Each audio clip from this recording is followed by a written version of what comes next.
FTX. Right. Those tokenized securities that he purchased, they were created by FTX. Okay. And he basically treated it like, oh, it's nothing. It's nothing. Yeah. But, he went on Twitter, like me and one of my apes, we reached out to him and, hey man, you want to answer about what's going on with these tokenized securities? We literally see your name. Cause we went down the rabbit hole. Once you go down that rabbit hole and you see the documents, there's no debating. There's no debating. All the liberal media does is, oh, well, look the other way. And they're uninformed. They prey on people who just go to them and look to them for information. Right. People like you, like the apes that actually go in, find the documents, find .gov.org, you find the receipt. And that's what you have to do. It just does it all. Yeah, and that's what made me, because at first I wasn't really sure of Trump. I didn't like all of the tweets that he was doing at the time, because I'm like, a lot of people in the world are watching Twitter. You don't want to tweet too much, like, U.S. security things, but I get it. You're being yourself. I get that. But knowing now that he was literally protecting America, it is now I'm gonna put him back in there, because I know what he does now. I know what he's doing. He's all about money, man. He's all about getting everyone rich. And so that's what's going to happen. And the people that really didn't do their due diligence and really didn't follow the money of what's going on, they're gonna be out of gas. And hopefully that people really listen to this show and just really just hear us out, hear you out. Understand. It's deeper than just just because it's Trump. It's the policies that he's saying that it literally woke up all of the apes, because he's saying things that we've been saying for 4 years. Pressure the Federal Reserve. Okay. Fire Gary Gensler. Market manipulator. Okay. Ignoring regulations. Get him out of here. He's literally ignoring criminals right now. That's on the Democrat side. Yeah, absolutely. And those criminals are in the alphabet letter agencies, the SEC. What they did with XRP is just completely ridiculous. Like the fact that they held that down forever, that was just because of the fact that they had Ripple. They had a CEO, Brad Garlinghouse, at Ripple. They don't have a CEO at Bitcoin. That's why they can't go after it and try to charge it to be a security. And it's these methodologies that they use of attack to try to hold down and manipulate the markets, specifically so that their well investors, the BlackRocks, the Vanguards, the big can move their money. They say, there's a saying in investment, I'm sure you've heard it before. It's like, buy the hype and sell the news. It's like, that's why they will pay. They have PR firms. These MFers have PR firms that will work to get out these articles of supposedly like, oh, everybody's buying this stock, everybody's doing this. And so everybody looks to mainstream media, which is also ultimately owned by BlackRock, Vanguard, and the same, 5, conglomerate media groups. They are all owned by, everything is owned by BlackRock and Vanguard. Every single fucking thing on this planet is they're purposely making people look the other way. If you notice, because I've had, I'm in the Black community, talking to them, and telling everybody, hey man, I'm going for Trump. I'm saying it out loud and proud, right? and the first thing I get is all emotions. There's no facts. There's no data proving. There's only, I'm an ape. Okay. In the finance world, we're so used to short sellers going and paying these articles off. And you never know who they are. You never see their face. All you hear is bad stuff, bad. And so when I'm going to my community and talking to them about things, the first thing they do is, oh, but look at this Politico post. Look at ABC News posts. And I'm like, well, who's the journalist? Who said this? And it's just another nameless, faceless person that you'll never know who they are at all. So you have to go down a rabbit hole to find out who they are. There was literally a representative And again, at Offend at Will, we offend at will. There's literally a representative from the FTC that went on Twitter like a month, about 3 weeks ago, a month ago, literally was like, hey, if anybody tells you to get into gold, it's a scam. On Twitter X. They went on there and said it. Now look at gold right now. Yeah. All-time highs. We knew it was going, like the apes knew. That's why the apes have a gold mine with AMC. Yeah. Yeah. And this is the thing. And this is why I want to become MSM's like worst nightmare, because I want to start to expose them and tear apart their facades like this. I want to start to bring the receipts of proof and facts of like, we're going to do the due diligence that the normies out there either don't know how, they don't get it, they don't understand. But what I want you to do, if you will, I was in investments during this time when that whole Robinhood short stop thing, when they went to Biden and actually had the White House. What was it like? They shut down Robinhood for probably, I want to say like a couple of weeks. I remember we couldn't access. They took the buy button away because the apes won. We won back in 2020, January 27th, 2021.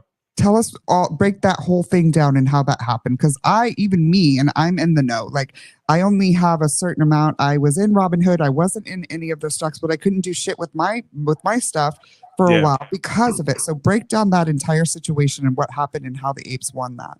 So just to kind of break that down, really, really simple here.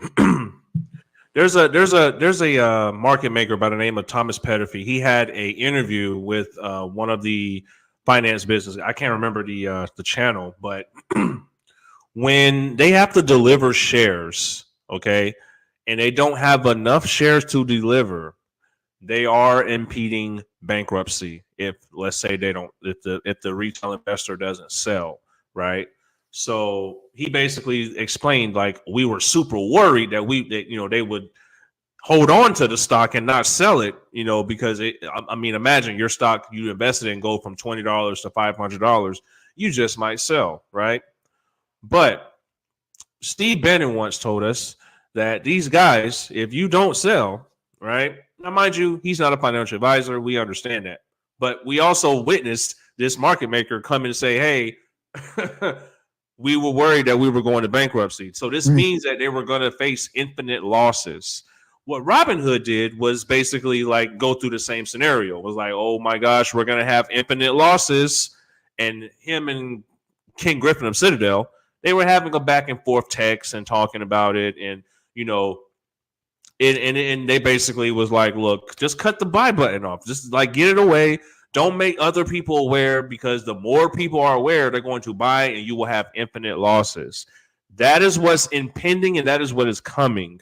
Yes. That same scenario from 2021 is coming back. It just, the problem is they diverted to the Federal Reserve, and the banks are in it.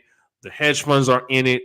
Market makers are in it, like Virtue. All of them are in it. Wedbush, like SEC, like, come on, like, the SEC is not even a government agency. It is a private corporation, just like our country, and it's based in Puerto Rico, because they're not even here in America. They're in Puerto Rico.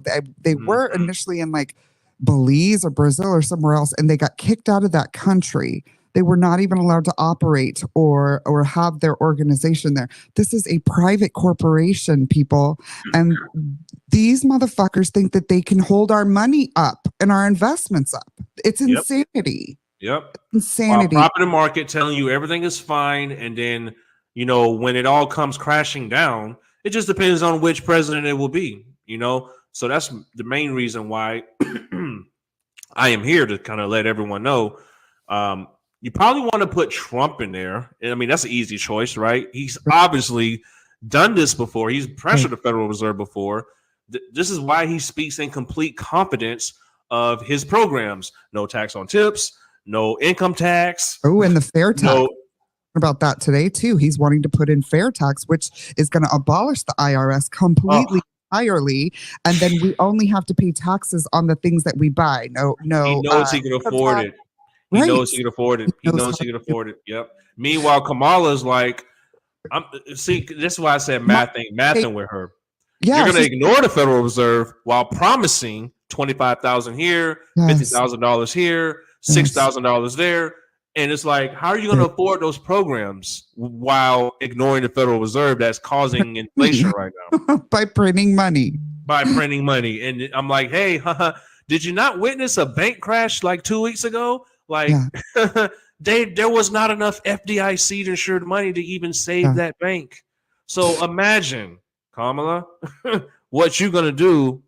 Like, how are you gonna save that bank? How are you gonna save the people from cussing you out when you can't afford your programs? Obviously, look at what's happening in North Carolina, like with FEMA and everything else. Disgusting. Super disgusting. It is very frustrating. Like, it made me so pissed off because I'm like, man, like, I know that they're running from margin calls. Like, that's all they're running from. They're just running from margin calls. And that's movies. I'm going to make some movie recommendations after this, but these guys are running from margin calls so bad that they're extracting all the money. And then when Congress approves a certain amount of money, which is a low amount, they're like, okay, we need another way to keep like printing. So their idea was to keep these migrants coming in. Notice the Fed did not stop using that money printer since March of 2021. Think about that.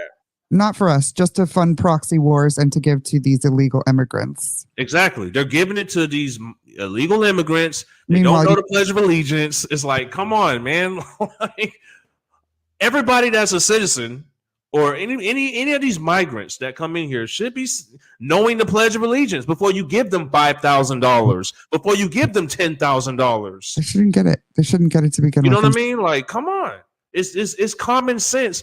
Or you're just not going to have a country anymore. It's just point blank, period.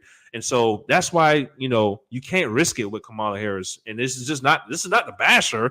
This is saying, hey, her policy looks like she's helping Wall Street. Yes, it's quite obvious. So we got about 5 minutes left, Phil. Let's talk about, I want you to just kind of go in quickly about a Trump presidency. So let's assume and let's claim it. In the name of Jesus, in the name of Jesus. Please, let's claim Trump as the next president. Okay, so what can people expect and what should they, and a disclaimer, we're not financial advisors here. We can't give you any financial advice. But with the expertise and the knowledge that you have, what can people expect timeline-wise with stocks and investments, gold, crypto, etc., with the Trump presidency? How many months afterwards? And what are some of maybe the safe places for people to put their money, and should we be getting our money out of the banks now? Well, being that when Trump pressures the Federal Reserve, there will be banks that fail because they lack liquidity, which is what, thanks, Mr. Brian Christine, you said last time, right? When Trump was in office, 16 banks failed. Those 16 banks failed because they lacked liquidity. So when Trump gets in there again and pressures the Federal Reserve, there will be big name banks that lack liquidity. Bank of America. I don't know if you notice Warren Buffett's leaving them. JP Morgan Chase, TD Bank, they just got charged with money laundering. But basically, you want to make sure that you secure your money now. And I'm talking now. Like a credit union. The reason why you want a credit union right now is because they don't owe derivatives. The derivatives is basically credit that banks owe. Okay, so let's say me and you, we want to go buy a car, and they're like, look, you got some credit on your name that you need to fix first. So that's basically what the Fed Reserve does to, the little kids at Halloween. Sorry, that's making big noise. But that's what you want when it comes to, basically making sure that your money's safe. The Fed is like, look, I'm not gonna bail you out until you take care of your derivatives. Right. Okay. And look at JP Morgan Chase and Goldman Sachs. Kamala mentions them all the time. Goldman Sachs is the greatest economist in the world. Ladies and gentlemen, these Goldman Sachs owes $55 trillion in derivatives. Think about that. The national debt is $35 trillion. Why does Goldman Sachs owe 55 trillion. JP Morgan, 57 trillion in derivatives. So if they were to fail today, they're not getting bailed out. So if your money's in those banks, good night. Get ready to say goodbye. This happened before. This happened before with, the 2008 stock market crash, the bubble that everybody ignored. So that's why I want, it took the government at least like 14 years to pay a guy $100,000. So just remember that before you say, okay, I'm just going to keep my money there. I think it's safe. No, when Trump gets in there, start shaking things up. Be ready.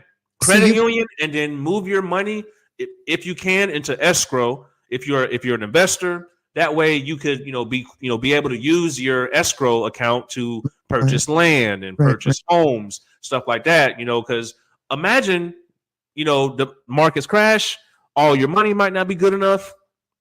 They might make you wait a certain time frame, things like that. Give you half of its worth. I'm sorry, say it again. Like give you half of what you had in there. If you got $100,000 in there, right? We can only insure 50,000. Exactly. So if your money's in escrow, you don't have to deal with that. You're just like, look, give me the house. I got the money. Let's call it a night. Call it a day. Oh, and Trump is banning CBDCs. Oh my goodness, I forgot to mention this. I know we don't have that much time, but CBDCs is a digital way for the banks to run away, and that's what Trump is literally trapping them. He's going to be the unsung hero that America needed, and that the liberals didn't know that they needed. Trust me. Absolutely. I'm glad you brought that up. My governor here in Texas, Governor Abbott, he's done something similar, and he's also started a gold-backed crypto for the state of Texas. We're lucky in the regard that we can, there's actually something going to be on our ballot this year about seceding, or that we're always talking about seceding here in Texas. We've been talking about that for a while. We don't know if we'll ever do it. We definitely won't do it if Trump gets into office, but I'm not sure that we will stay on the boat if Camel Toe gets in. So I don't even want to talk about that. I'm not even going to mention it as an opportunity within our simulation. I rebuke that with everything in me. Kamala will not win. They're not going to steal this. I claim that. I speak that over this election because words have power. Trump is and will be our president once again, 47. It's also been in prophecy. I'm claiming that. I am claiming that with everything in me. I don't care what y'all believe in. I'm claiming that Trump will be our president. God, please make Trump our president, because I cannot. Election night, I'm gonna be at my parents' house, but I'll also be probably. Just keep in mind of this: they're already trying to cheat, right? So, I remember seeing the governor of Michigan talking about, we're not gonna start counting until like after 10 or after 8 p.m. on Wednesday. Yeah, fuck that bitch. And on Wednesday, like November 5th is on a Tuesday, ma'am. Yeah. You remember those days when we had the election sold up same night. But see, that's what happens when you bring in a ton of migrants and they're voting. Yeah. No ID needed in California, huh? Yeah, exactly. But what I'm super grateful for is the fact that I have seen SCOTUS going in, especially in Pennsylvania, and all the corruptions that's been happening there, where they've been trying to close down the lines at like 1:45 in the afternoon. They've been finding like at least 2/3 of certain states of mail-in voters are fraudulent.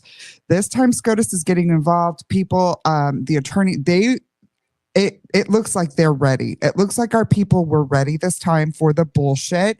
And I'm surprised to see that SCOTUS moved so quickly on multiple cases in Pennsylvania this week. I think one was called like the Burke County or some shit like that, wherever they were doing that. So I'm grateful for that. I think that there are some things in play. There are some saves, in play for us, and they were ready this time. So I also think that it's going to be too big to steal. The American people as a whole are like, go fuck yourself. We do not want this bitch in office. If you go on YouTube, like everybody has a channel, you could just literally tell that they're tired of Kamala. Like she Yeah. repeats the same thing every day, doesn't answer a question, word salad, hopes, dreams, aspirations. Kind of sounds like, she has the tea and the spoon from Get Out. Yeah. Like it's the weirdest thing ever. Yeah. So, Yeah. a lot of people are paying attention to that. Yeah. And we are in the age of Aquarius, and this is the apocalypse, which is not the end of the world. It's the unveiling. It's the great unveiling and the great awakening. So they're trying to bring in the great reset, and we are pushing back on that, and we're ushering in the great awakening. So we welcome you to join us in the endeavors to do just that here at Offend at Will. Thank you so much for taking the time to join us today. Audience, please engage with us. Send us your questions. Let us know your thoughts on this stuff. We'll take it all. Trust me, we both have thin skin and we're ready for the shits. So, go ahead and bring it. We know a lot of you are going to love this stuff. Thank you so much, Phil, for all of your expertise, your passion with this. We're going to be doing this going forward on a weekly and changing the fucking world, bro. Let's do it. That's what we're doing. All right. Thank you so much, guys. Happy Halloween, and we will see you next week. Deuces. Peace.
Something else that we're keeping a very close eye on, marijuana. Marijuana being on the state ballot in these 4 different states, legalizing in some capacity or another. Florida, for instance, that initiative would legalize recreational marijuana right there. So we're going to break down all of these results on the races, on the presidential election, on these ballot initiatives. Our primetime coverage begins at 6 p.m. Eastern time right here on Live Now from Fox. We're going to have our host Andrew Kraft at the helm, along with the entire Live Now from Fox team, ready to give you those results as they come in real time. And we're also going to be having a panel of experts to talk about the significance of those results, to talk about the impact of those results. And so we will be with you around the clock right here on Live Now from Fox. We're going to step away for a 2-minute break. We're going to be right back.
Welcome back to Live Now from Fox. I'm Stephanie Quinn. Time right now is 4:16 Eastern, 1:16 Pacific. I wanted to share this look with you as we are anticipating those very first polls to close on the East Coast in 2 hours, 43 minutes and 31 seconds. We were sharing a live look inside former President Trump's headquarters, and where they are going to be tabulating and watching the results as they come in real time. That is at the Palm Beach Convention Center. They have turned that live look off. I did want to share that with you, but they just shared that with us for a brief moment. So we did want to take advantage of that live look.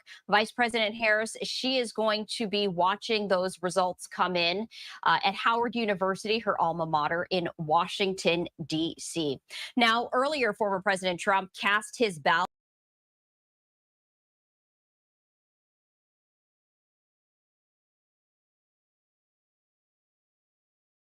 Play that out for you right now. Let's listen in. Hello, everybody.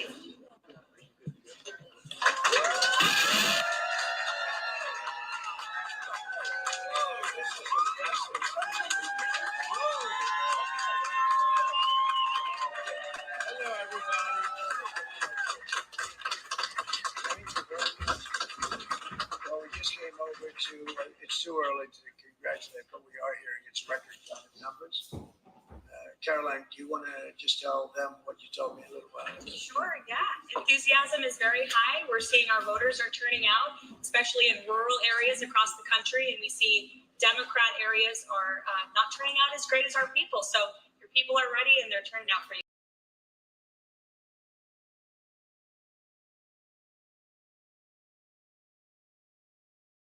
It should be good. It should be good. I want to just thank everybody, regardless. We just wanted to come over and pay our respects. Our #1 best-selling author. Can you believe it?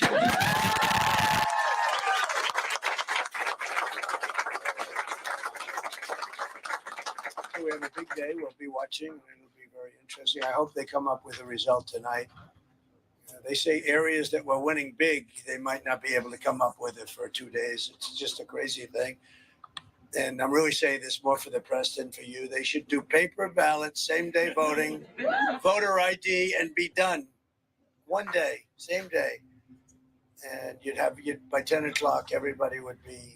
And you're talking about for 8% of the cost. It would cost 8%. Think of that. For 8%, you get a better product. But we'll have to look at it. This is the heartbeat of your organization, sir. This is well, you're the heartbeat too, aren't you? What about Alex? How's Alex? Are you surprised? You're doing great, sir. You built the greatest political movement in history, and everybody here has been working super hard for you. And you're our inspiration, and we're going to bring this up today. It's very nice. Thank you. It's very nice. And I hear the social media has been just unbelievable. You make it easy for us. You give us a lot of Joe content. Rogan has been he's a great guy. And that was a big thing. And he did that. He just doesn't do that. And that he did that, I think it meant a lot. So all over the country, I hear it's all red. And we don't need that. We went in with a very big lead, so we just had to sort of keep it. But I hear it's beyond that. And it's a movement. There's never been a movement like this. And we're going to turn our country around. We're going to not let people that murder people come into our country. We're not going to let drug dealers come into our country and terrorists come into our country. Little things like that, people are not going to stand them, and that's why we're doing well. But you know what? We still have a time to go, so let's make sure that we have this under control. And some of you I'm going to see tonight, I would imagine. I hope all of you. So I'll be seeing you tonight, and it'll be great. The First Lady's coming with us, and she's really impressed by the job you've done. Would you like to say something? A great job. Thank you so much for all your support. And it was hard work. I know it's hours to hours, and I know how hard my husband is working nonstop. So thank you for all your support. Great job.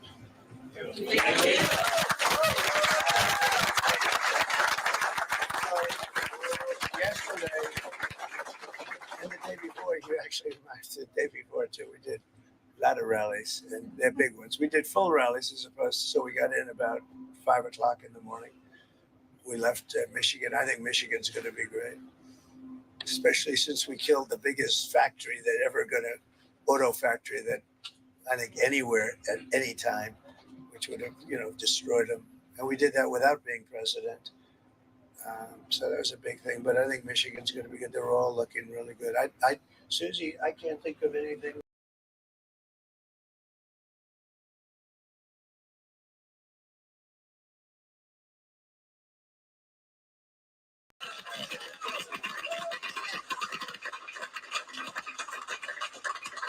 Well, we just wanted to come over and pay our respects. This is really great. And we're going to see you tonight, and hopefully they'll be able to get these expensive computers going. The reason you use computers is to make time so that it's like fast. You don't use them so that you have to come up with an answer 3 days later. And that's a little scary when they say, what are they doing? You use a computer because it calculates quickly. And you use paper because you save cost. But the paper turns out to be much quicker than the computer. There's something wrong with that, so we don't like that. But there are a lot of things that are happening in our country that have to be changed, and we'll do it, and we'll do what's right for the country. And I think that's why we're doing well. But let's see if we can close it out. But it would be, I just asked about it, wouldn't it be nice if after spending billions of dollars that they could have a computer give an answer by like 10 o'clock? It doesn't make sense, does it? It doesn't really make sense. It's crazy. Thank you very much. We'll see you later. Have a good day. And you're going to be watching, and they're going to be watching. Make sure there's no cheating, right? There's going to be no cheating. Okay. Thank you, everybody. I like that.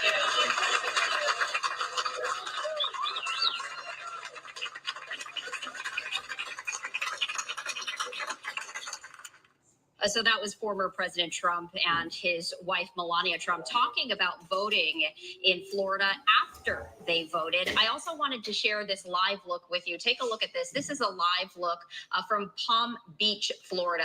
This is where the Trump election headquarters is being held. This is at the Palm Beach Convention Center. They just popped this live look right here for us. And you can see the stage is set. The American flags are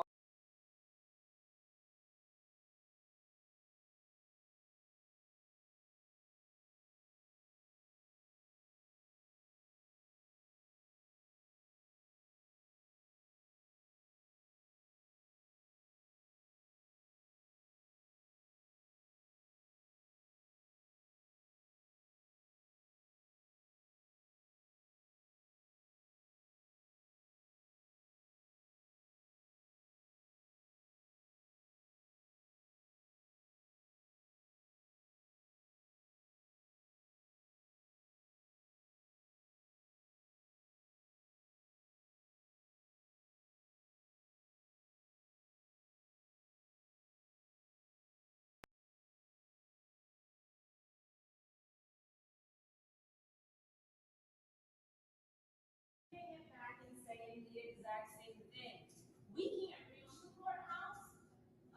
Roxanne did call a coworker because she works at the courthouse, just not in the election office, and he is informing us that literally everybody in the county is having the exact same problem. So they must be getting overrun by calls. I am continuing to attempt to reach you. There is an option. I do have an emergency where you can fill out your ballot and stick in there, and I can take it up to the courthouse to be hand counted.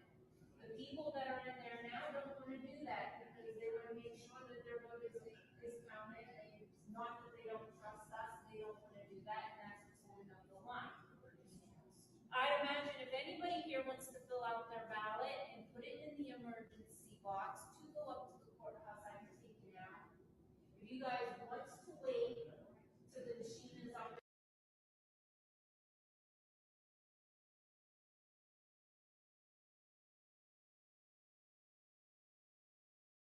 How you doing? Have you voted already? You did, thank you.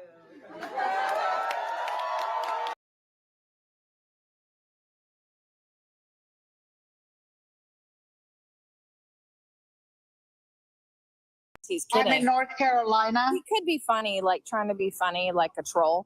But either way, that is not happening, dude. Okay, that's not happening. She's not going to do it. Not happening.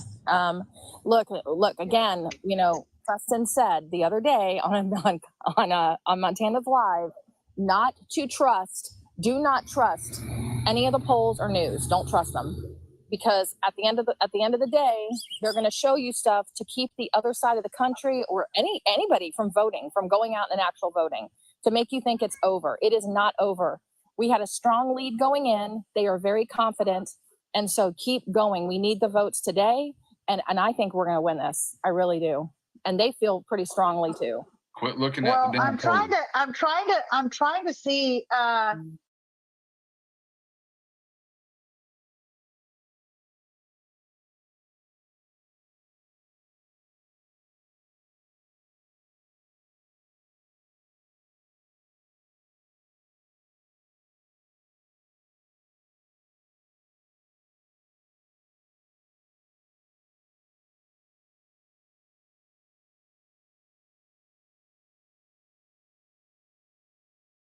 Yep, hold the line.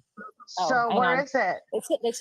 They have an election thing. It says like election center or something like that. Just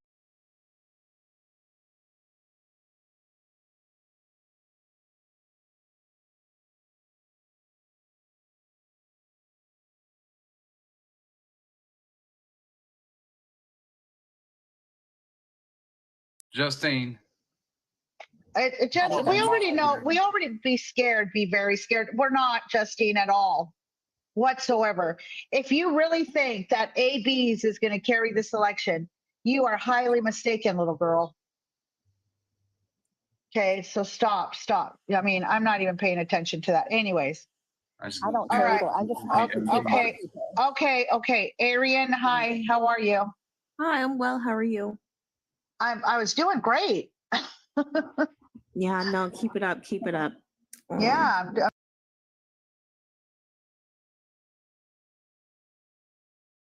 To join your panel was because I saw your picture in the county that I'm in New York. It said it was blue. I know this is just a made up picture. I just wanted to say that that would never happen. This place will never ever be blue ever.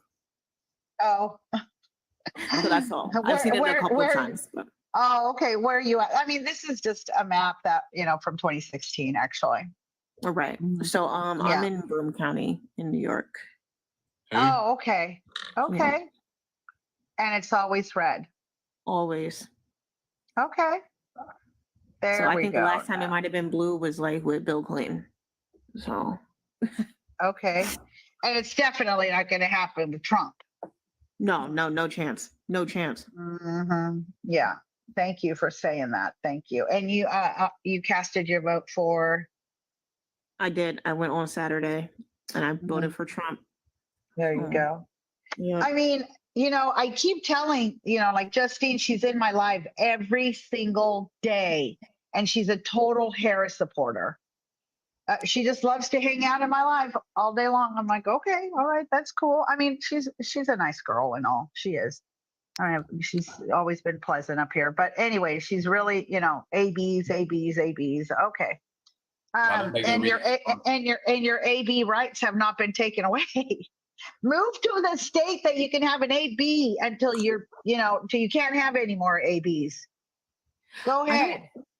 I don't understand why they're like, oh, women's rights, but it's like, is that the only right that you care about? Because you don't care about our rights when it comes to men in our bathroom and in our sports or our health rights. Exactly. We have the highest mortality rate in any first world nation when it comes to birthing children. That's the only thing y'all care about. You don't actually care about women. No, they don't. It's so weird. They just hate Trump. Yeah. So this isn't going to start till 7:00 tonight. So, all right, I'm going to get out of there. But I'm going to, shit. Anna, I want to make a good point about that. Remember what I told you about C-SPAN?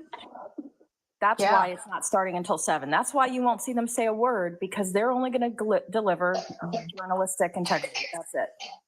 Yeah, I'm cool. I'm not tripping at all. No, I'm not talking about that. I'm saying whatsoever. I feel good about everything. Yeah, me too.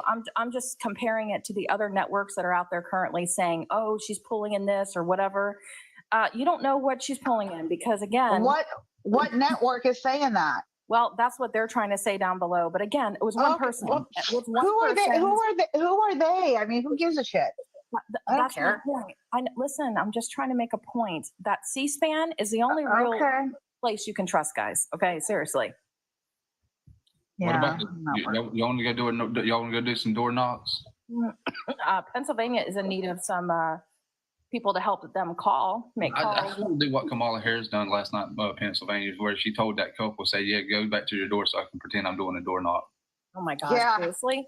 She did that, it was crazy. I'm in Pennsylvania. You're in Pennsylvania, okay, You're Pennsylvania? Thomas, how are you? Okay. Okay. Hi, everybody. How everybody's doing? Good, how are you? I'm doing good, thank you. My so daughter, can you tell me how old you are, man, and what state are you in, and who are you voting for? I'm 70 years old. I'm a dual citizen. I was born in Greece, so I've been here for 45 years. I came the right way, so I'm not illegal, okay? My daughter, my son, my wife, and me will vote today for Trump. That's amazing. And I love Greece. Okay. Oh, that's amazing. Well, thank you, sir. Okay. You're welcome. And I think I'll pray for Trump's going to win, I think. Thank you. Yeah, we were praying last night, and we'll probably pray again. But I appreciate that. And I do love Greece so much. You're welcome. Okay. So what else do you have, sir? How are you feeling about the election and everything? I think Trump's going to win in Pennsylvania, because a lot of the small county, they vote, and Amish people too. Amish people, they're not in against the AB, so very, very conservative. So we'll work on this later. Working on it You hear me? Yeah. Yeah, you said a lot of the small counties are voting for Trump. And the Amish people. And the Amish, yeah. Yes, a lot of the Amish. And not just that, but of course you have a lot of, now not all the Jewish people will vote for him, but you have a lot of Jewish supporters clearly. Yes, yes. Based on what's happening with the Middle East, of course. I know usually Philadelphia, the city goes, Democrat, but I think the small counties, all the counties, I think they're going to be able to, to cover, Philadelphia. Right. And I mean, clearly, Pennsylvania has flip-flopped, Yes. So it happens. I mean, this is one of these states this happens in. It's not like it's completely unattainable. So That's why I'm glad Harris never picked Shapiro, the government here. Me too. Yeah, I'm glad she didn't. That was a big mistake of hers, I think. Yes. Yeah. We'll see how that plays out for her.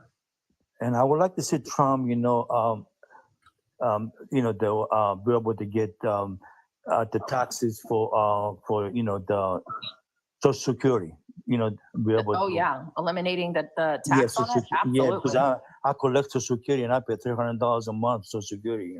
That's ridiculous. Do you remember? Well, first of all, we know who voted the taxation against it, right? Remember, to begin with, Biden was certainly one of those people that voted on taxing it to 50%. Remember? And then he, at one point, it's been a while ago. I don't know if y'all remember, but at one point a while ago, he talked about, if I remember correctly, I thought he said up to 85% was what he was shooting for. And this, he never did it, but it was something that came out of his mouth that I thought, are really? Like, why? Like, we've already paid taxes on this. This is like our money. Like, this is ridiculous. Okay. Anyways, all right, sir. Well, thank you for coming up. Was there anything else that you'd like to add? No, ma'am. Thank you. Listen to me and go Trump, okay? And I'll Trump up because somebody else. Yes, thank you. Yes, sir. Thank you. Thank you. Have a blessed evening. And we'll be here all night, so you can hang out with us if you like. All right. Hey. Amazing. Is that Josiah? Josiah? Yeah, how are you? Good. How are you? What brings you up? Watching this. I've been watching this live What? since 9 o'clock this morning. I'm really intrigued with everything that everyone said. I'm currently driving right now. I could You guys bear. hear me okay? Oh, okay, because I could bear. I think he's in an Uber. Yeah, I could. Yeah. So yeah, I can hear you, but you can speak up just a tad.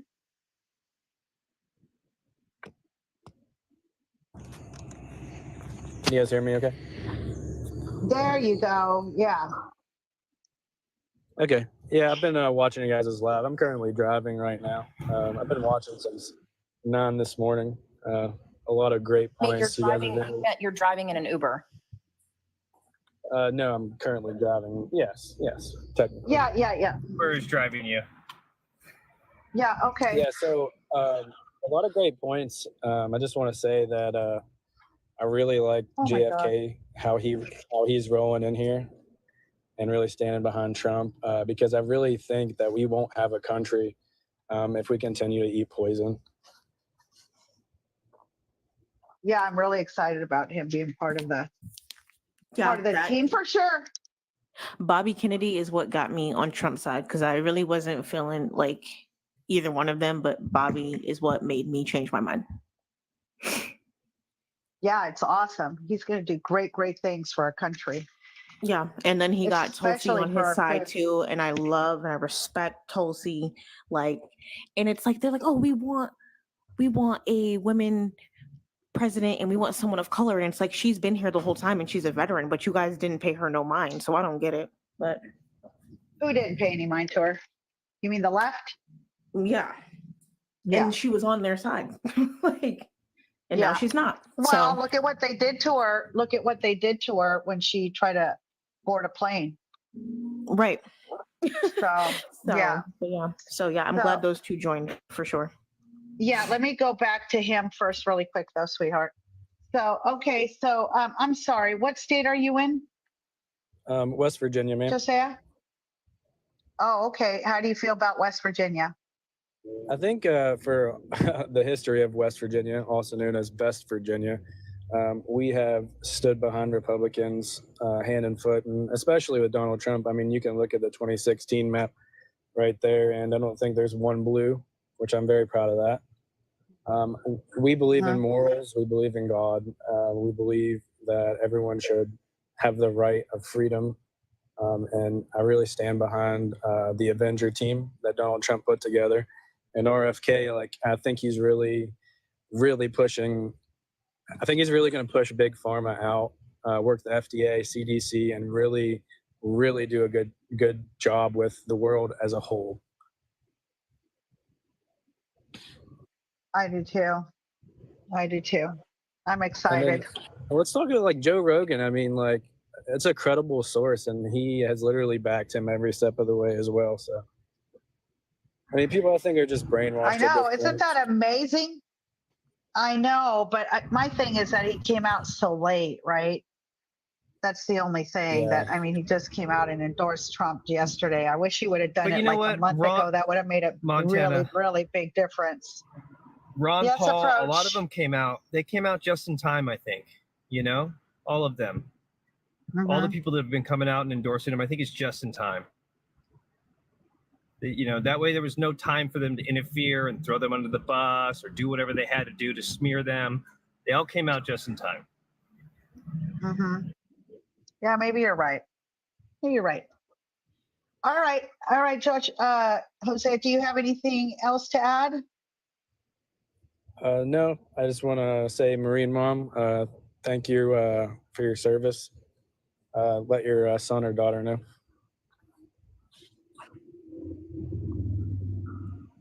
I think she stepped away from her phone.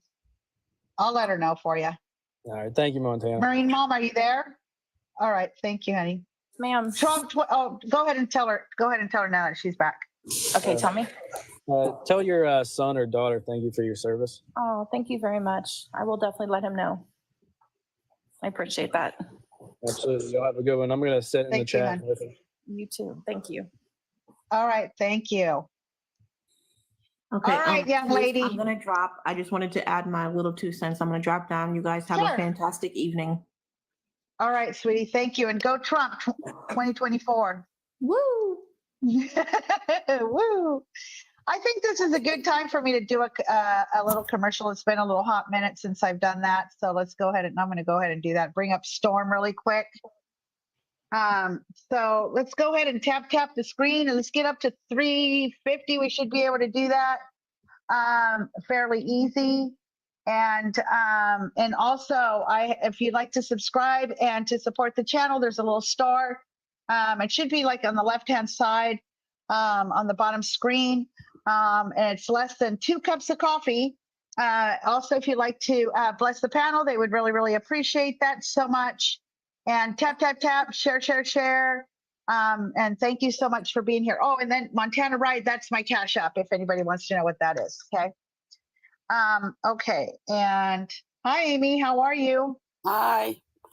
How are you, honey? How are y'all doing today? Good. How are you? I'm doing great. Got my vote out today. Voted for my man. Woohoo! Trump is the one. Yeah. What state are you in? I'm in Florida. Oh, okay. I think he's got Florida, don't you? Yeah, I believe he does. I believe he does. Yeah. I wanted to speak on the guy that was just up there.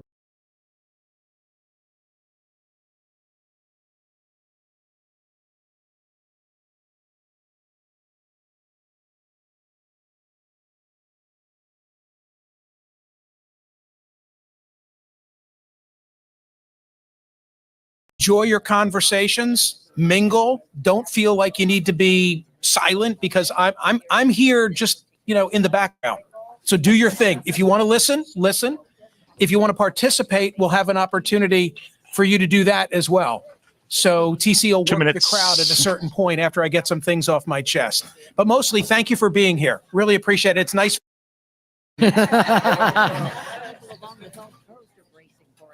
It's fun, right? Where else? You know, everybody I hope has voted or you will be voting, and there's nowhere I would rather be than here. When you go home, you'll watch a YouTube tape that I actually did live, walking from the county to the courthouse and then down to the Bagel Barrel. I told a whole bunch of stories. Some of them are true. You just love that line, don't you? 1 minute. 1 minute. 1 minute, says Dan. The video was great. I watched it. Oh, you did? Oh, good. Yeah. Yeah. The dog was friendly.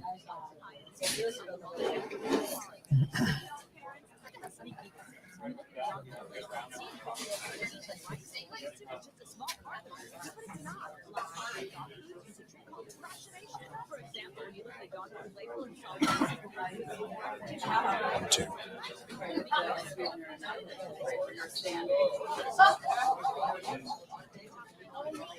30.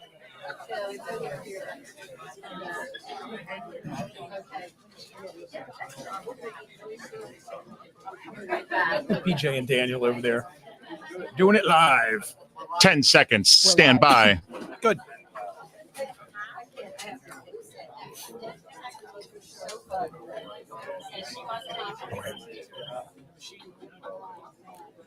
It's Election Day on POTUS, Sirius XM Channel 124. Welcome to a special edition of the Michael Smerconish program. Clowns to the left of me, jokers to the right. Here I am, stuck in the middle with you. Live from the Bagel Barrel in Doylestown, Pennsylvania. Here's Michael Smerconish. Wow. I love the way that sounds. The Bagel Barrel in Doylestown, Pennsylvania. Greetings, everybody. How close is it? They opened the polls in Dixville Notch, New Hampshire, as per the tradition at midnight. Have you heard this yet? And the vote was 3-3. Holy smokes, 3-3. What can we compare that to?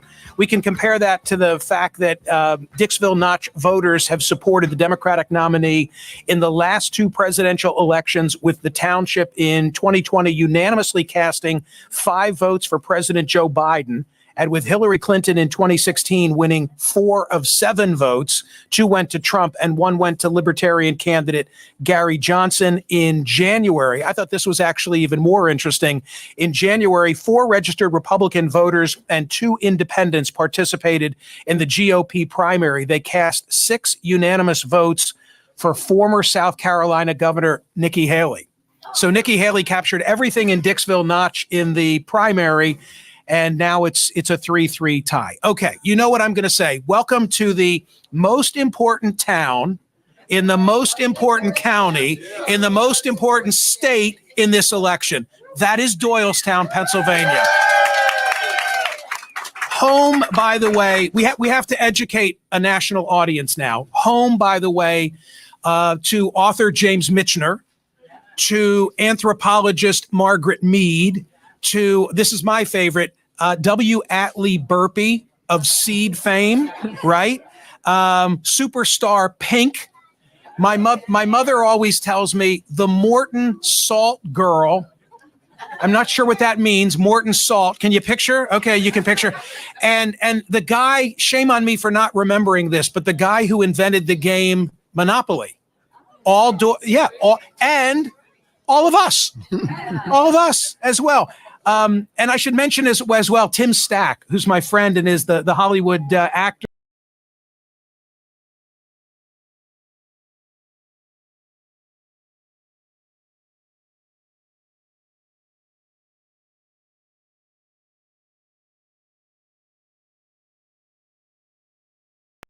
To come in.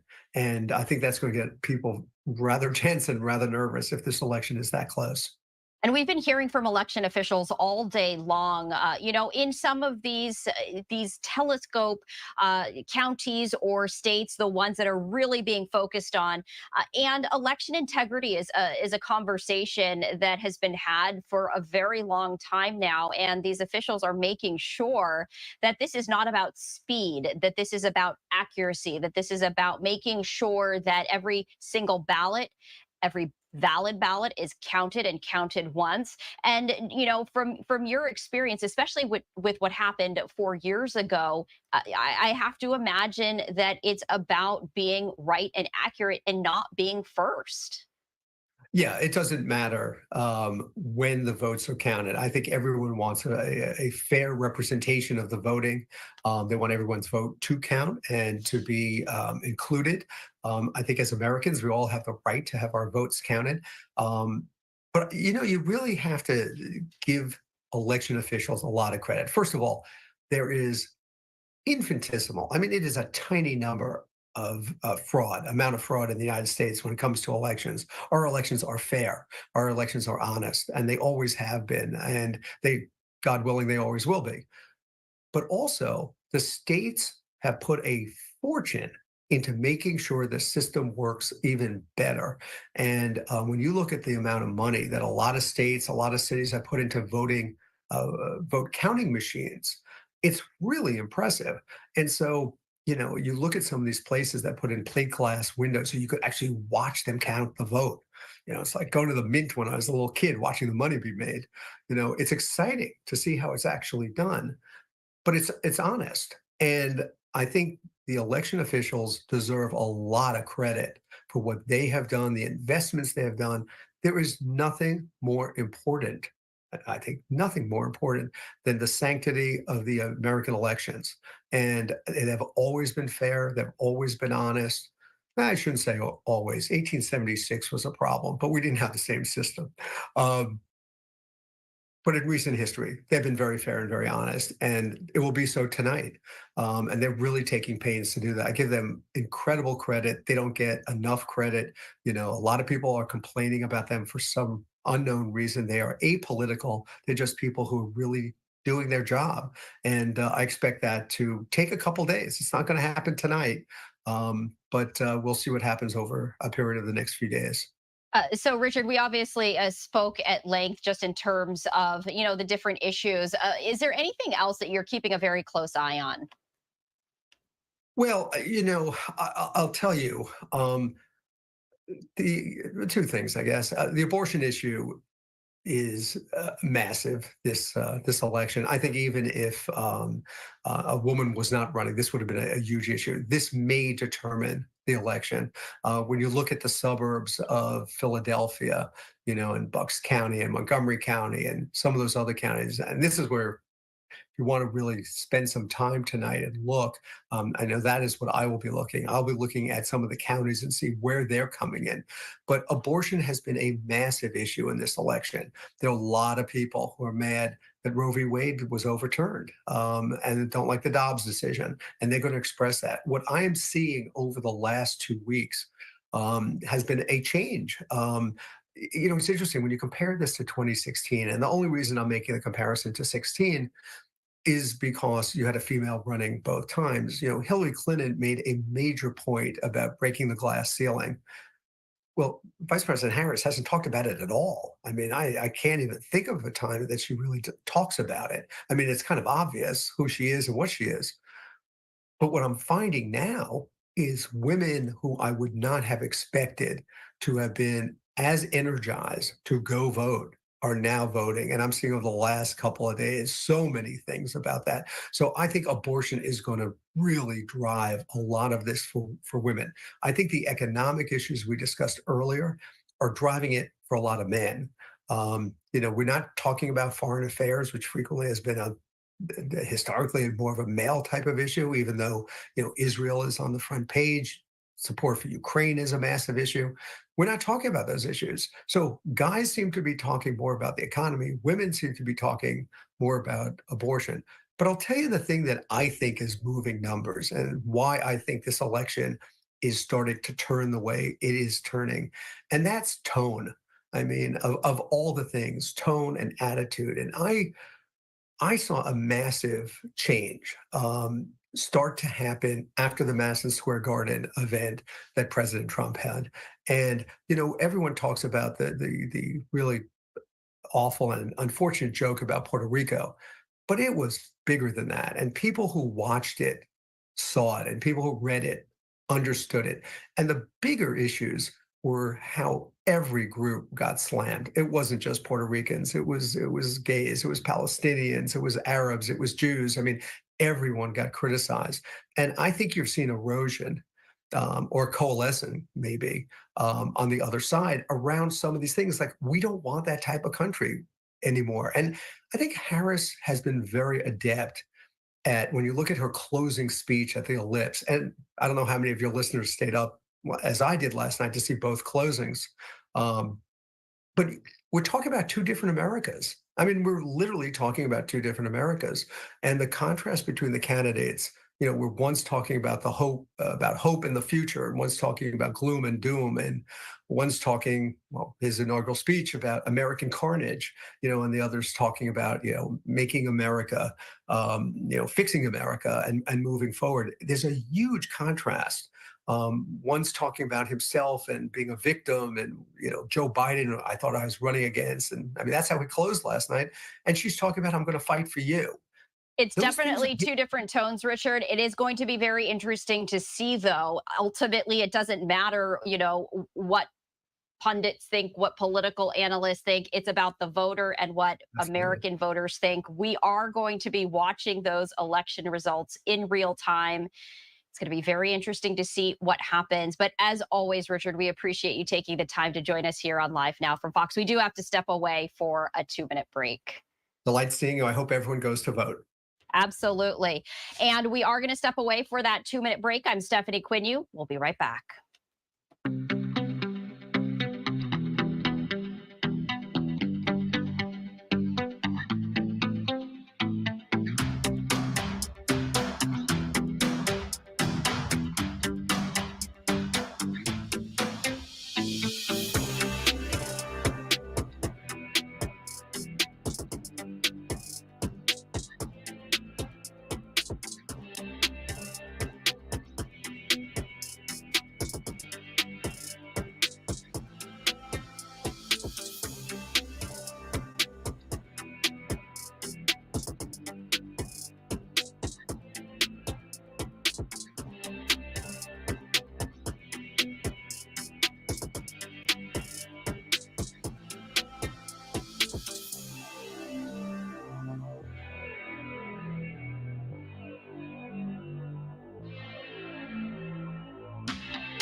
Welcome back to Live Now from Fox. I'm Stephanie Quinu. We have been talking about Election Day, but now we are inching closer to Election Night. So I did want to share this look with you, and I did want to bring in a live look of one of the polling sites that is happening right now. This is live right here. This is some live coverage as we're taking a look right here. You're taking a live look from El Segundo, California, as folks are still casting their ballots. But now that we are close to those polls closing. I did want to just share with you when polls actually close on election day. And on the left-hand side of your screen, you can see, of course, all eyes are on those battleground states, those 7 swing states. We're talking about Arizona, Nevada, Wisconsin, Michigan, Georgia, North Carolina, and Pennsylvania. Now, for the state of Georgia, polls are going to be closing at 7 p.m. Eastern time. For North Carolina, those polls are closing at 7:30, so half an hour later. And in Pennsylvania, those polls are going to be closing at 8 p.m. Eastern time. So we were talking with political analyst Richard Gordon, saying that he expects those first results to come from Kentucky and Indiana. That is because those polls close at 6 p.m. Eastern time. So those are the states that we are going to likely hear from first. Florida and Georgia, South Carolina, Virginia, Vermont. Those are going to be at 7 p.m. along with some of these others, right? And then 7:30, of course, North Carolina. 8 p.m., there is a massive number of states that those polls are going to be closing, but I'm going to focus in on some of those key swing states. Michigan, those Eastern time counties, that is going to be happening, and Pennsylvania. So those are the swing states at 8 p.m. At 9 p.m. Eastern time, the swing states of Arizona, the Central time counties of Michigan and Wisconsin, those are when the polls are going to be closing there. 10 p.m. Nevada. That is when the polls are going to be closing in the swing state of Nevada. 11 p.m. No swing states there. We're talking mostly, Western California, Washington, Oregon. Midnight, Alaska and Hawaii. So I did want to go over those with you right now. And also it's interesting to note because these states have different rules and regulations as to when they can actually start counting their votes. So states that do not allow counting to begin until polls close, 14 states plus Washington, D.C.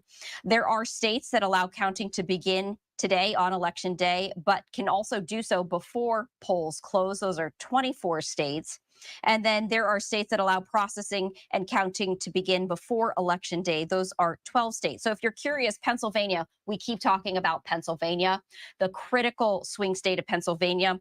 That state allows counting to begin on election day and can do so before polls close. So I did want to just recap that with you. What we're going to continue to do is we do have access to our Fox O&Os, and I did want to head to the swing state of Atlanta, as all eyes are also on Georgia. They have their Fox 5 Atlanta coverage right now. We're going to pivot to that and listen in.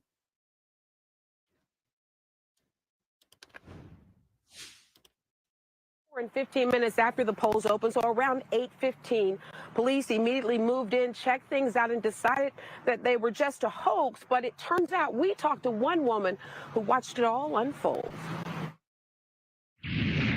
State Representative Lydia Glaze says she drove right into Union City Police evacuating C.H. Gallant Elementary School after the bomb threat was discovered Tuesday.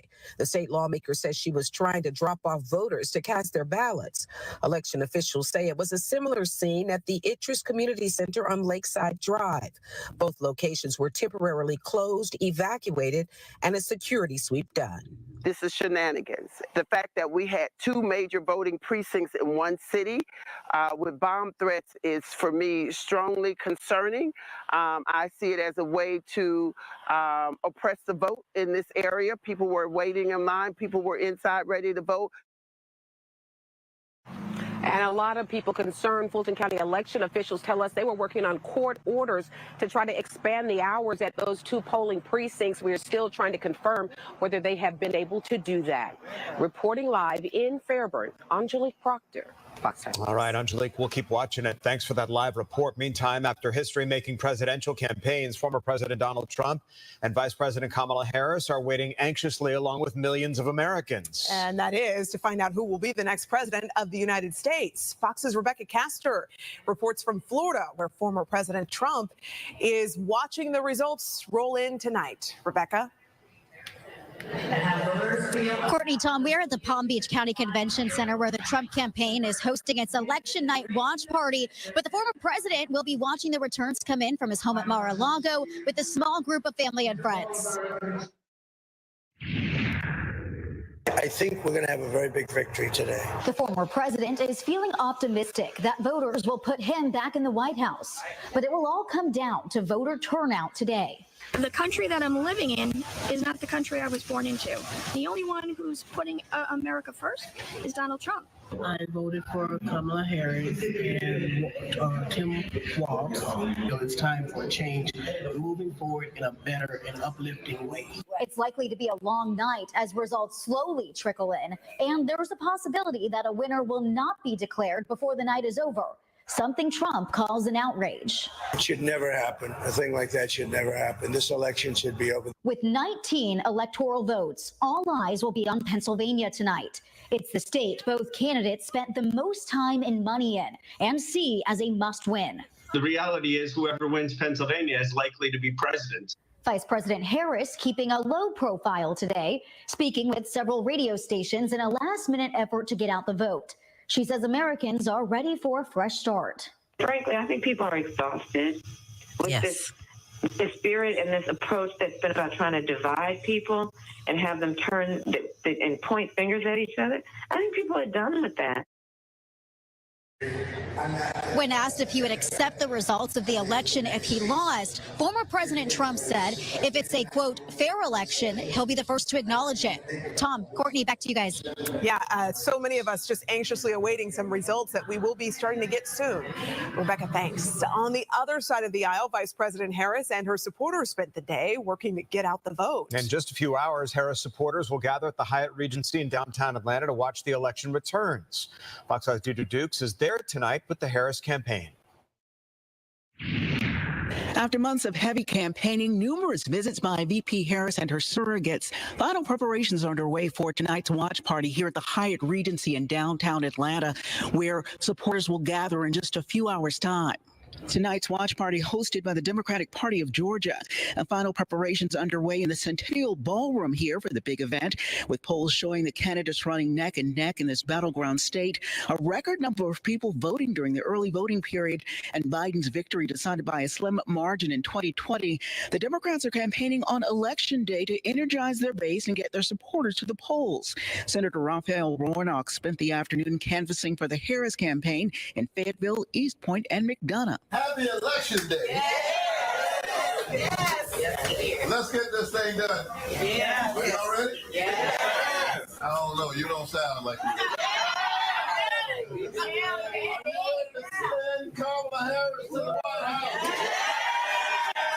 Doors opening here tonight at 7:30 for what Harris supporters hope will be a victory celebration. In downtown Atlanta, Deidre Dukes, Fox 5 News. The presidential race, not only the decision on the ballot, we're also watching other elections, including the race for the state legislature. All 56 Senate and 180 House seats are also on the ballot. Races for the House and Senate will determine which party holds the majority and several tax measures as well. And don't forget to join Fox 5 Atlanta for complete election coverage throughout the evening. After the 6 o'clock news, we will have Fox's Democracy 2024. And we want you to meet us right back here at 10 for all things Georgia in terms of the election results here on Fox 5 News. All right, It's a long night of news. Yeah, but we had a great day to get out to the polls and vote today. We have less than an hour left as we take a live look outside over downtown Atlanta. And we do thank our Fox 5 Atlanta team for that coverage. Time right now is 5:06 Eastern, 2:06 Pacific. Happening right now, just into our live now from Fox Newsroom. We are expecting an update from Maricopa County, Arizona, as election officials have been giving briefings all day long as those election day results are coming in. We're going to take a 2-minute break, head there live after that. Stay with us.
Welcome back to Live Now from Fox. I'm Stephanie Quinu, and we continue our live Election Day coverage. Our next live event taking us out to Arizona, where the Secretary of State there is giving an Election Day update. We're going to head there now live and listen in.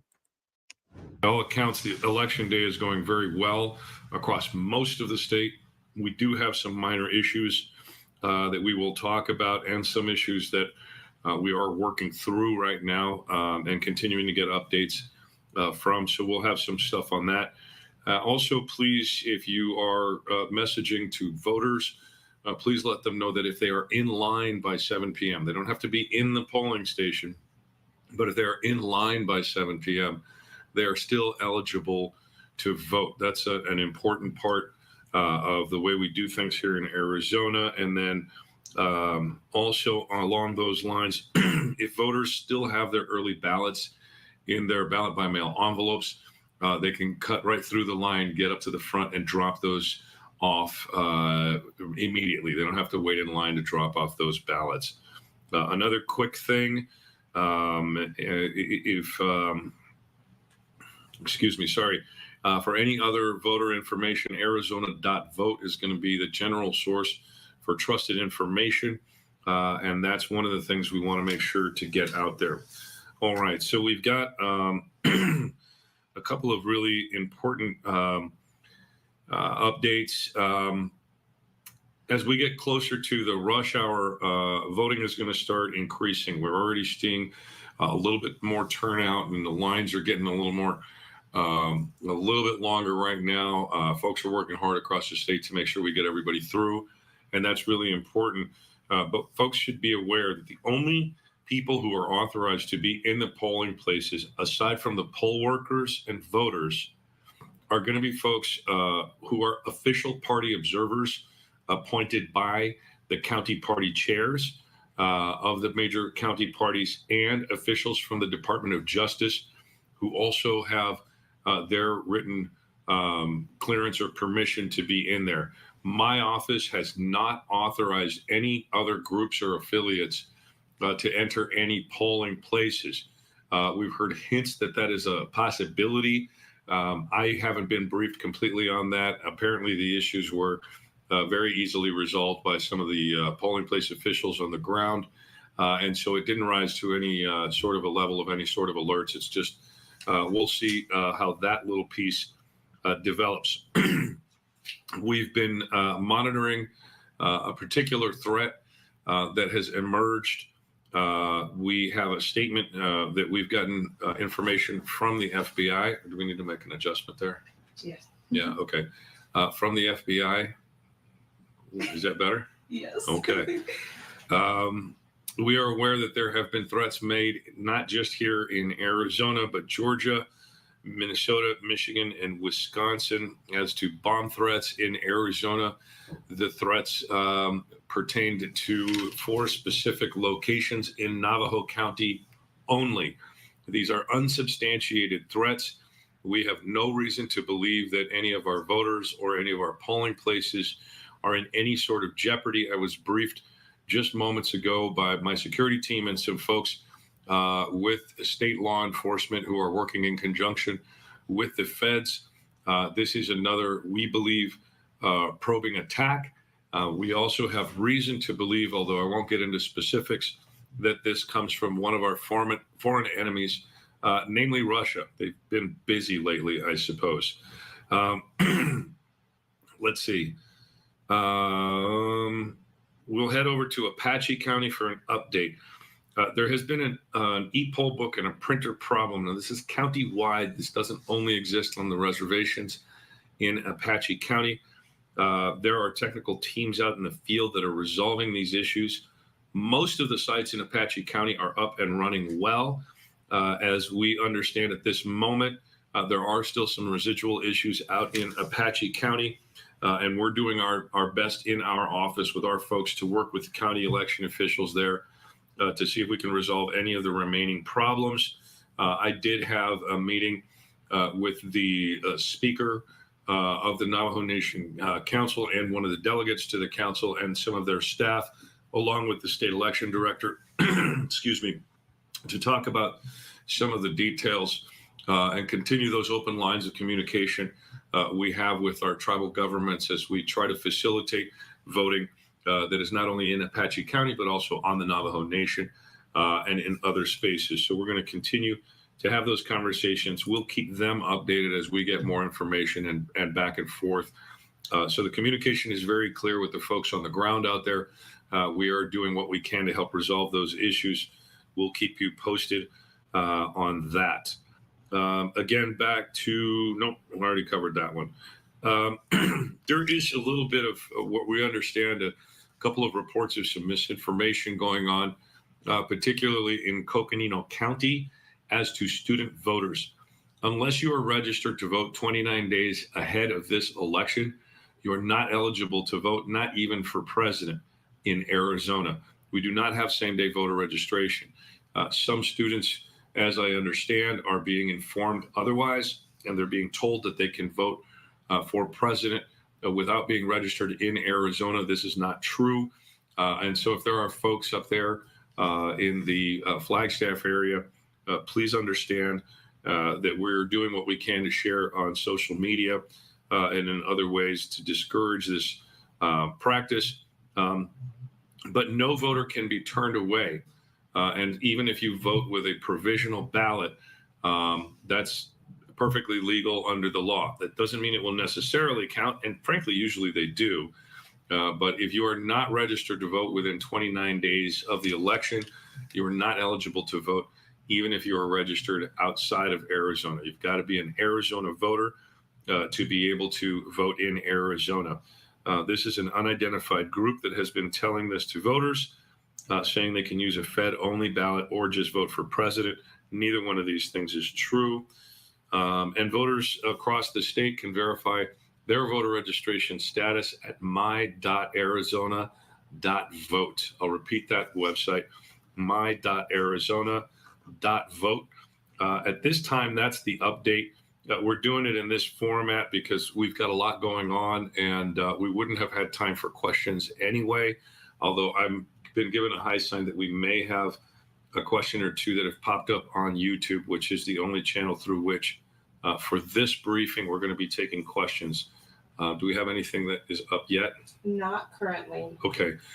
So we're going to go ahead and leave the briefing at that stage for now. I just want to run back through here. I apologize and make sure I didn't miss any important points.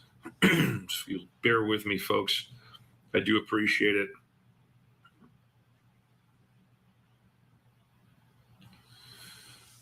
All right, looks like we're good. I just want to close on this point. And again, to explain very quickly how our results come in Arizona. Just imagine 3 buckets. The first bucket is your 8 p.m. bucket. These are our early ballots. Everything that has been processed up to the point when the counties are ready to report at 8 p.m. That's bucket number 1. Bucket number 2 is election day voters, not the voters who bring their ballot on election day, but the folks who actually vote on election day, filling out their ballot in person. That number, that set of numbers will be revealed through the evening tonight, starting sometime well after 8 p.m. Now, as a caveat there, most of our counties in Arizona are central tabulation. So the ballots have to be transported to a central tabulation location to be tabulated, and then those numbers will come out. Even our counties, however, where tabulation happens on site, those data cards or the USB sticks or whatever the technology is they use have to be transported back to the disconnected server physically so we can get those numbers up. That's bucket number 2, election day voters. And of course, the third bucket is all of the early ballots that are either handed in on election day or which have not been processed yet. Bucket number 3 will go on for several days. We expect we expect official results to be prepared 10 to 13 days. And I think I'm getting the high sign over here. Are we done, or do we have a question? Yeah, there was a question, sir. They wanted to know how you know it was Russian on the bomb threats. So maybe just clarify. Yeah, we're not going to reveal that at this moment in time. We're still making sure to be as clear as possible with that, with our federal and local, our federal partners on that specific. But look, Russia wants to sow a lot of mistrust and distrust. They've been increasing their repetitiveness and their sort of directness in these attacks, spreading misinformation and disinformation. And, you know, Vladimir Putin would love us to hate one another. And so that doesn't surprise me that it is. I don't know that I'm at liberty to reveal anything more than my solid suspicion grounded in information that I don't know that I can share yet. So I'm going to have to leave it at that. And is there another one? Yes, sir. Okay. There was just ask if there's any update on numbers, which might mean you might just have to say when they can expect numbers. When we can expect numbers? Yes, or the first 8 p.m. 8 p.m. is when we do that bucket number one. That's the only thing we can really guarantee at this moment in time. We're not going to try to push the counties to get us updated numbers from this office. And y'all in the media can ask those questions, but we know how hard they're working on everything else right now. So many folks doing a lot of work. I know that we will get some good numbers later on this evening. But if we do get anything solid that we're ready to report, we could push it out there. Anything else? Yeah, Jen wants to know if we Jen Fifield. There's only one Jen. Blue Pen Jen. Can you say if the threats to Navajo sites are credible, and if so, what is being done to protect those locations, and are they still open? The federal and state and local law enforcement agencies are doing everything they need to do within the protocols, including, as I understand, folks have been deployed to the locations. We don't have any reason to believe that anyone is in jeopardy or any of these locations are in jeopardy. That comes from the folks who are analyzing these threats, not from me. That's not my gut. That's not my hunch. And so I got briefed right before I came on this call. So we can say with some confidence, as informed by those folks who take care of that stuff, that no one is under any threat as we understand it right now. But I think they are sending folks out to these locations just to verify that. But these threats aren't credible at this time. Anything else? Did the polling places in Navajo Nation have to close down at any time? No polling places have closed on Navajo because of these bomb threats at any point in time. This is my understanding, and I'm pretty sure, I can't confirm that, but I'm pretty sure none of them actually closed. And that's pretty much it, sir. Okay, well, thanks, everybody. We're going to go ahead and sign off here. I don't know if we're going to do another briefing, but I'm sure there's plenty of stuff here that many of you will want follow-up on. And so we will continue to retrieve and process more information. And if we get another pile of data that we want to make sure you all are informed about, we'll make that happen sometime later this afternoon or throughout the evening at some point. All right, let's go ahead and kill the train. All right, so that was Arizona Secretary of State giving a briefing live, just sharing some updated information, saying that they will not be expecting to get any of those election results until 8 p.m. And of course, that is when the polls will be closing. I'm just taking a quick look at this when it comes to Arizona right here. And again, polls close at different times depending on the state. And so Arizona is going to be closing at 9 p.m. Eastern time. Arizona, of course, being one of those key swing states. I'm taking a look at our list right here. Michigan, also a swing state, will also be closing at 9 p.m. Eastern time. Nevada, 10 p.m. Eastern time. So those are some of the later results that we are expecting from those key swing states. Georgia will be closing at 7 p.m. Eastern time. So that is the very first swing state where the polls will be closing. North Carolina just 30 minutes later at 7:30 p.m. Eastern time. And Michigan, Pennsylvania, 8 p.m. Eastern time. But it's interesting because Michigan is split, right? You have the Eastern time zones and then, of course, the Central time zone. So depending on which county, those polls will be closing at different times.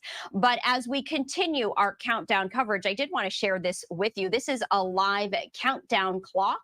The first polls closing on the East Coast in 1 hour, 36 minutes and about 30 seconds. So we are very close from pivoting from election day to election night when those results slowly start to come on in. And So many people are going to be watching and waiting for those results to come in. I did want to share this look with you. We just got this into our Live Now from Fox newsroom right here, but take a look. A beautiful live look out of Howard University. This is where Vice President Harris is going to be watching those election results come in. Howard University being her alma mater right there. And so that is a live look right there. I also wanted to share this look with you. This is inside the Palm Beach Convention Center. This is the Trump election headquarters in Palm Beach, Florida. You can see the crowds already gathering right there. To note, though, former President Trump will likely not attend as he is expected to watch those election results come on in at his Mar-a-Lago club. But I did want to share that with you as we do have these live looks right here on Live Now from Fox. And I do want to invite you to stay with us right here on Live Now from Fox as we transition from Election Day to Election Night. Our primetime coverage with Andrew Kraft begins at 6 p.m. Eastern Time. As those results come in, our entire Live Now from Fox team has you covered with those real-time results. There's also going to be a panel of analysts and reporters spread across the United States, giving you those live looks inside those headquarters. All right, we are going to step away for a 2-minute break here on Live Now from Fox. After that, we're going to be joined by Christina Evans, my colleague at Live Now from Fox. She is going to be covering the social media component. No doubt a lot of strong reactions and a lot of comments are expected to come throughout the night, and she has you covered on that front throughout the election night. All right, so we're going to step away for a 2-minute break right here on Live Now from Fox. I'm Stephanie Quinu. We'll be right back.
Welcome back to Live Now from Fox. I'm Stephanie Quinu. Time right now is 5:28 Eastern, 2:28 Pacific, and we're continuing our live coverage on Election Day.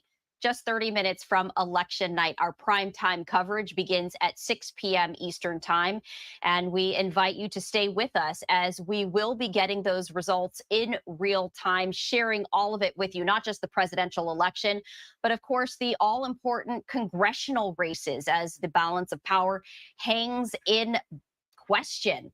And we're going to keep a very close eye on that. Of course, there are also a number of gubernatorial races that are very important and some of those ballot initiatives.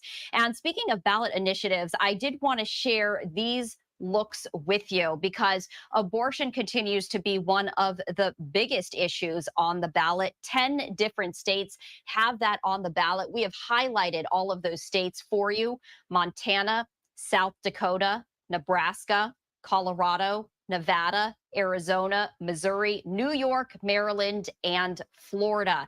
And this really has been an important issue. In fact, Vice President Harris making it part of her campaign platform, appealing to female voters.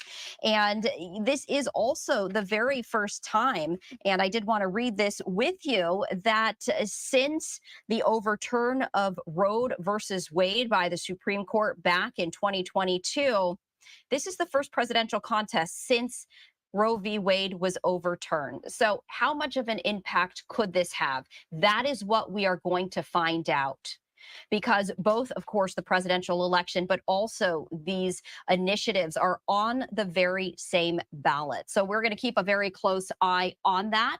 And another big issue that we have is marijuana. A lot of people have very strong emotions on that. North Dakota, South Dakota, Nebraska, and Florida, all on that as well. No doubt, very important, strong reactions are likely to come on in. And for that, I do want to bring in my colleague, Christina Evans, who is keeping a very close eye on everything social. So we're going to pivot to her, bring her in. Christina, it's great to see you on this election day, almost election night. I know you're keeping a very close eye on everything social media. Can you bring our viewers up to date in terms of what you will be covering in the coming hours? Absolutely, Stephanie. Thank you so much for having me here to kind of preview what we're going to be talking about on our social platform. So if you have your phone, grab it, pull it out right now. I want you to follow us at Live Now Fox. That's it over all of our platforms. We are, though, going to be particularly active on TikTok tonight as well. So keep that in mind. If you're not sitting there at the TV watching these results come in live, we've also got you covered on social media. Your phone goes with you everywhere. So Live Now will be with you everywhere you go. I also do want to show you a look here in our room so you can kind of see what I'm going to be monitoring tonight.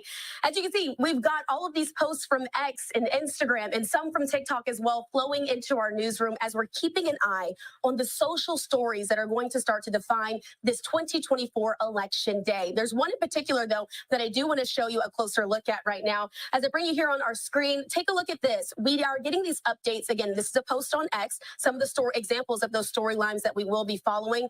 Right now, we know that at least 200,000 people have voted in person there on Election Day as of 3:05 p.m.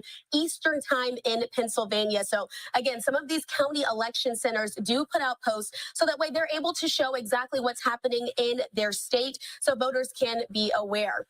But another thing that's trending on social media that I have to bring your attention to, this is in Maricopa County. We also know that Arizona, a critical swing state in this election, has got a lot of voters as they're going to the polls today, maybe feeling some anxiety. It's normal for an election day. But one thing that's going to be helping out this election day, as you can see next to me, puppies at the polls. So this is another example of a post that we found on social media that's starting to get some traction there in Arizona and in Maricopa County specifically, as the Arizona Humane Society decided to bring out these puppies to help ease anxiety for those voters who are seeking to cast their ballot in this election. So a lot is going on right now on the election front that we're keeping an eye on social media. Again, one more time, I want you to follow us at Live Now Fox. That's it on all platforms. You'll be able to find us there. I'll be giving you updates throughout the night, specifically on TikTok. So make sure you're downloading the app and hitting that follow button. Christina, I have to say, this election season has been contentious. There's no doubt about it. But I could not help but smile when I saw that puppy. And we need sometimes that levity. I mean, election day, of course, incredibly important. But, those lighter moments also we need to embrace as we do await those election results. So you're going to have the serious to the lighthearted and everything in between, keeping a very close eye on everything social media. No doubt the thousands and hundreds of thousands of viewers are going to be keeping a very close eye on exactly what you are doing. So fascinating and so important. So thank you so much for taking the time to really just break it all down for us. Absolutely, Stephanie. And yes, just like you, I'm going to show it here one more time. The puppies were definitely my favorite part so far that I've seen on social media today.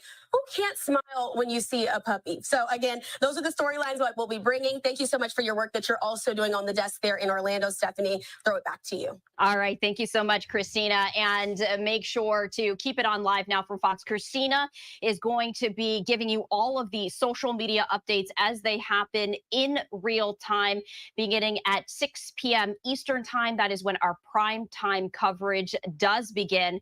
We invite you to stay with us right here on Live Now from Fox as we continue that coverage, really now just less than 30 minutes away from our prime time coverage, transitioning from election day to election night. And no doubt about it, this is going to be an incredibly historic night for the United States, but not just tonight. Tomorrow as well, as many election officials are saying that they may not have their final results until tomorrow. You can count on Live Now from Fox for that 24-hour coverage. We are not going away. Every step of the way, every single result, we are going to be with you, bringing it to you in real time.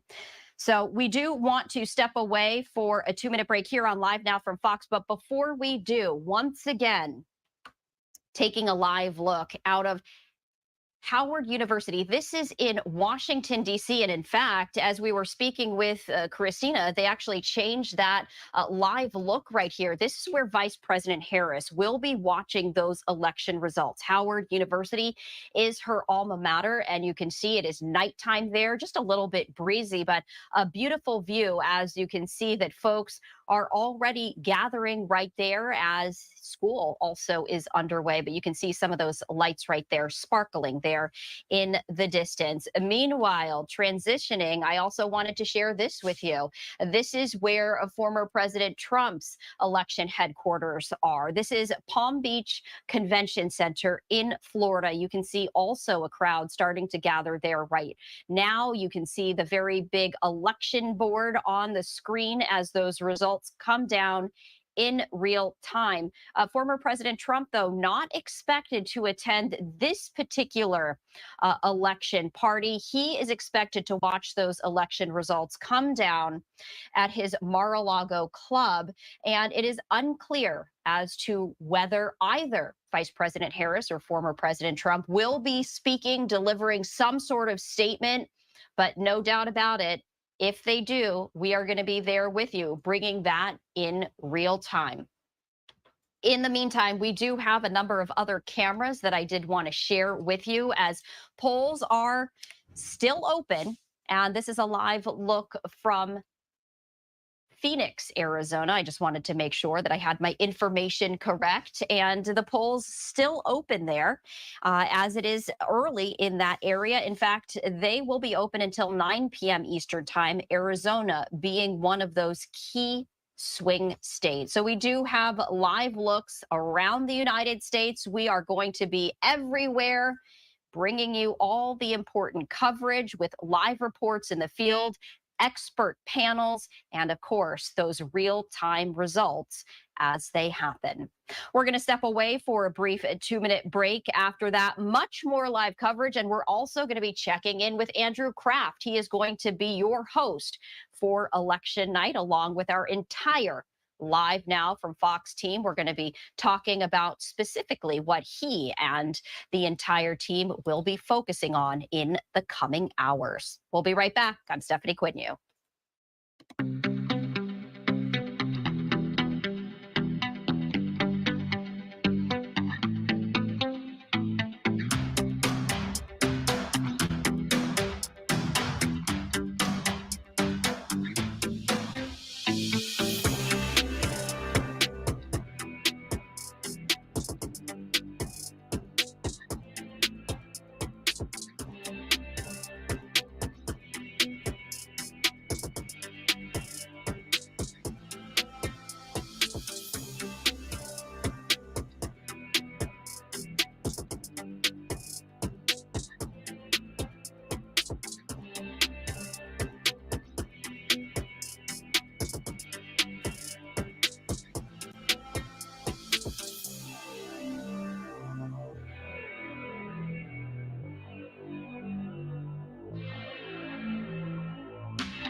Welcome back to Live Now from Fox. I'm Stephanie Quinu. We are continuing to cover Election Day, almost election night, as polls are still open, but now we are just moments away from them closing. I did want to share these live looks with you. This is a live look from the Palm Beach Convention Center. This is where the Trump headquarters are and where many of his supporters will be watching those results in real time. Former President Trump, though, not expecting to attend this particular watch party, as he will be watching those results from his Mar-a-Lago estate in Florida, just a short distance away from this. Meantime, this is a live look right here at Howard University, where Vice President Harris will be watching those real-time election results. This is in Washington, D.C. And you may wonder, why Howard University? Well, this is where she went to college. This is her alma mater right there. So I wanted to share that with you. Meantime, we continue to follow the very latest out of all of the swing states. And we did want to share this with you. This is a live look at our swing state map. You can see that there are 7 states that are critical to either former President Trump or Vice President Harris to win the presidential election.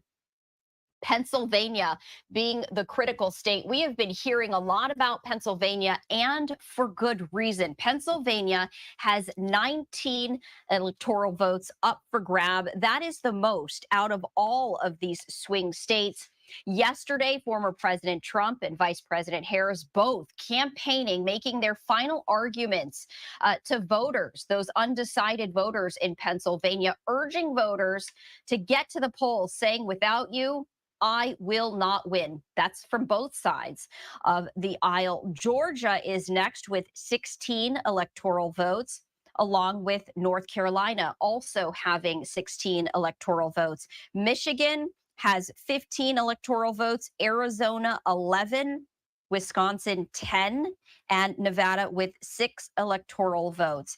And so it is interesting. So just to give you some context and a little bit of history, 2020, of course, the last presidential election, President Biden won every single swing state except for North Carolina.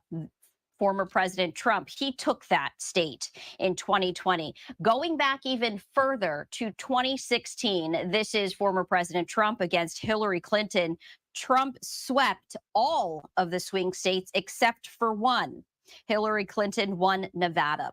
So as you can see, these 7 states really have been key in the past 2 elections and now currently in this particular election. Now, Pennsylvania officials say that it could take until tomorrow before they have any final results. So, of course, there might be a big question mark tonight. That has yet to be determined. We are going to be watching this very closely every single step of the way. Now, Georgia has also been under very high scrutiny with electoral integrity and election integrity. That was a big focus during the last presidential election. We have been hearing from the Secretary of State a number of times today, giving updates on the electoral process on this election day. And I did want to share one of those last briefings with you with the Secretary of State. Let's listen in. And specifically, what kind of things have you done? We're battle tested, and we'll have a process in place. We'll make sure we follow the law, follow the Constitution, and report the results accurately. One last question. Several thousand Cobb County viewers got their, voters got their ballots late. They were under the impression, many of them, as of yesterday, that they would be able to return those ballots late. With the motion to stay now, any word to them or to the people who are in charge of submitting those ballots or mailing those ballots? The Georgia Supreme Court had a ruling, and every voter needs to return those no later than 7 p.m. If they can't get to the election office for Cobb County, then they can show up at their precinct, and they can then, nullify their absentee ballot, and then they can vote in person. So there's a process. All right. So that was Georgia's Secretary of State. That was mid-sentence. So I did want to bring it to you in its entirety. So I am going to almost rewind it just a little bit so we can once again listen in. Your mic check? Yeah. Level check, 1, 2, 3, 4. Check, check. Good. Thank you. Yep. Thank you. Hey, good morning, everyone. Well, it's great to see you. Well, so far, it's been just smooth sailing by and large. And I'm just really grateful for the team that we have. I've led the way to make Georgia the most secure, free, and fair place to vote in the United States.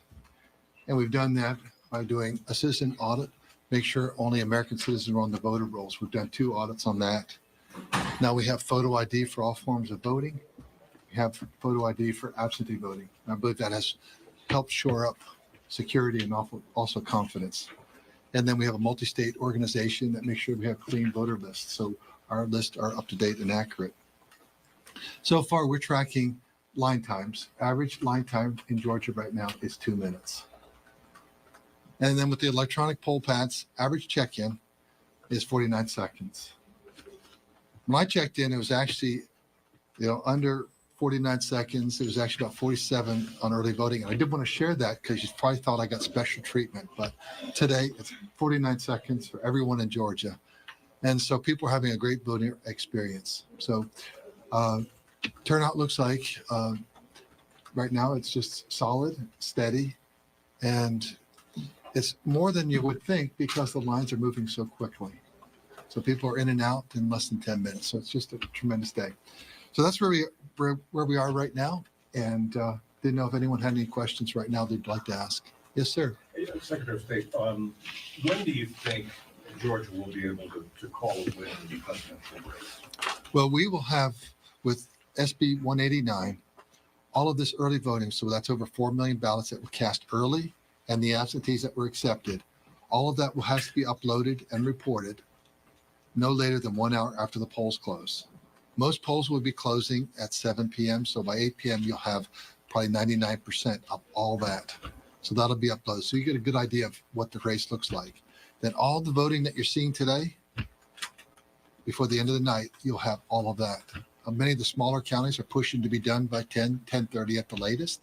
But that's the type of response you're going to see in the smaller counties. But by the end of the night, you'll have all of those results. One follow-up question. Regardless of the outcome, do you expect legal challenges? Well, that gets into future predictions. And our job is make sure we have a secure election that's accurate. And we're really excited that's also going to be fast. The voters are having a great experience. Lady in the back. Sorry to interrupt. We received a lot of emails today about people who say their polling location was changed last minute. Signs outside of polling locations say it's actually this other location. Are there any reports of that? Do you know of any last minute changes? What should people do if they encounter this? I haven't heard any reports about last minute poll changes. Did all the polls open on time at 7? Any delays to it? As far as we know right now, it's been smooth. And so we obviously hear about that a little bit later. But you always have a couple precincts that will have a 15-minute or a 30-minute extension. When you have 2,400, there's always something that could happen right at 7 a.m. I know I was up at 5, but many of the people that are working here, when I checked with them, they were actually up at 4. So I guess they stepped in. Still on pace for 1 million, you think, today? I think we'll pass that based on where we are right now, just the feedback we're getting. I think it'll be a little bit north of that. Any other questions? Yes, ma'am. You can't predict the future, but have you prepared for litigation if you need to go to court, and specifically what kind of things have you done? We're battle tested, and we'll have a process in place. We'll make sure we follow the law, follow the Constitution, and report the results accurately. One last question. Several thousand Cobb County voters got their ballots late. They were under the impression, many of them, as of yesterday, that they would be able to return those ballots late. With the motion to stay now, any word to them or to the people who are in charge of submitting those ballots or mailing those ballots?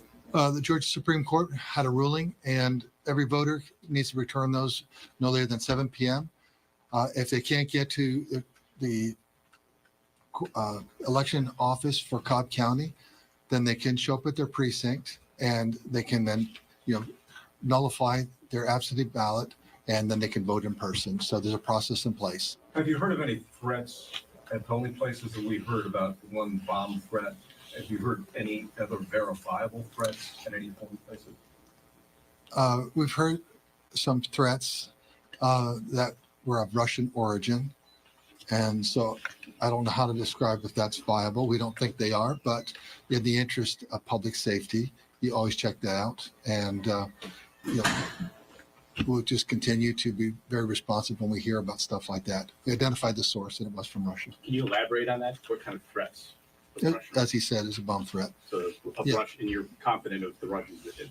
Yeah, just like we had the DDoS attack on Monday, October 14th, 420,000, pings denial service from Russians. So we added that interface that said, I am a human, I'm not a robot. So they're up to no mischief, it seems, and they don't want us to have a smooth, fair, and accurate election. And anything they can get us to fight among ourselves, they can count that as a victory. So that tells you a little bit about the Russians. They're not our friends. Anyone that thinks they are hasn't been reading the newspapers. Thank you so much. Can you clarify where they were from?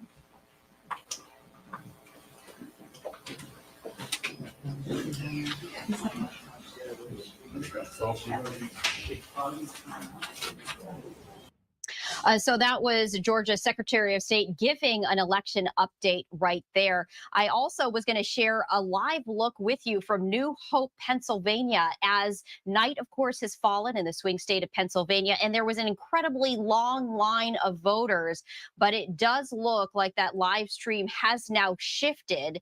And so that's what happens. We have access to all of these live cameras all around the country. They come and they go, and that is the way that it is. But speaking of live, I do want to bring in Andrew Kraft, who, of course, is going to be your host for election night. Andrew, I know that you are so busy getting ready, so I appreciate you taking the time to chat with me.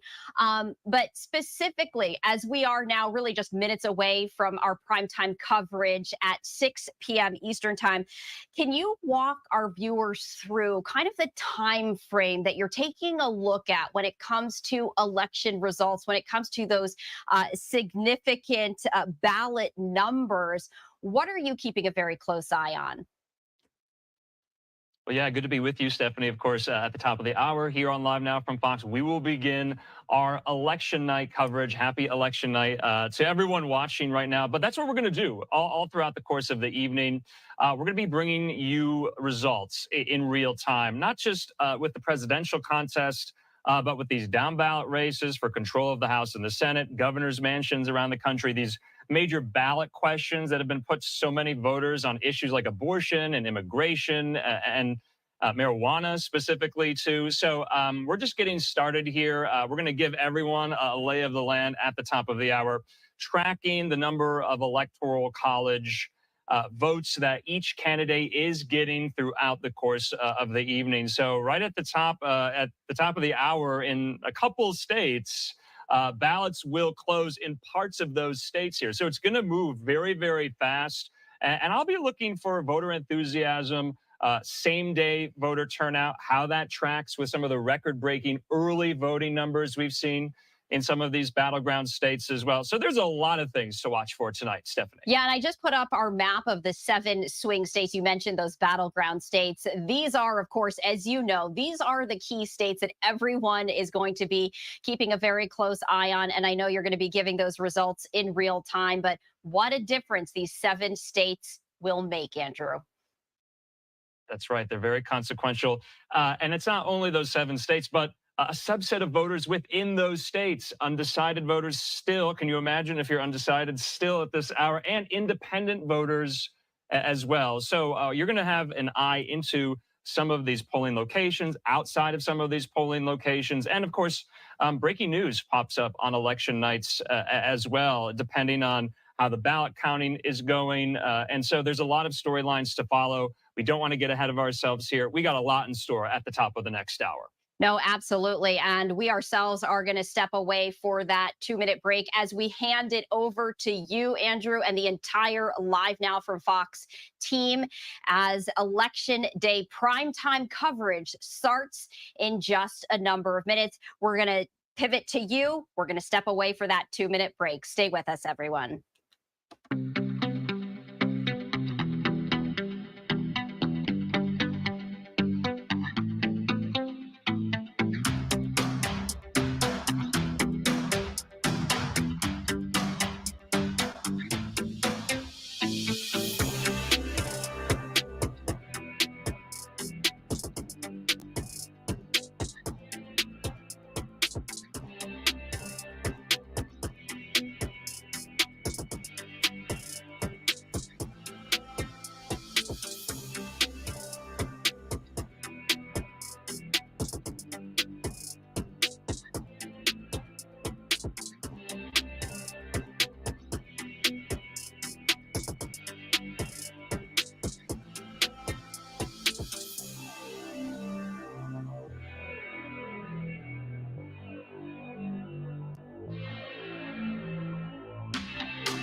And welcome back here to Live Now from Fox. Live Now look there at the White House in the nation's capital. This is the moment we have all been waiting for all year, and that is the prize of the night.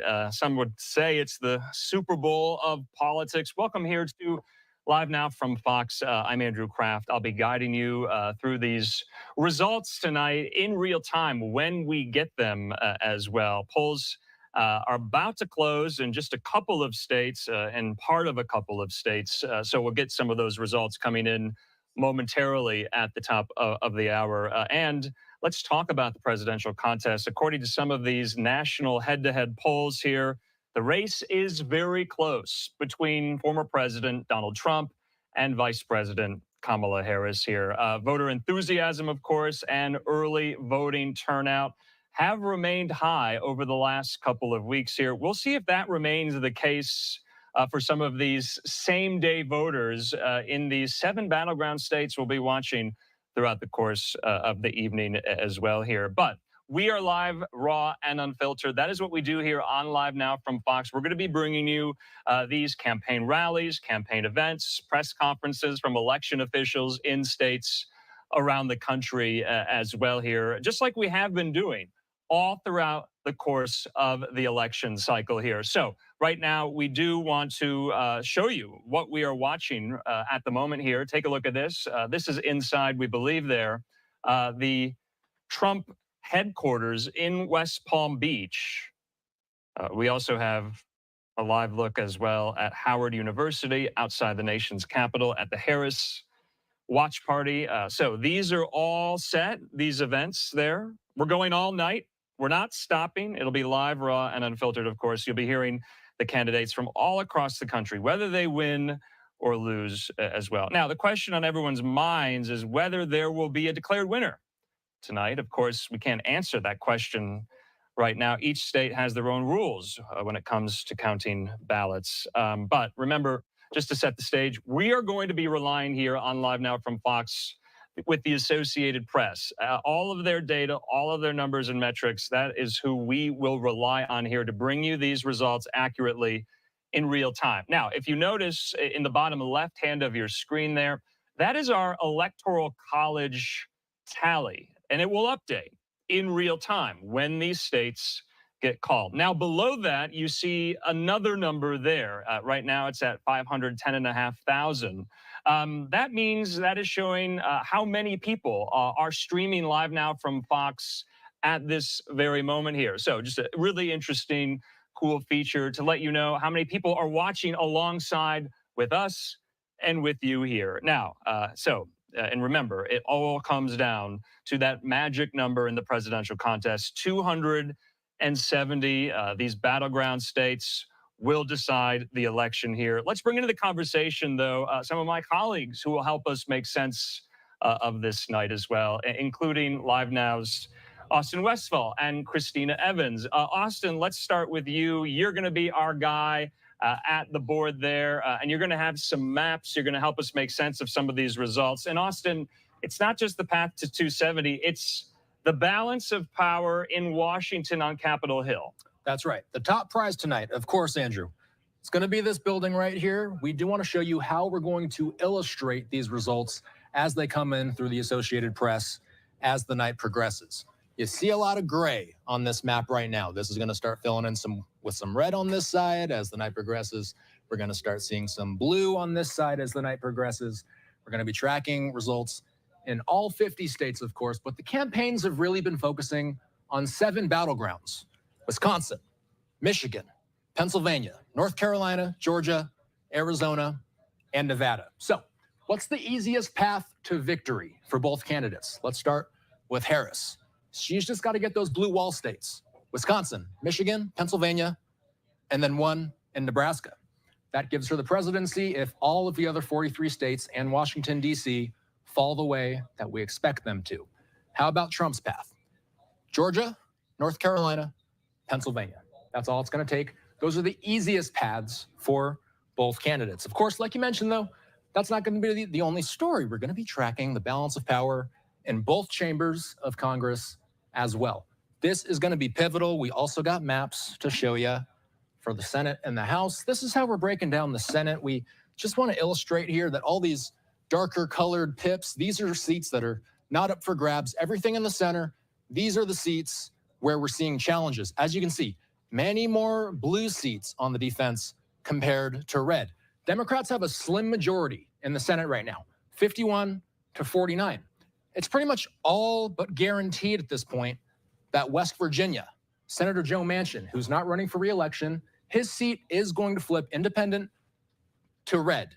Jim Justice, the popular 2-term governor in West Virginia, likely going to be flipping that seat. So that is already going to be one seat that the Democrats are going to be losing. There's a number of other competitive Senate seats: Pennsylvania, Wisconsin, Michigan. Those are pretty much seats that Democrats are going to need to win if they want to maintain their control. There's also some seats where the Republicans could be on the defense. There's been a lot of chatter about whether or not Colin Allred can actually outpace Ted Cruz in Texas. There's an interesting race in Florida with Rick Scott. And then an independent challenger coming out of nowhere, giving us an unexpected challenge in a state that nobody expected a senatorial challenge to happen. So that's what we're tracking in the Senate. Finally, before we go, Andrew, let's talk about the House here. Again, a lot of gray, 218. That's going to be the magic number. This map is much more complex. We're starting to see every single district. There's competitive districts from as far east as Maine to as far west as Alaska. So many competitive races on the West Coast, including in southwestern Washington, Bend, Oregon, the Central Valley in California, Southern California. Those are House races that could determine the balance of the House, and those are races that may not be called for a long time. So I say all that to say, Andrew, that this building is important tonight because it's going to let us know just how powerful of a president we're going to be talking about. That's so true, Austin, depending on who wins the presidency tonight. Will they have a unified government on Capitol Hill or a divided government on Capitol Hill? Will Chuck Schumer in the Senate keep his job? Will Speaker Johnson on the House side keep his job? All of those questions remain outstanding right now. Austin, thanks so much. If it's election night, you do need a map. You got a map, and we'll check in very soon here. In the meantime, though, so many of these storylines will be happening on social media, particularly. We're going to get a lot of our news there because even on election night, breaking news will happen live, raw, and unfiltered, as it usually does. And to join us to track all things on social media, my colleague there in the Live Now newsroom, Christina Evans. And Christina, what are you watching for tonight on social media? Yeah, Andrew, it's great to be here with you guys on election night in Live Now's Social Center. That's what we're kind of calling it at this point. So if you do have a phone that's next to you, as many of us do when we're watching television, pull it out right now. Download some of those apps that we're talking about, X, also TikTok and Instagram. You can find us there at Live Now Fox. So on those social media platforms, I'll be guiding you through some of those other top headlines that we're seeing pop up on social media. I do want to show you just a look now as what we're dealing with here in our social center. Here's the look. We've got all of our boards in here pulling in these posts from X as well as Instagram and TikTok as things are starting to break on the internet. And when it comes to some of those storylines, an example of one that we're going to be following right now, I want to show you here on your screen a look at the story that's now coming out of Milwaukee. So this is some breaking news that we did just get into our newsroom as well. The city of Milwaukee says that it will recount around 30,000 absentee ballots after discovering each of the 13 high-speed tabulators here at Central Count had an open door. Right now, officials aren't sure of how that happened. They will zero out those machines and start again. Now, this is according to our news partners there at Fox 6 in Milwaukee. But again, another important storyline that we're covering there in Milwaukee. So what we have learned is that the city spokesperson, Jeff Fleming, said that those tabulators were sealed, but the doors to those machines were not properly closed. This issue, though, involved early absentee and in-person ballots and has affected all 13 tabulators. Live look that we have there in the city of Milwaukee as we're continuing to follow some of these breaking stories. That's just an example of some of those storylines that we're going to be following here on social media. Again, as you're stepping away from the TV, maybe you need to go pick up your kids from school or run a quick errand to the grocery store. Pick up your dinner tonight. Make sure you have your phone with you. You can follow us at Live Now Fox. I'm going to push our TikTok platform right now because we'll be there very active giving you those latest updates. So, Andrew, sending it back over there to you. But again, you can find us on Live Now socials as well throughout the night. All right, Christina Evans, thanks so much. You're going to be very busy. We'll be checking in with you periodically here. Christina, thanks. All right, in the meantime here, we are well underway now in our election night coverage, and we're into the top of the hour. And a few states, not a lot, I believe about 2, some parts of those states, polls have closed there. I'm talking about Indiana. I'm talking about Kentucky. So we will get some of those results in momentarily here, of course. At the top of the next hour, some of these major battleground states, polls will close there. North Carolina and Georgia will have our eyes on that as well. Let's just give you a sense of what we're watching for right now. We have all of these live pictures, and that's what we do here, of course. You see there inside of the Trump campaign watch party as well, and that's in West Palm Beach, where this will all unfold tonight. Now, for the other campaign, the Harris campaign, this is at Howard University outside the nation's capital. Of course, Vice President Harris is an alum of Howard University, a historically Black college and university, and that is where she has chosen to host her campaign election night watch party and rally here. So we also have some of these vantage points coming to us from polling locations. We just brought you that news out of Milwaukee there. So some snafus and flare-ups. But let's take our first commercial break of this hour. We'll be back in just a moment.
And welcome back here to Live Now from Fox. I'm Andrew Kraft, and happy election night. We are just getting started here. We do want to update you. Remember, I had said that in parts of Indiana and Kentucky, polls have now closed there. We are getting race results there, some of these key House districts. And let's talk about them with my colleague here, Austin Westfall, yet again. Austin, race calls have been made there in Kentucky, I believe. Who? So the way this goes, pretty much every recent election cycle is the very first places that we see polls closing and we start seeing results coming in are portions of Indiana and portions of Kentucky. I got to underline here, these are very preliminary results.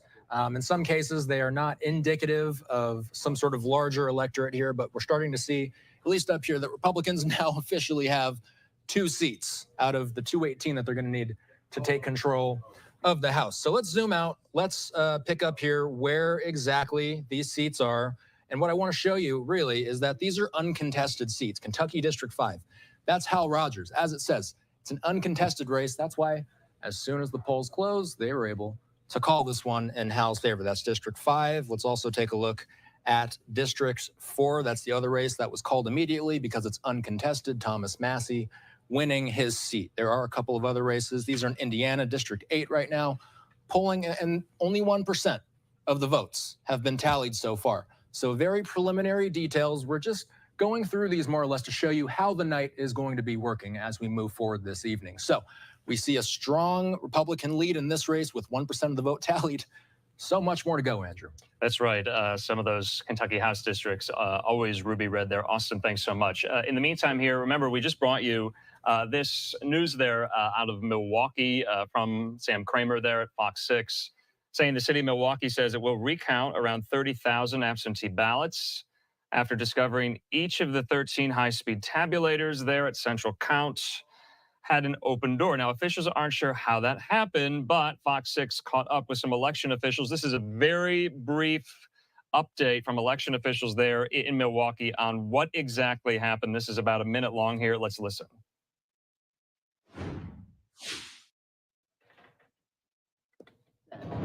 And the ballots that have already gone through the tabulating machine will be rerun through them. It's just out of an abundance of caution. We have no reason to believe that there was any compromise to any of the machines, but because they were not fully sealed, human error, and not fully sealed, we are going to zero them all out again, the 13 machines around, and then rerun the ballots that had already been processed. So most of what you're seeing on the floor here, the opening of the envelopes, the sorting through them, that doesn't have to be redone. What has to be redone is just what's happening against the wall at the machines. It is going to extend the time that we will get the totals here. We don't know how much longer that will be. So it's not insignificant. You said what was sealed, that means. Okay, so that's the bottom line there. It will extend some of the counting, some of these deadlines there in Milwaukee because of this error. And you got some clarity there from that election official in Milwaukee. In the meantime, Live Now look there at the White House. We are waiting on some of these results here in parts of Indiana and Kentucky. And of course, we are tracking the Electoral College count. We have this there at the lower left hand of your screen. We'll be popping that up once the races get called in certain states. Of course, has not happened yet, but that's going to be a key feature throughout the course of this evening here. In the meantime, though, we do want to bring in our first guest in to the conversation, and that, of course, is GOP strategist and operative Kaitynn Colegate. He joins me. Keith, thanks for being with us here. Let's talk about what the Trump campaign needs to do to close up some of these gaps here. You know, declaring on who wins tonight, or whether or not there is a race called tonight. Do you think the former president, much like he did in 2020, will he prematurely declare victory? Or are Chris LaCivita and Susie Wiles telling him not to do that? Is that in the offing, you think? I don't think they're talking about that from the standpoint of we're not in a COVID election. Last time they were tabulating things with COVID protocols and touching ballots and all these other things. And they had twice as many absentee and early voting ballots. They don't have that now. They have much better machines. I think you're going to see results tonight and then acceptance speeches even tonight or or recession speeches tonight for the most part. I think we're going to get to a conclusion way quicker than past elections. All right, of course, live look there at the White House. I have to ask, though, I mean, if he does speak, if Trump does speak tonight, what will his message be if there is no conclusion yet? I think if he does speak, he will say, you know, I don't have enough electoral votes. We're waiting. And then he'll come back tomorrow, kind of like I believe he and Hillary did that in the cycle that they ran together. You just never know. It depends what's withholding still. If there's enough that he can call a victory because he has enough electoral votes, basically, if he wins Georgia and North Carolina, which he has an advantage in right now of early voting ballots, all he needs is Pennsylvania. So if the trend line is that he's going to win Pennsylvania, that's it. That's 270. So none of these other states would matter. If he doesn't win North Carolina or for some reason Pennsylvania, then yes, it's going to be a much longer night waiting for other states and other time zones to close. So, Keith, though, should the Trump camp be worried about the Latino vote in Pennsylvania, particularly the Puerto Rican American diaspora here? The Harris campaign has gone really hard with that constituency over the last week in the wake of those comments that Joe made at the rally at Madison Square Garden. Should they be worried? And if so, are they? I don't think they're even thinking about it for a minute. It's a joke of a person that said something 5 days early. If that's what things are moving the electorate is about the economy, the immigration issue. Puerto Ricans are very upset about, illegal immigration in their communities. There's other big issues that are impacting people at the kitchen counter every day, and I think that's the number one priority for them. So there's 500,000 Puerto Ricans in Pennsylvania. I think they're going to vote on what issues really matter to them most. All right, Keith, I do want to bring in my colleague here, Austin Westfall, with a few questions for you as well. From the Trump side of the equation, we do have his election night watch party shot there in West Palm Beach. Austin. We saw in the past week, Trump visited New Mexico and Virginia, Keith. We saw J.D. Vance in New Hampshire as well over the weekend. What does the Trump campaign see in those states? Those are not the typical battlegrounds that we've been focusing on. I've been talking about New Hampshire for the last year. When Biden canceled the primary up there, it was very devastating to the process.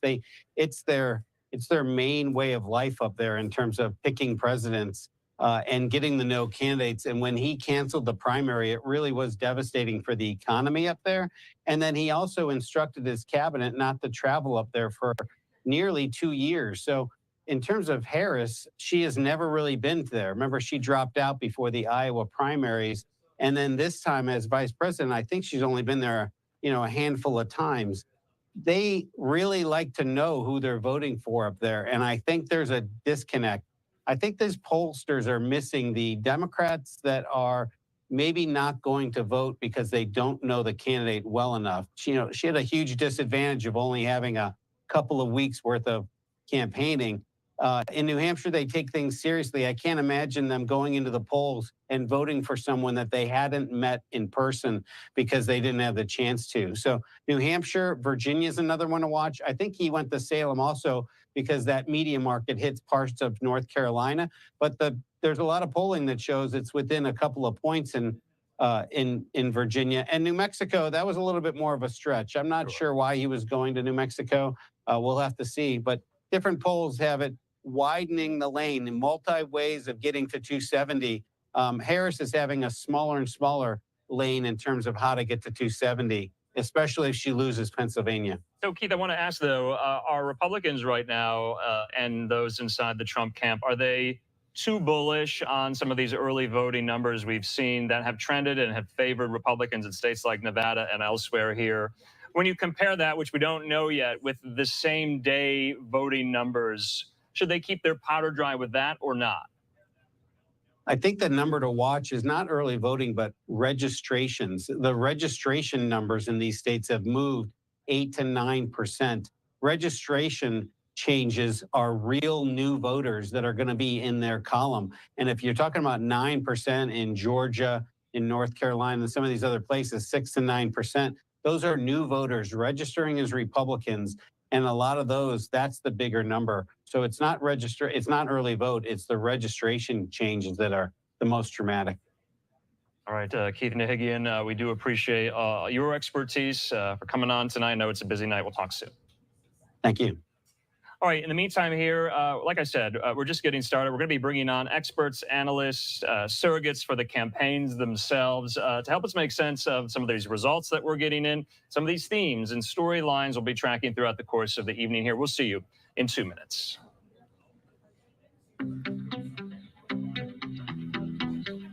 I do think we should pop up some of the Indiana and Kentucky results. Okay, so yeah, that's what I think.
And welcome back here to Live Now from Fox. I'm Andrew Kraft. Thanks so much for being with us here. Like I said, we do have these live pictures coming to us, both there at the Trump watch party and also there at the Harris watch party on the campus of Howard University.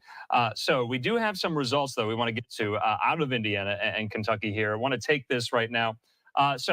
This is the presidential contest there in Indiana with about 5% of estimated votes counted. At the moment there, you see Trump over Harris, almost 2-1 there, 61 to 37%. But it's early, 5% only of estimated votes counted. We'll see whether or not Trump can maintain this very, very wide margin. Indiana went for him in 2020 and 2016. All right, moving on. We're going to stay, though, in Indiana. Remember, there is a Senate race there.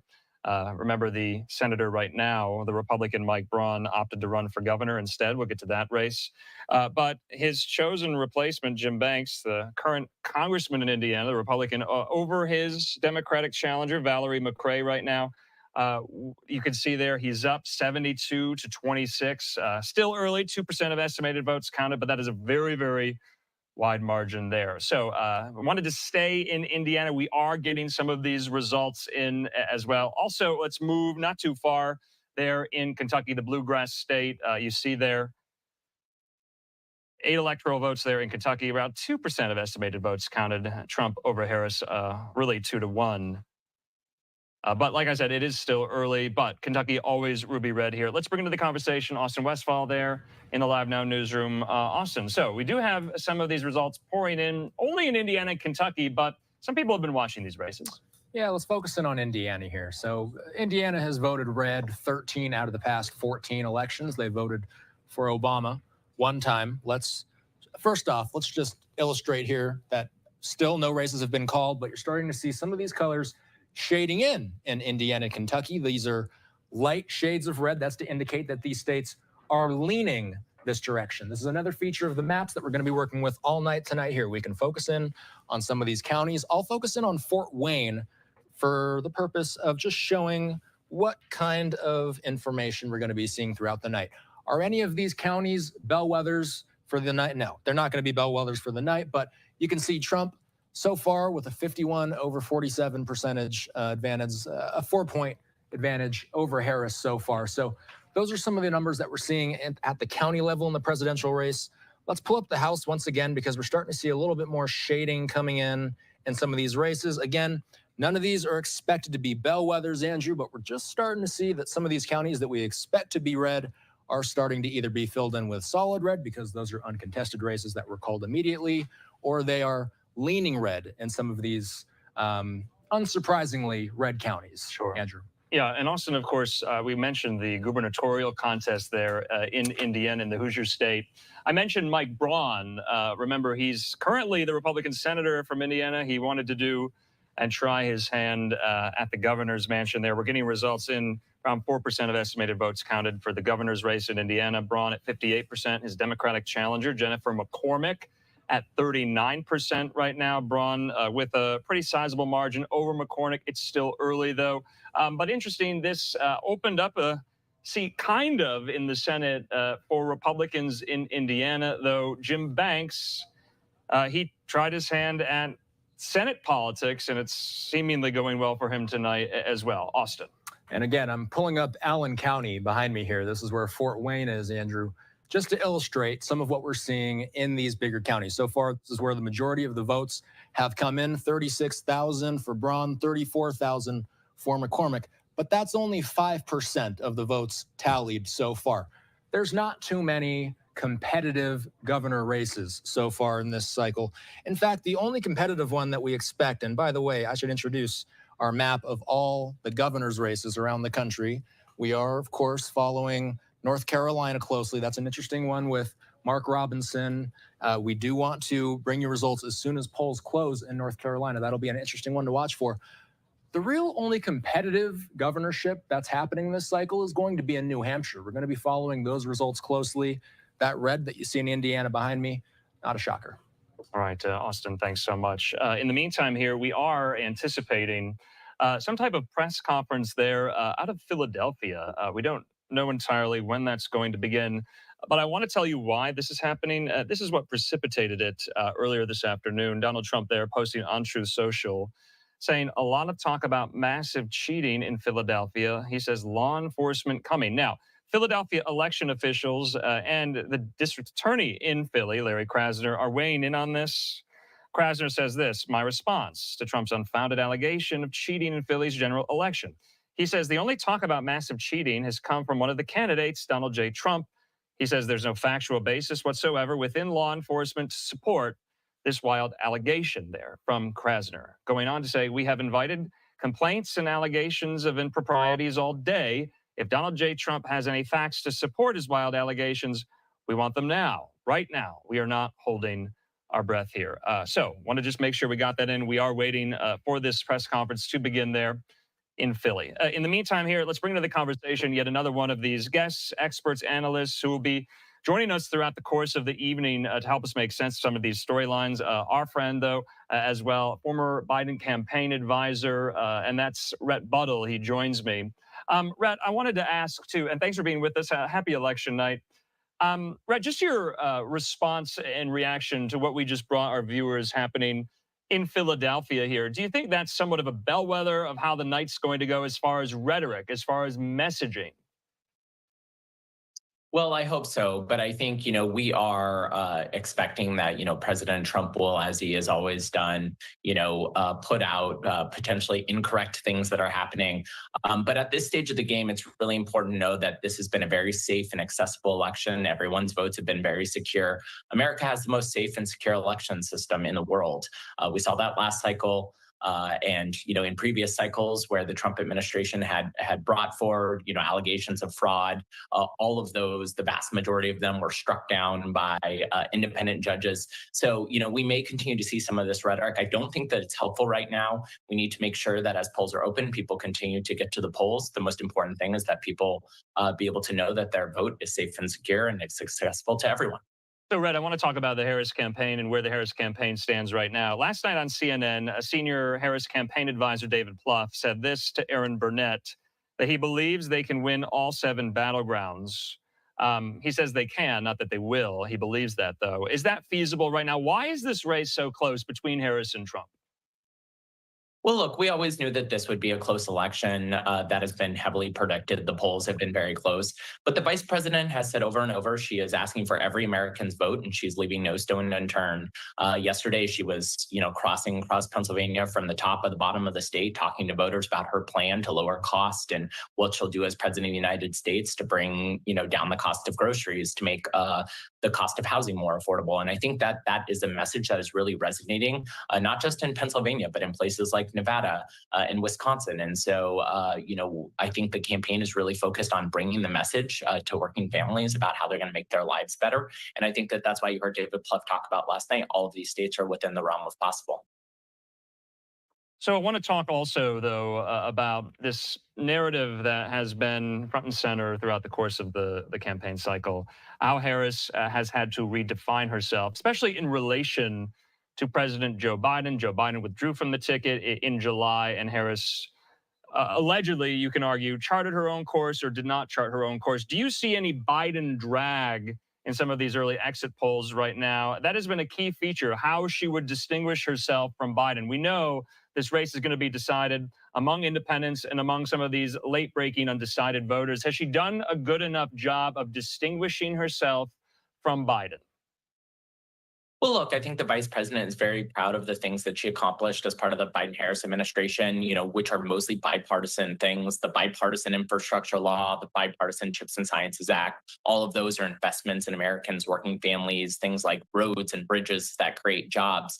But the vice president has also really talked about what is important to her, right? And so she's put plans together focused on working families and small businesses. She's made access to capital and tax credits for small employers and Main Street the hallmark of her campaign. She's focused on bringing down the cost of housing and groceries for families. Those are things that are plans and that are really unique to the vice president, I think are really identifying. And I also just think, she's been very focused on building a broad coalition. So in addition to really working to, talk to the African-American community, the youth vote community, we're really encouraged by the numbers we're seeing out of Pennsylvania with the Puerto Rican community, for example, and young voters, on college campus coming out to support the vice president. I think all of that is a really unique sign to the strength of the coalition that the vice president brings to this conversation.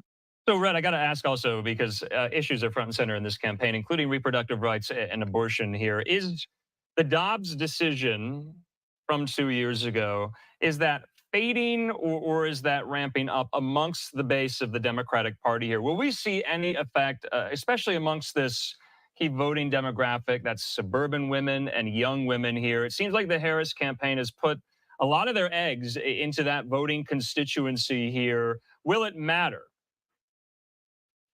Look, Dobbs is very important, and a woman's right to choose is a key part of this campaign. The vice president has been clear, but there's a broader narrative here, right? This is about freedom. Do you want a candidate that supports freedom? If so, you want to support Kamala Harris. Do you want a candidate that will take us forward and continue to grow the economy? If so, you want Kamala Harris.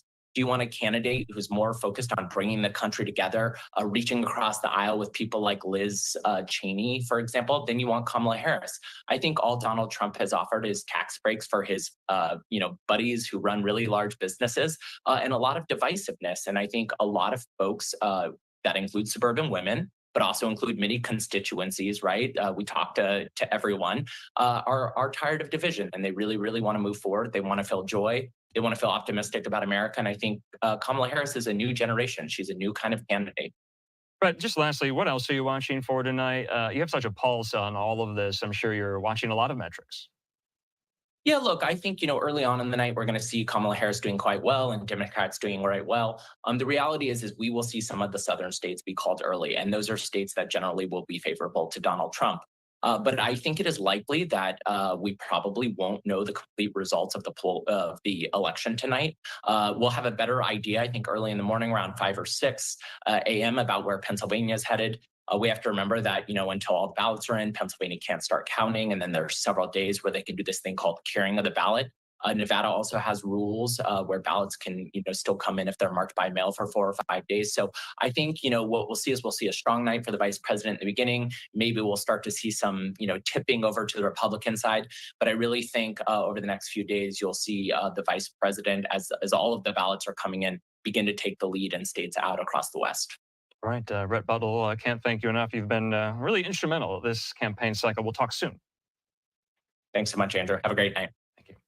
All right, in the meantime here, we do want to take just another quick commercial break. The results will keep coming in. We brought you some out of Kentucky and Indiana especially. We'll be bringing in my colleague here, Austin Westphal, in the Live Now newsroom, and some more experts and analysts to help us make sense of some of these themes, some of these plots and storylines that we have been discussing all year. We'll see you in 2 minutes. Actually, no, let's not go to break. We have Philadelphia officials up there speaking to reporters about some of these claims the former president has made about voting in the city. Let's watch.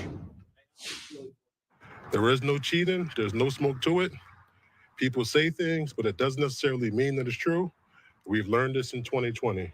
We have hardworking people trying to give the citizens of America the election that they deserve. Do you know any specifics of the allegation? Hold on 1 second. So as I said in my social media post, there is no truth to the allegation that there is massive cheating in Philadelphia. We have been in touch with the RNC and anybody who has any complaints throughout the day. We've been responsive. Everything has been handled appropriately. So we look forward to the continued voting until 8 p.m. when the polls close. We also have ballots that still need to be counted inside the warehouse. How concerning is it that one of the candidates says that you're cheating, put Philadelphia on blast on his Truth Social? What does that say? Here's the reality. I mean, no one's worried. No one's concerned. We have hard-working Philadelphians who work on the election boards, who do the canvass. They're hard-working citizens. And again, that's an attack on the hard-working people who are honest. And we have evidence and proof to show that everything is on the up and up, and it has always been. And again, we're not going to be here all the time just addressing whatever is on social media. We have election that we have to run. So we asking y'all to please respect that and let us finish our job. What do you want to say to Donald Trump right now? I don't want to say anything, Donald Trump. Only thing I want to say is us, citizens of Philadelphia, you're going to get the election that you deserve. And you have always been having accurate results and honesty. And we have great citizens here working to do their job. Do you have any specifics of the allegations? I mean, I saw something on social media. I mean, I saw it said something about it was cheating and all that kind of stuff. Again, that's not nothing new. I mean, this playbook has been played since 2020. We saw it, and we're going to do our job to give the citizens and give America the election that they deserve. Did you investigate? We have time for one more question. We got to get back to work. One more question. And as we've done all day, if there are any specific allegations that would like to be brought to our attention, we'll be happy to look into them, and we will make sure that we are as responsive as we can be. But until we see anything specific, there's nothing here. Do you have an estimate for how many ballots there will be, mail ballots that you'll have to count? So we don't have those exact numbers yet because people can still turn their ballots in until 8 p.m. So speaking of that, we're going to go back in and get back to work. But thank you so much. So ballpark, I mean, it could be close to 200,000. Okay. Thank you. About an hour and a half. All right, so there you see our colleague at Fox 29, Chris O'Connell. All right, you just heard from two city commissioners there in Philadelphia talking about the electoral integrity of the votes there in Philadelphia after some of these claims made by former President Trump on his social media platform, Truth Social, claiming that cheating was going on. Those two officials you just heard there are saying there is no credence to some of those allegations being made and leveled by former President Donald Trump there. Essentially, they are saying there is no there. So wanted to make sure we got that in. We do want to take yet another quick commercial break. More expertise and analysis and results in 2 minutes.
And welcome back here to Live Now from Fox. I'm Andrew Kraft. Happy election night here. We're just getting started, but we have a lot to get to, including some of these results coming out of states like Indiana and Kentucky as well. Remember, we're tracking the governor's race in Indiana. I want to take that there. Republican Mike Braun, he's a senator right now, and he's trying his hand at the governor's mansion there. He is 55% over his challenger, Jennifer McCormick's 42%, with around 9% of estimated votes counted. That's a pretty wide margin for Braun. It's looking good there for Braun's chances. We do want to focus, though, on the presidential contest in Indiana. Indiana reliably red for Republicans last two cycles. Trump 58, Harris 41 there, with around 9% of estimated votes counted. Remember, all throughout the night, we are relying on the Associated Press for their data, their metrics, their results as well. We bring those to you in real time. So remember, Indiana, 11 electoral votes. The Hoosier State in the Midwest there, Trump over Harris right now in Indiana. Now, let's go not too far. Kentucky, you see there, Trump over Harris, 65-33, almost a 2-to-1 margin there for Trump in Kentucky. Kentucky has 8 electoral votes. Still early there, but Kentucky usually a ruby red state. In the meantime here, wanted to make sure we got some of those results in. Let's bring to the conversation my colleague, Austin Westfall, and someone who we've relied on all year, political analyst Brian Sobel, for his expertise. You guys, thanks for being with us here.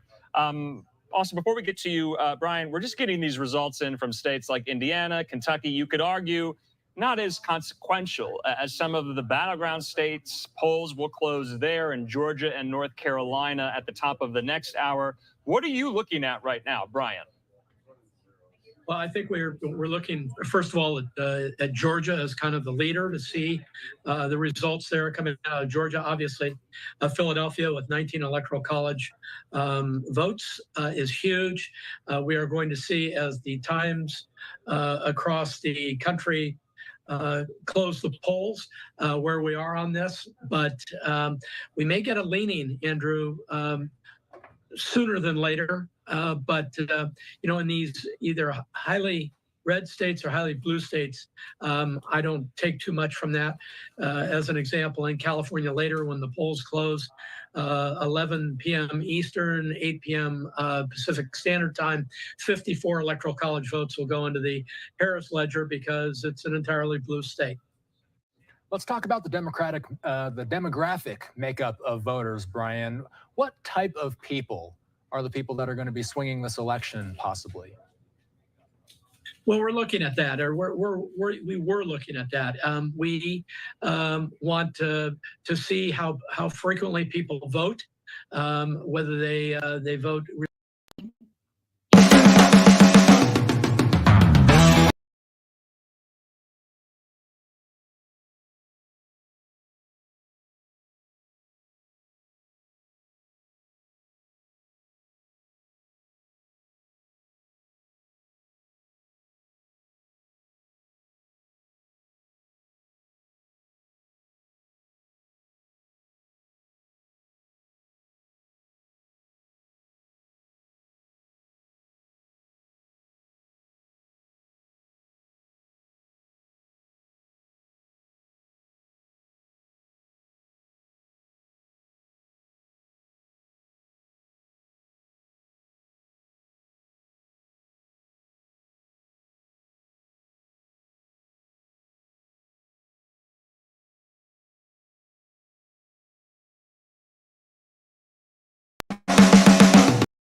Testing.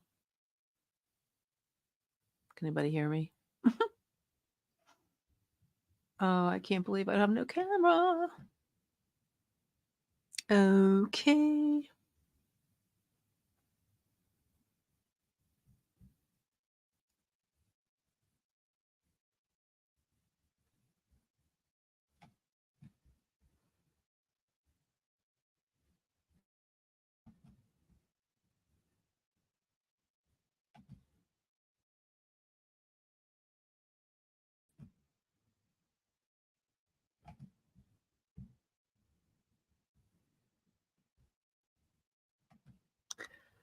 Testing 1, 2, 3.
Testing 1, 2, 3.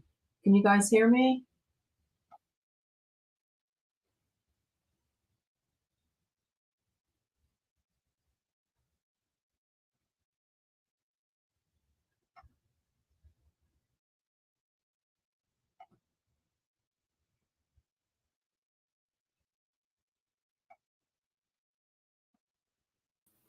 Hey, John, can you hear me? Yeah, I hear you. Do you hear me? Yeah, I just can't get my camera to work. It was working all day and it stopped working. Yeah, I can hear you. Yeah, all right. How are you today? Good. Everything's good. Good. Okay. Well, we're already streaming. So Okay. I want to, introduce you. This is John Ventre. He is a resident of Westmoreland County. He's also a former MUFON director for Pennsylvania, and he ran for governor. So how's it going? I haven't heard from you in a long time. Yeah, I also ran for county commissioner twice, only to have the Wow. weak Rhino Republican Party work against me because they don't like Trump-like people. And even today I had people call me and say, where are all the signs at the voting polling places? The committees are supposed to put those out. But I'm telling you, this is I already wrote my letter to the editor and sent it to him, and I told him I'm so confident Trump's going to win, and I sent them a letter to the editor, the end of the progressive and Rhino movement, because once Trump wins, at this time around, he's going to clean house, and the people got to understand we have to get rid of elected officials that are mamby-pamby Republicans that only want to compromise, that are gutless, won't stand their ground. And that's 60, 70% of the party. It really is. So you can never vote Democrat ever because they've become the party of perverts. And they really are. When BLM first came out years ago, I read who their base was. And I said, okay, so they got the LGBTQ. Who cares? Really, who cares? I mean, they had African Americans that are 13, 14% of the population. But okay, so altogether, you put them together, you have 20% of the population. Who cares? but the Yeah. media has given them 80% of the coverage, and everything in the media is a lie. You see it all, especially the last couple of days. I mean, I sign in and I look, and article after article bashing Trump. He said this, he did that. Monday's Trib, the front page, every single article was anti-Trump, written by the Associated Press or something, and they were all critical of him. He said, he said this, whatever. It's disgraceful. And the Tribune Review in Westmoreland County is 75% liberal articles and commentaries, and it's in a county that I say when the voting is done, votes 70% Trump. 70%. Yeah, it was 65 last time and 67% in 2016. So I say it's 70 this time. And you got a liberal newspaper that used to be very conservative. I write my letters to the editor every 4 or 5 weeks. They put them in. They rejected 2 of them recently. One, I tore Kamala Harris apart, and they're saying to me, well, you can't substantiate she had an affair with Mayor Willie Brown, I think his name was. I mean, it's common knowledge. It's all in the media. And I said other things. I said she was anti-Christian, especially anti-Catholic, and they said, no, she's not. Prove it. And then a week later, she doesn't attend that Catholic dinner. I know, that was crazy, wasn't it? I mean, I called it on everything, and I wrote another one, about the Haitians being spread all around the country and here in Charleroi locally. And I said, let's call it the way it is. Why are Haitians our problem?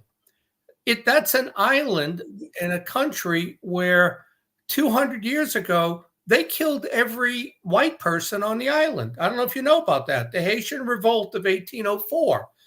It was French. It was a French island. There were 5,000 white people, French people on the island. They killed every one of them. Man, woman, child.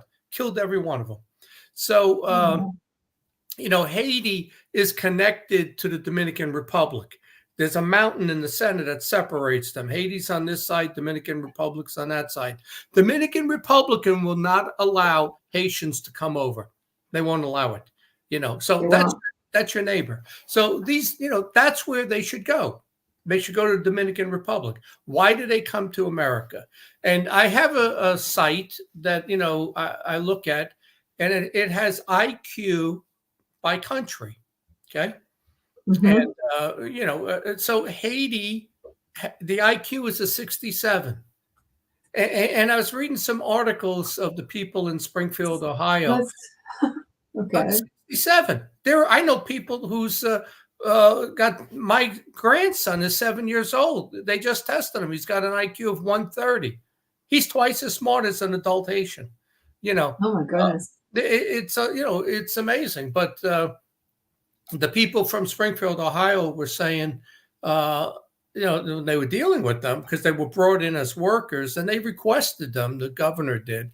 And they said, these people have the intelligence of a second grader. That's what you brought in. They're bringing them in, and what are we going to do? There's nothing we can do about it. Once they're in here, they're going to. I think they're not here illegally. They were brought in by Biden because of the gangs and violence in Haiti. So I don't think you can pull them out like, Trump wants to get rid of the people coming across the border. The Haitians were not brought in that way. But, hey, there's gangs all over the place. I know. Why is it our responsibility to take them? What do they have to offer? And here's the thing. How do you increase minimum wage when 95% of the people you bring in are low skill, no skill, minimum wage workers? So, you want a job, they bust them into UPS and Amazon in New Stanton. Okay. They can sort packages. They can load trailers. It doesn't take a lot of intelligence. It's a physical manual job. and except those companies are paying you $20-something an hour to do that. What do you do with these people? We're not getting Haitian doctors. There's a shortage of nurses in the country. I don't see any Haitian nurses in the crowd, so I don't know. But this is the Biden-Harris MO, and their MO was to destroy the America we grew up in. They want us to look like a third world country. And then they spin everything to sound, nice, of the reasons you got to do this. And if you don't agree, you're a racist. And, I don't know. Trump has the right idea. It should be based on the needs of the country. You're short 800,000 nurses. That's all you bring in is 800,000 nurses. You're short 20,000 carpenters. That's what you bring in. This thing, I don't even know where it came from. It must have been from the Statue of Liberty that, bring us, you're tired, you're poor, you're whatever, and we open the borders up to all of these people. Yeah, they got a hard time where they are. How is that my problem?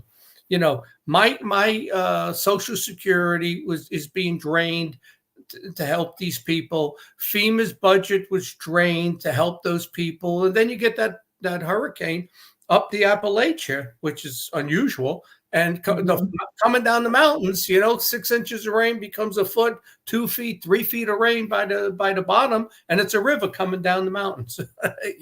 Where's the money to help those people? Oh, let's see. Appalachia votes Republican. We're in no hurry to help them. Yeah, we're not. Well, so what do you think is going to happen, John? Well, I think Trump is going to win by a landslide. I think he's going to get 54, maybe 2 or 3% for independents, because a lot of places left Kennedy on the ballot deliberately. They wouldn't remove him because they knew people would vote for Trump. And she's going to get about 43%. He's going to beat her 54 to 43. Yeah, well, I hope so. I hope so too, but I don't trust them. I don't trust them either, because what happened last time. I don't want to go to bed tonight. I mean, I'm seriously don't. Well, it doesn't matter. It doesn't matter because the mail-in ballots, Michigan extended the counting by 7 days. So Michigan, you're not going to know until next Tuesday. And why? So why does Michigan add 7 days to count the ballot? Because they will know by Wednesday how much Trump won by, and they'll start introducing the ballots of all the illegals that are in the state. They've already got the ballots filled out, and they will say, we need 384,000 ballots, and they will get 385,000, and they will win, So what about the Senate? You think we're going to pull it off? Yeah, I think we take the Senate. I think we take the Senate big time, and I think we take the House. And, to fix America, we got to take everything. We have to Trump has to win, and we need a small majority in both the House and Senate, and then we can redo the country. And I am like sitting here, like you wait for a movie to come out, like Gladiator 2, I'm waiting for it to come out or something like that. And I'm waiting for Trump. We had an expression, I had a boss at UPS, spend most of his career working overseas and stuff. And he would say to us, you got to brick the camel. And we'd look at each other. What does that mean? It's actually, you look it up. It's an actual saying, to brick the camel. It's like when the camel won't run, he's standing right there and camels are stubborn. They won't run. You take 2 bricks and is hanging there and you hit him. Boom, camel runs. It's an actual saying. So my boss would say that when, we couldn't get employees, and the employees were slowing down. They weren't working. He says, you got to brick the camel. You got to beat them up a little bit. So I'm waiting for Trump to fix America. I just don't know. Does Trump really understand the extent of the damage Kamala Harris and Biden and Obama have done to America, to the level of 70% of the young people are Marxist, liberal. They don't think like us at all, our generation. I don't know that he understands that, because, these people that are billionaires, they move in different circles. Trump eats McDonald's. For some reason, he likes fast food. But he's not with us. I'm at the gym. He's not at LA Fitness. I'm playing racquetball there with guys that were retired prison guards and sheriffs, and I mean, we talk on a different level than anything he hears. And it's like even the vaccine. He's all for the vaccine because he wants to take credit for Operation Warp Speed. He doesn't have any clue that the majority of Republicans think the vaccine was a mistake. It wasn't a real. I don't know why he never ever come out and said it. Because he wants credit for getting the vaccine out quickly and ending COVID. But he doesn't see what we see. He doesned see that, and that's my fear. Because last time when he won, I texted Guy Reschenthal, our congressman here. We talk occasionally, and I said to him, "What does what's her name, Betsy DeVos, the education secretary?" I said, "What does she do?" And he said, he replied back, "What do you mean?" I said, "They're teaching Marxism, socialism in these schools. When is Trump going to say we teach patriotic stuff?" No, definitely. Go back to this, to saying the Pledge of Allegiance, all these things. I tell you, when I run for governor this time next year, the 10 Commandments, they say, well, you can't say that. So I'm going to come up with 12 rules to live by. 10 are going to be very familiar. Right? I mean, I got it. I'm telling you, I got some cool stuff to run for governor. But I don't know that Trump, I don't know how, I don't know how much he understands. I mean, he's really going to look at Russia and North Korea and China and put tariffs. He's going to end the war in Ukraine. So here's an example. We should have never been in Ukraine. Yeah. We've given them 172 or 200 billion. The money that goes to Ukraine, the United States gives 70% of the money. My phone's ringing here. I can't answer that. But Ukraine's a European problem. Europe has a larger population than America. They have a larger gross domestic product. Why do we give 70% of the money? We shouldn't give a penny to Ukraine. It should all be coming from, England, France, Italy, Spain, Germany. They should be funding all of this. And especially the Netherlands are right next to Russia and are worried, But he's going to fix all of that, I guarantee you. But so we take the Haitians and then we're pouring, which we shouldn't have, and we're pouring money into Ukraine, so they make wheat and fertilizer. Do I care if the Ukrainians or the Russians own that? I mean, who cares? It has absolutely no strategic value to the United States. We have a large military base in Poland. Russia's not going any further. That's all fear mongering. They're going to go from Ukraine to Poland. They're not going to Poland. We got 30, 40,000 troops in Poland. As a matter of fact, a couple of years ago, Poland asked us to expand the base there. And I don't know if we have, but it's absolutely something we should do. We have, what is it? I don't know how many we have in Germany. Ridiculous number of troops in Germany. They should be moved to Poland. At least 20, 30,000 more into Poland. You've got a huge force there right on Russia's border, But I think Russia and I think Putin and Trump kind of have an understanding. And, and this is something I don't hear from anybody. I remember 4 years ago when Biden got in, Putin said to him, I need a guarantee from you that Ukraine will not go into NATO and NATO forces will not be in the Ukraine at my border. And Biden told him, go pound salt. I don't care what you want. A couple of months later, he invaded Ukraine.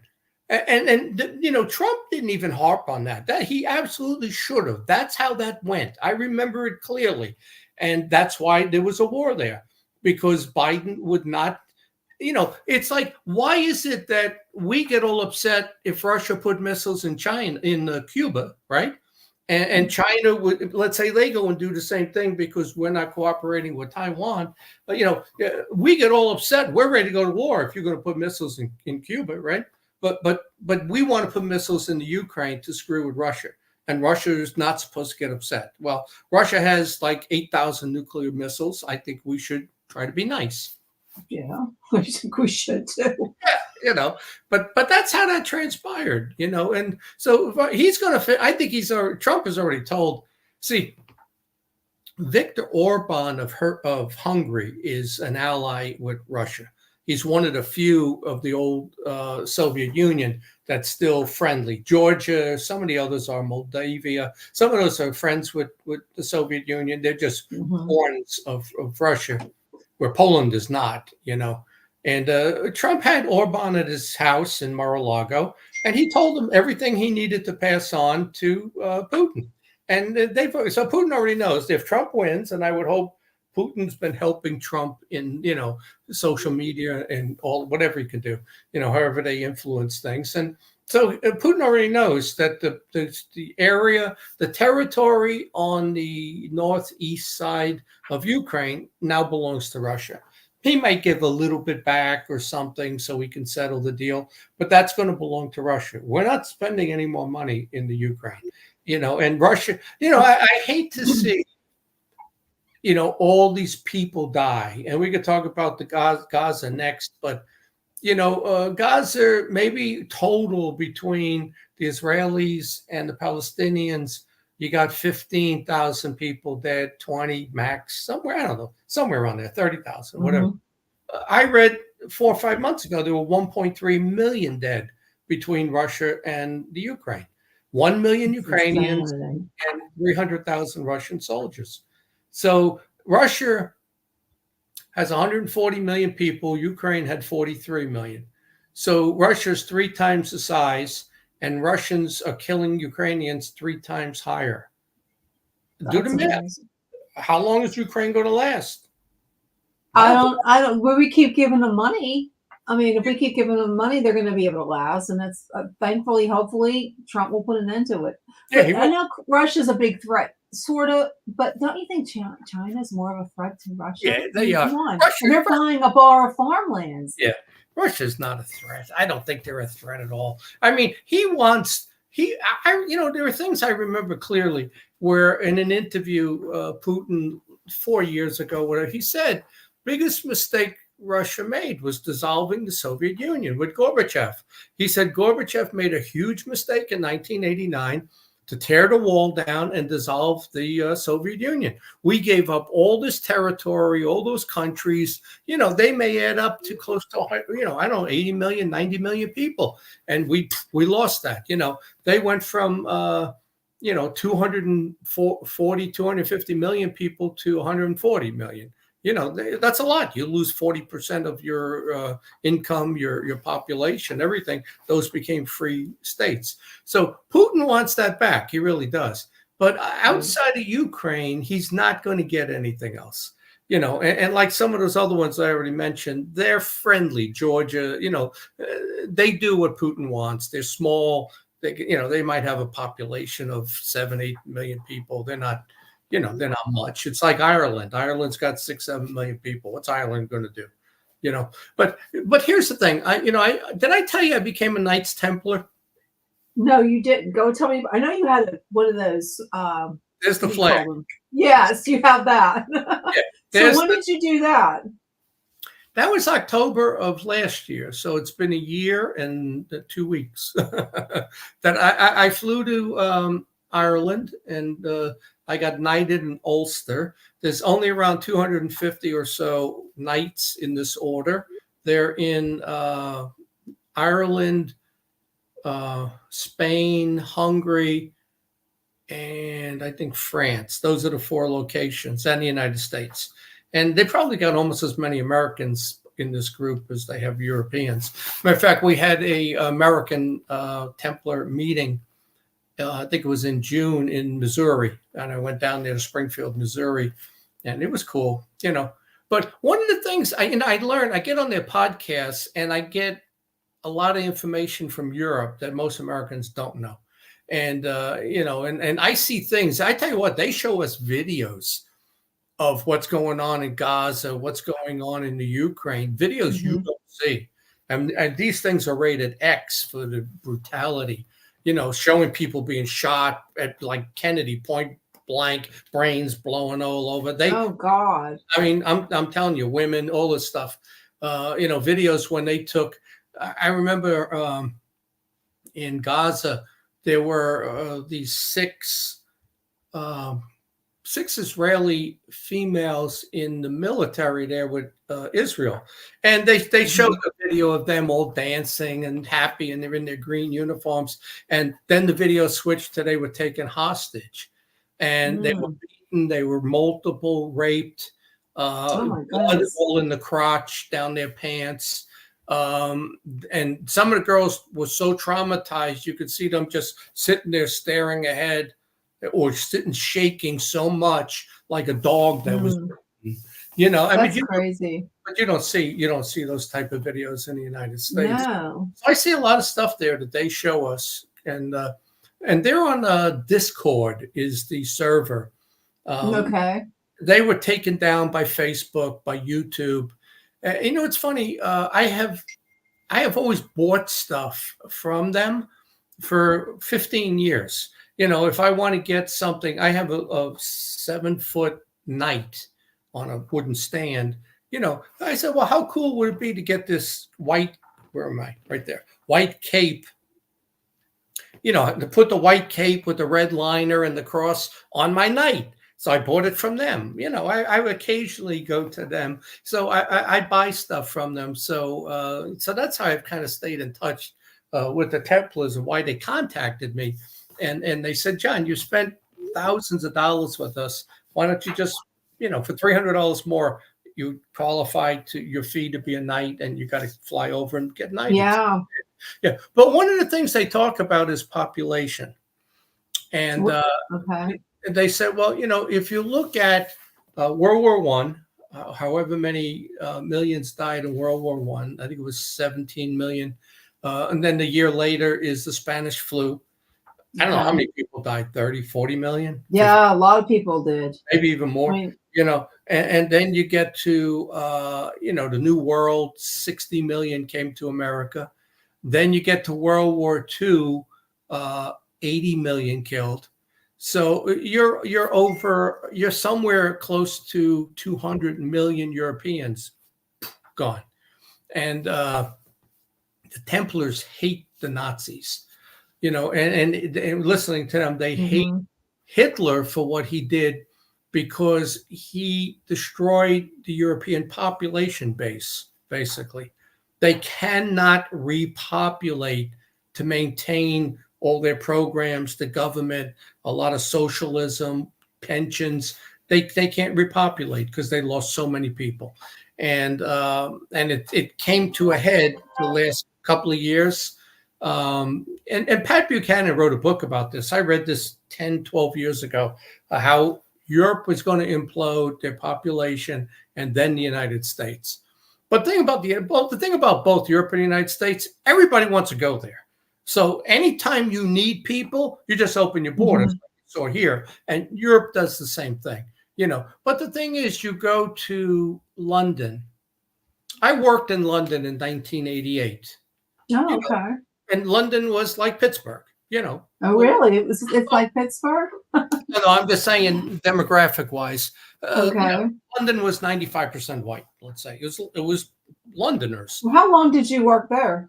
I was in Europe 3 months, a month in London, a month in Milan, a month in Cologne, Germany. And then I was asked to move to Madrid for 2 years and then back to London for 4 years. And my wife wouldn't go.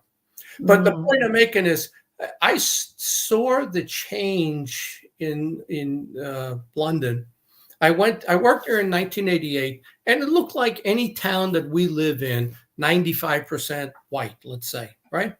So I go back in 2008, when my daughter graduated Rutgers. We went to Paris and London, and we stood there in Piccadilly Circus, and I'm looking around and I'm saying, this is London? And I said to my son, what do you see? And he says, this looks like New York City to me. It looks like Times Square. I said, yeah. I mean, it was very mixed, right? So now, that's 2008. Now you got 2024. This is London, right?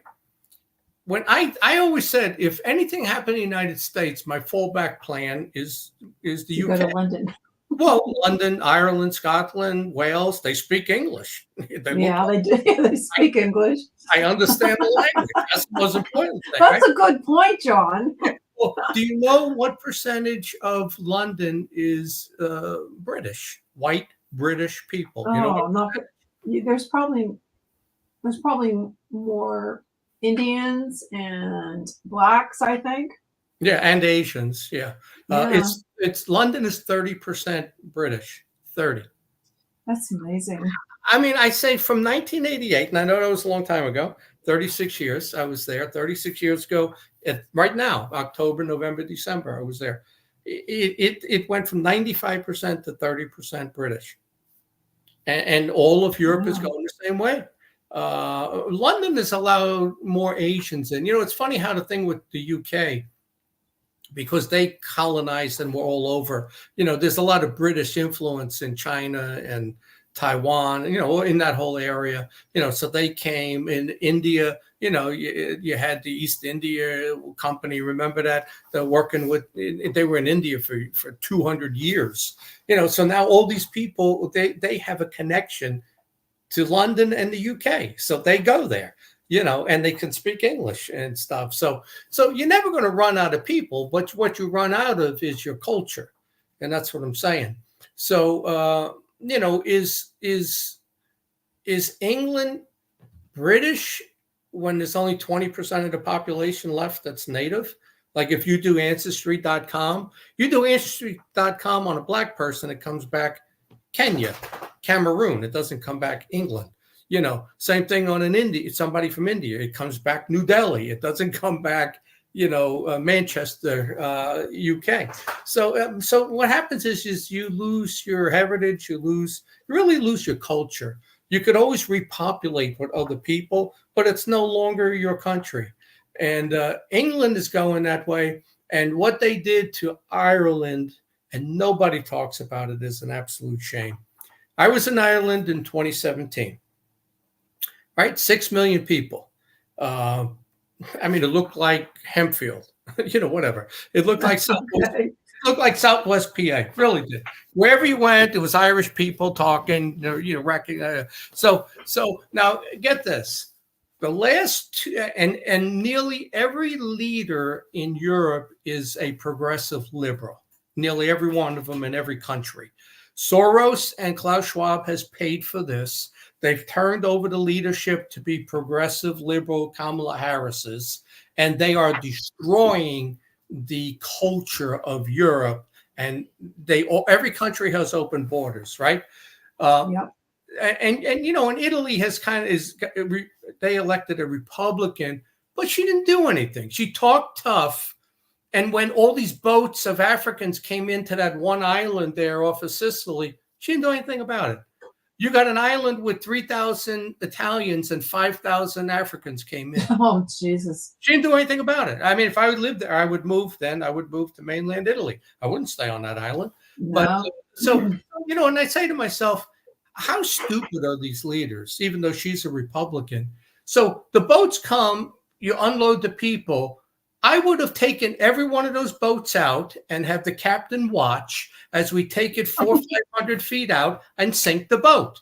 I'd say, okay, now you can fly home and you will never use that boat again to bring them. Not one country has sunk the vessels that bring these people over. And I don't understand it. I mean, how stupid I don't understand it either. And I've had a lot of people say to me, well, you sink the boat with the people on it. No, you don't do that. You unload the people. Oh, a lot of people have said that to me. You just sink the boat. Have the Coast Guard in those countries sink it. I don't care if they drown.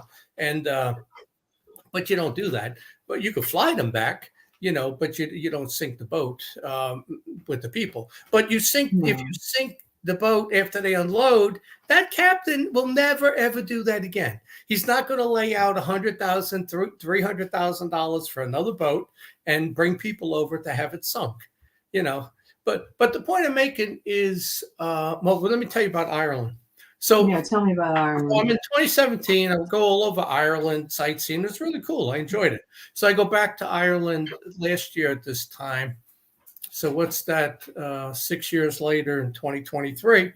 And Ireland has completely changed. There's 6 million people. So now they got, let's say, 7 million, maybe even more, where they added over 1 million non-Irish people. You got sections that are totally African. You got sections that are Muslim, a lot of Muslims. A lot of Muslims. And the same thing in the UK, you know, but the UK added more Asians than Muslims. But in Ireland, there was a lot of Muslims. And then they have grooming gangs, Pakistanis. They're grooming them, huh? Yeah, and I didn't even know what a grooming gang was. I heard them talking about it, grooming gangs. I said, what the hell, grooming them? What do you mean? Well, they get these young Irish girls and they drag them away. You know, the girls walking to school, they grab her, they drag her deep into their territory, and they rape her every day, 5, 6, 8 times a day. And then they turn her into a prostitute for them. So they're grooming her to be a prostitute. Prostitution. And I'm listening to them talk, and you know, the one girl, she says 1 million British girls have been groomed. That's terrible. I think that's exaggerated, because you're talking about a country with 60 million people. So you couldn't have more than 20 million young people. How could 1 million girls? It can't be. Well, yeah. Well, you never know. I mean, did you see that Sound of Freedom with Jim Caviezel? Yeah, like that. I mean, there's trafficking everywhere. Look what happened to all the kids that were missing in Hawaii. You know? Yeah, I got my dog here getting in the way. But yeah, that's what they do. You know, is they're grooming these girls, and you know the point they make is, where's the father? Where's the brothers? Where are the uncles? Did they go in and get? Are these kids kidnapped, or are they just? They're grabbed off the street. You know, well, they're truant. They're not going to school, and you know, so they grab them and they take them and they turn them into kids. So I don't know. You know, it's not safe out there. Not even here in America. I mean, there's a lot of. They say if you get what's this about the car doors? If there's people are leaving money on the car door, like trying to so people go get the money and then they jump you. I never heard that. I don't know. I didn't hear that. Who's leaving the money in the car door? The person who's like the trafficker. They're leaving something, like maybe something's in the doorknob. Like, you know how you go to church sometimes and they put their pro-life things on your door. Same thing. Okay. No, I haven't heard that one. Usually it was always the bump, and you know they hit you from behind, so you get out to get the license plate. And they're targeting young women with baby strollers and yeah. You know they will they'll see a woman with car seats and they'll hit her from behind, not too hard. She gets out, they get out. Then 2, 3 they come, they grab the woman, they grab the kids. So here's another video they show us. So it's London. You got a London guy, a white guy, pushing a stroller with his kid. And he's surrounded by 3, 4 Muslims. And they're talking and they're pushing him and stuff like that. He makes the mistake and he turns around to say something to them. Why would you do that when you're pushing a stroller with your daughter, right? So the Muslim knew exactly what to do. He knifed him, 1 shot right here in the neck, real fast. Pop, pop. Oh my God. Just once, cut the artery. Just he knew right there. If you hit right there, you're going to cut the artery, like right into behind the rib cage here, right there. And the white guy's talking, and then also he puts his hand up, and you see his whole shirt go from white to red. So he's pushing his stroller away, and they're filming all of this. So they get in their car to follow him. He collapses onto the ground. You see him reaching his arm out, flapping his arm onto the stroller because he knows it's his daughter. And they're in the car laughing and laughing. They're saying, "White man bleed out, white man bleed out," and they just laugh. Oh my God! One of them gets out and takes the kid out of the stroller. That's horrible. That's what's going. Yeah, it is. Well, you know what? If Trump doesn't get in office, we're gonna be dealing with more immigrants. The Haitians coming to Pittsburgh. Yeah. They're buying up all the farms. They're going to put housing. It's just a scary. Well, Shapiro said he's putting $600 million into low-income housing in Pittsburgh. He's going to convert office buildings into low income for these Haitians and Venezuelans and gangs and other people. You know, you won't want to go to Pittsburgh. You know, No, I don't want to go there now. I go in to ride my jet ski and I take my gun on the jet ski. Where do you put your gun on your jet ski? I'm just curious. The compartment right there where the steering wheel is, there's a compartment. I just put it right in there, and I have a carry permit. And you know, but when I was riding my jet ski, I ride by the point and you see all the tents lined up, 40, 50 of them, of homeless people sleeping in tents. And nobody's ever bothered me at the dock. Maybe they don't know about the dock. Maybe they don't. Right, Hey, let's get off topic a little bit. You've heard of all the recent reports about UFOs and the disclosure, and you haven't been on. Oh my God, about a year now? Has it been almost a year on Chasing Prophecy? Yeah.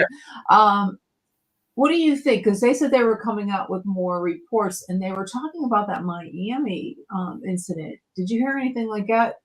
No, I don't follow alien. I don't follow. You don't follow it anymore. Well, I follow it. Well, I follow it, John. But I It's don't. gotta be still in your blood. It is, but I feel that all of this is lies. Okay, you think it's all bull? Oh, it's all bull. And you get, what was it, September, October? They were saying this, all of them, Stephen Bassett, October, there's going to be announcement October. There was, and there wasn't. And it wasn't. Now what? So now it's the AARO is having a press conference, a meeting on November 13th. Yeah. Maybe. Okay. Well, is it? Somebody said it's about the Miami incident. Or it could be. So what happened in Miami? What happened in You Miami? didn't hear about the aliens? Those huge aliens that were walking in Miami? I think I scaring did. the hell out of people. I mean, I don't know. But there were so many lights in the sky just recently. I mean, there's like all these other encounters. I mean, like people are seeing things, and I mean, I know they said that they said, well, they're going to do the Project Blue, Blue Beam and all that, and CGI and. I wrote a new book. I keep saying. Oh, you did. You didn't tell me you wrote a new book. Yeah, it's called "They Are Us: The Time Travel False Flag." Well, we're gonna have to have you on Chasing Prophets. I'll have to read. You have to send me a We'll copy. talk about that. We'll leave that for an episode because it's thing. This is the third time I didn't run into an albino woman. She picked. Oh yeah, you.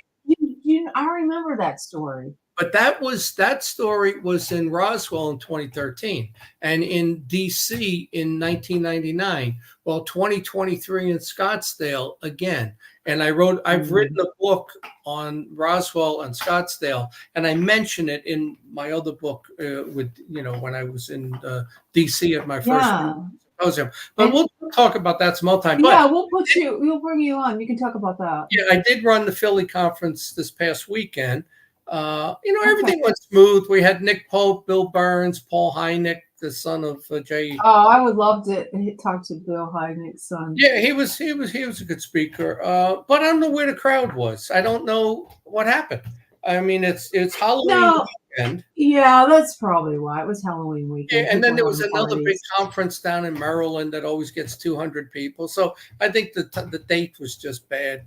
But how many people do you get at these conferences? Let's say the Pittsburgh one. Well, the Philly one normally is about 100 on Friday night with the cocktail hour that they pay for, and then like 150, 160 on Saturday. You should have it at my brother's venue. It's in Westmoreland County near the farm. Well, I do the one here at the college, and like we did it in April. I think we had 185. And I didn't even have big names. This one always turns out with a bigger crowd than Philadelphia, which is hard to understand.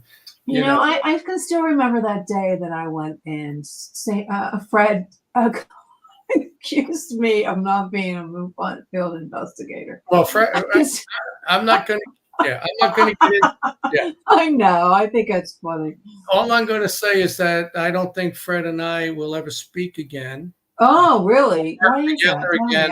I love to hear news like that. Well, when it I'll tell you concerns some other fire. time, but you know, I run these events for them, and I put at least 40, 50 hours a year minimum. Yeah, I know that you do that. Well, You've been doing that for a long time. Yeah, I've done 45 conferences, and I made them $30,000, and I don't get paid for this, you know. Yeah, you And volunteer.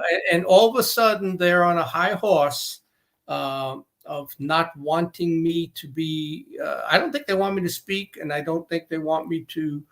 They don't like the speakers I bring in. They don't No, like. why is that, Ron? You seem It's- like you're a likable guy. You have always gotten a lot of good people in.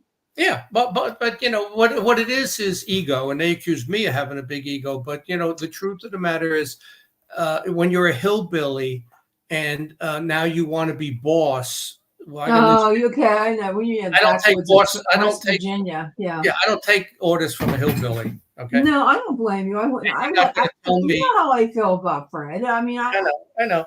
Well, so you know, I think Fred and I just are done gotta- now. you got to just, distance yourself probably from it. Yeah. I don't So, know, but that you could be a seem like different conversation, but you're really good at what you do. I mean, I think I'm the best conference coordinator there is. Mhm. I put together two, as a dog's bone, I put together two MUFON symposiums in 2014 and 18, single-handedly. You know, those are big events, and I've done like 45 for, I've done 45. what kind of dog is that? It's half Doberman, half Lab.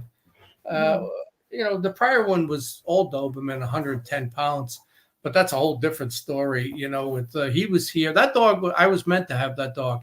He was a guard dog. He bit me 3 times. Oh my God, that's My horrible. mother Why did you bite twice. you? Oh, he was Why did he bite you?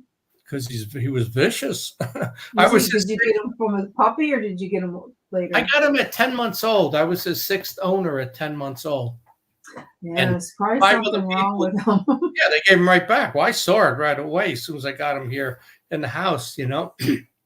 But my son, you know, he said, "Dad, I'm worried about you." We came to an understanding. You know, the dog was cool with me. You never approach him when he eats, and my mother did it, Okay. and she wouldn't listen Aw. like usual. And he turned and snapped at her, got a hand. And then when he lays down, you leave him alone. But when he's walking around, you can go up to him, you can grab him by the ears, you can pet him, he's fine. But when he's eating and when he laid down, No, yeah. yeah. He And wants to eat that's by the way- himself. He doesn't want you to bother him when he's sleeping. So is he no longer with us? He passed away 3 years ago. It was like a week before his 10th birthday, you know. Aw. And but the thing was, I was meant to have that dog. I went to the kennel to adopt a different Doberman. It was a black and tan female, well, black and tan like this one, but female. And when I got there, they said, "Well, we already committed to give her to somebody else. They paid and everything." So I said, "Well, I really wanted that dog." So this other one was a blue Doberman, which is brown, basically, and bigger. And I said, "All right, I'll take him. It don't make a difference to me, you know." But with all the activity that started in my house in 2014, I got the dog in 2012, and I was meant to have him. In animal reactions to paranormal activity. Yeah. It started in 2014, and I was meant to have that dog because he always warned me. And Yeah. He warned you that demon in your house. Oh, it was a demon. And you know what's interesting? Did you see recently that Tucker Carlson? Did you see it the other day? Yes, and he which one? The other day. Oh, well, I just heard yesterday when he Is talked. he talking about where he said that he believes that aliens and that are demons? No, Is he that the got one? attacked. He said a couple of years ago he was in bed with his Oh my wife God. laying on his side, and a demon attacked him and scratched him pretty deep. And he said it was like a shadow person, a demon. And he said I he never had heard that one. they let their dogs sleep on the bed, which I never did that because dogs, you know, they're unclean. They get ticks, all these things. Yeah. You let them out. My dogs, they spend a couple hours in the yard every day. You know, they run around, and my dog's always very muscular, you know, Yeah. from running around the yard.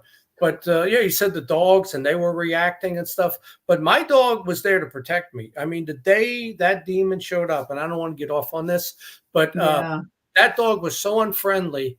But that day, I was laying in the lounge chair watching the baseball game, the Detroit Tigers. He came over and he laid across my legs. The only time he ever did that in the 9 years I had him.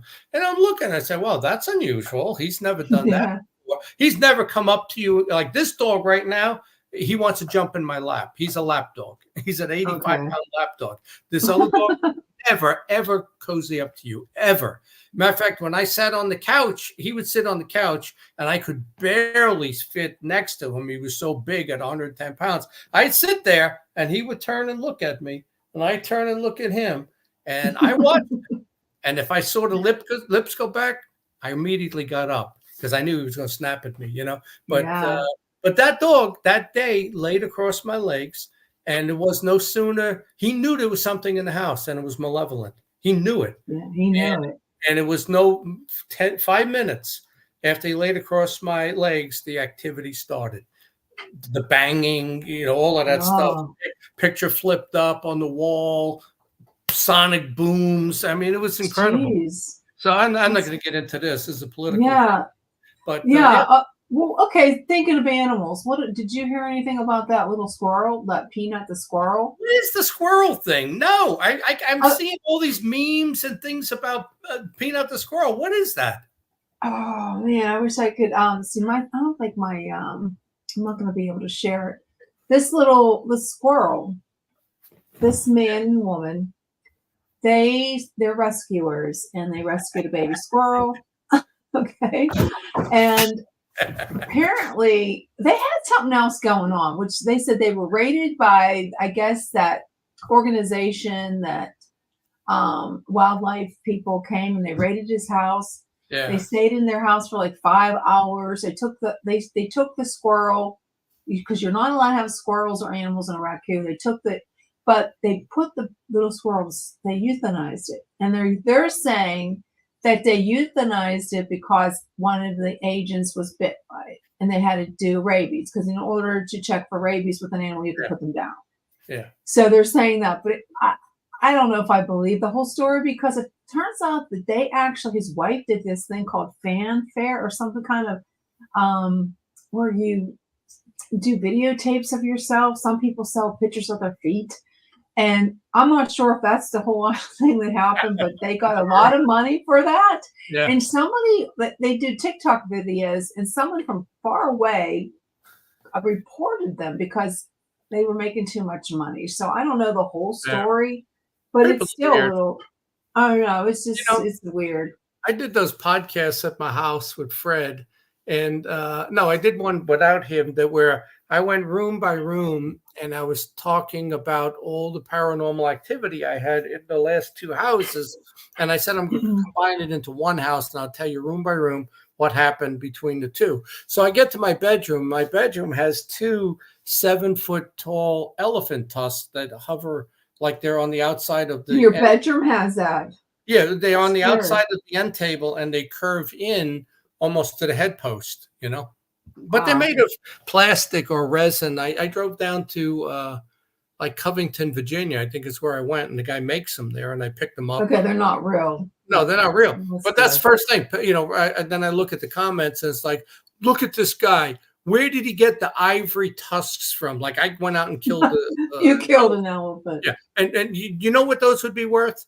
2 7-foot long Yeah. ivory tusks. You know, that's probably $400,000. Yeah, and I'm showing you that in my video because I want you to burglarize my house.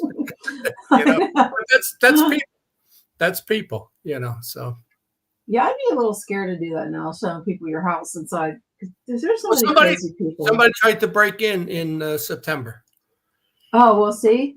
Yeah, I you have never. an alarm system? Yeah, I got everything: cameras, alarms, motion sensors, glass breaks, everything. But here's what happened.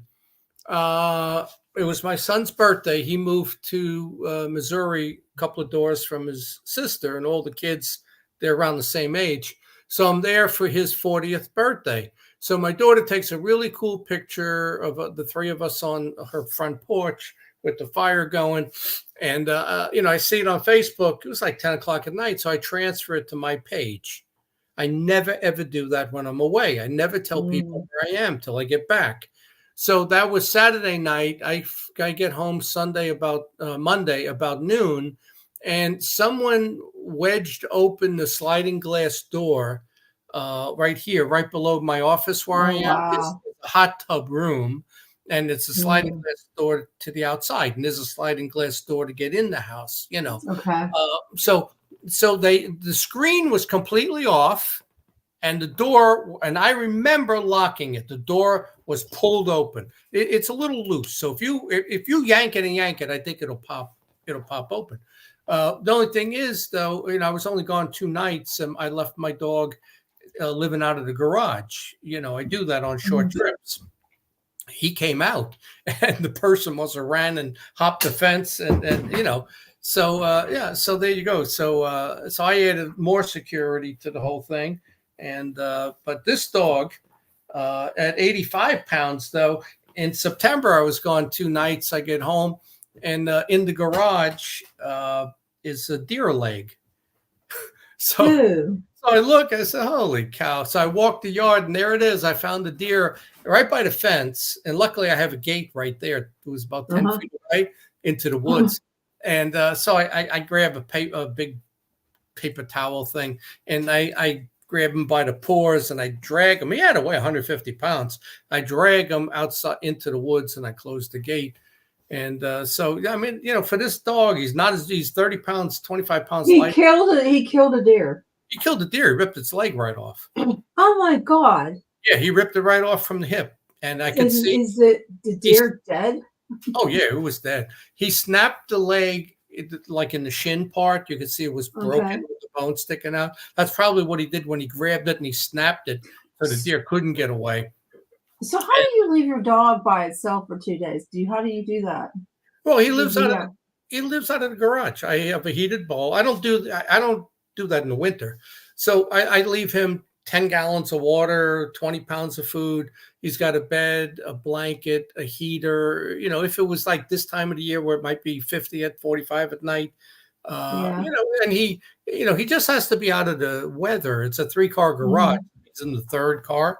So, and then he'll walk through the other 2, and I leave the back door wedged open, and he goes in and out. And, that's the dog's job. I mean, what do I need a guard dog for if I can? Think about it.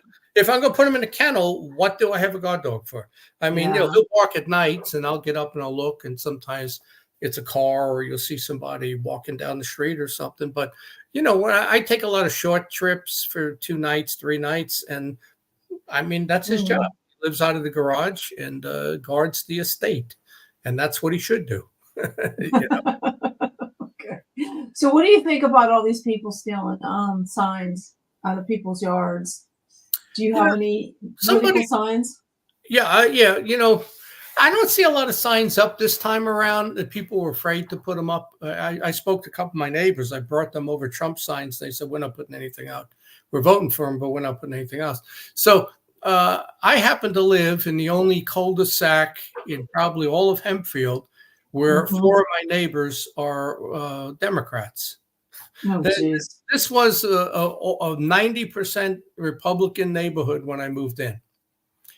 So now it happens to be my 2 neighbors on this side and 2 neighbors on that side. So they all had their Biden-Harris sign out. And I had, well, first of all, my one neighbor next to me, when he moved in 3 years ago, and I had my Trump banner hanging from the window, he immediately put a bigger Pride banner hanging from his. A Pride banner? So the mailman comes, the UPS guy comes, and Terminex comes, and they say, "Boy, you 2 must get along great." I said, "I've never spoken to him. That's crazy. I've never spoken to him, man." So now those 4 all have their Biden-Harris signs, and I was wondering, I was like, are they protesting the coup on Biden? Because they never replaced it with Harris. I know, that was a coup for sure. They just let her come in. I don't understand how that happened. So like 2 weeks ago, they replaced the signs with Harris Walz. And Walz is a psychopath. The more you look at that guy, this is a mentally deranged man who's in the pocket of China, and he's probably a pedophile. Maybe. Yeah. So they all four of them put it right at the curb, so I could see it. So I went to the Main Street here, the Republican headquarters, and just my luck as I get him out of my car, Bill Bretz is walking down the sidewalk, and I laid into him for suing me 3 times and helping Doug Chu just barely beat me for commissioner. And I wanted an answer from him. Why did you support him and not me? Or why didn't you just stay out of it and let the people choose the candidate in the primary? That's what's supposed to happen. He wouldn't answer me, but he had a couple of Trump signs in his car, and he gave them to me. And then I took 2 more from the office. So now the whole cul-de-sac, because I own it, has 6 Trump. He has 4 Trump signs, a Dave Sunday, and a McCormick sign. So I filled the whole cul-de-sac up. And there you go. And they moved their signs back by their door from the curb. I think they thought I was going to steal them.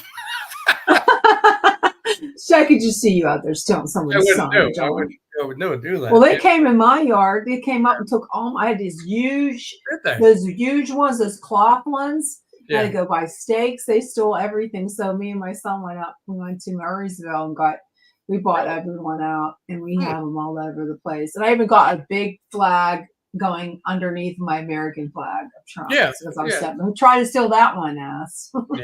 That's. I think that's a felony. I don't think you're allowed. Well, you know what that is, and I know a friend of mine. He got a letter in the mail, a handwritten letter saying, "Now I know what you are. I'm going to kill your dog, you and your signs, and your sick Trump supporter."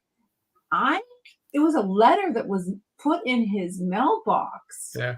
Well, what's he going to do next week when Trump's president?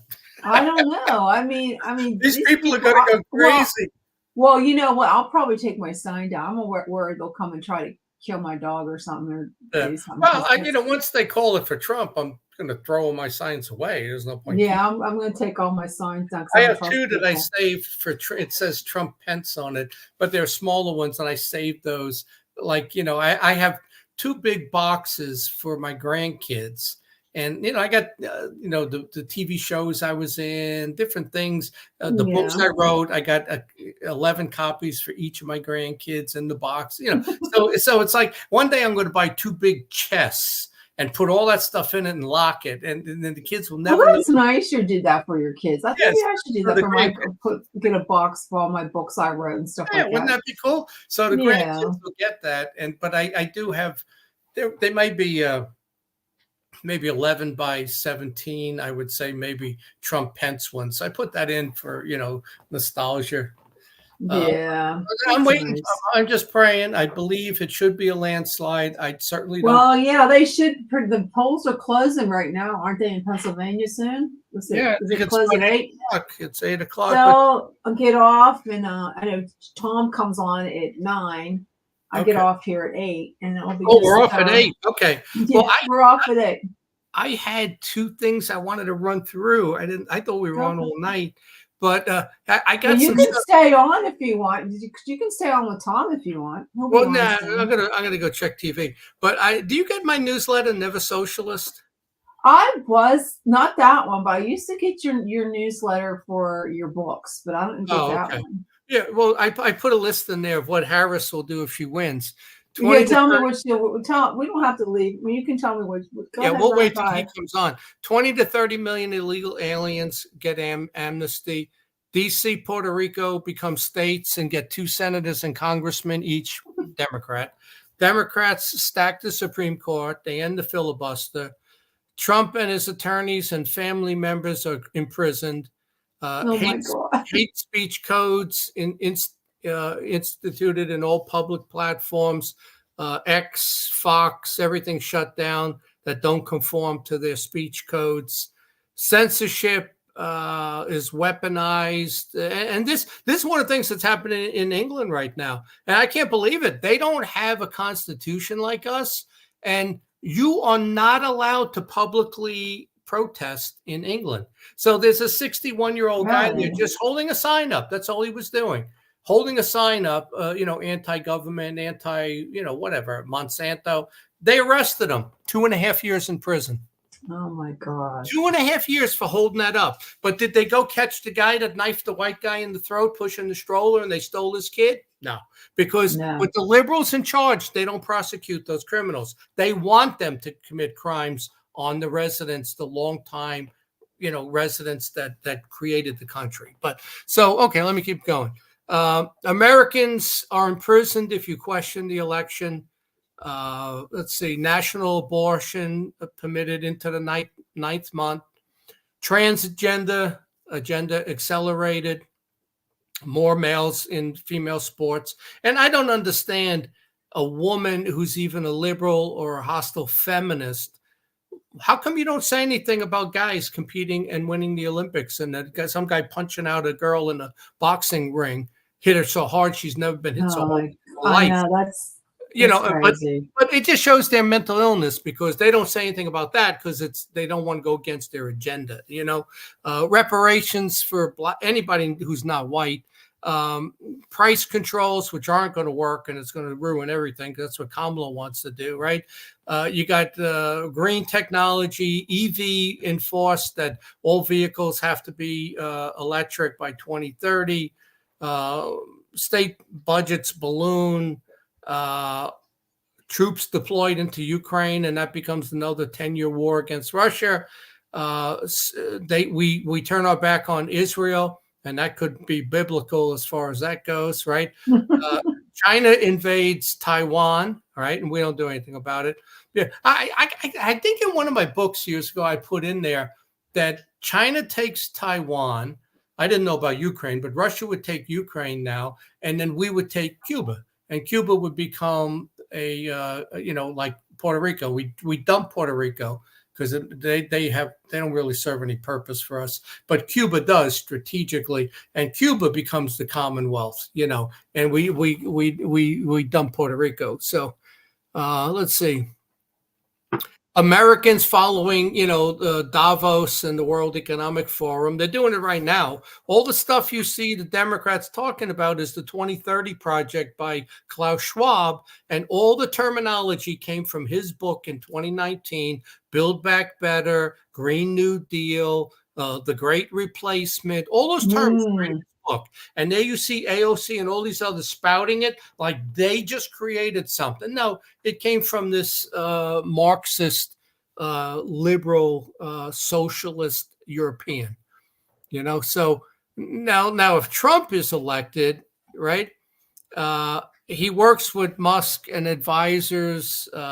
They run a Argentina type thing where they cut the federal government by 30 to 50%.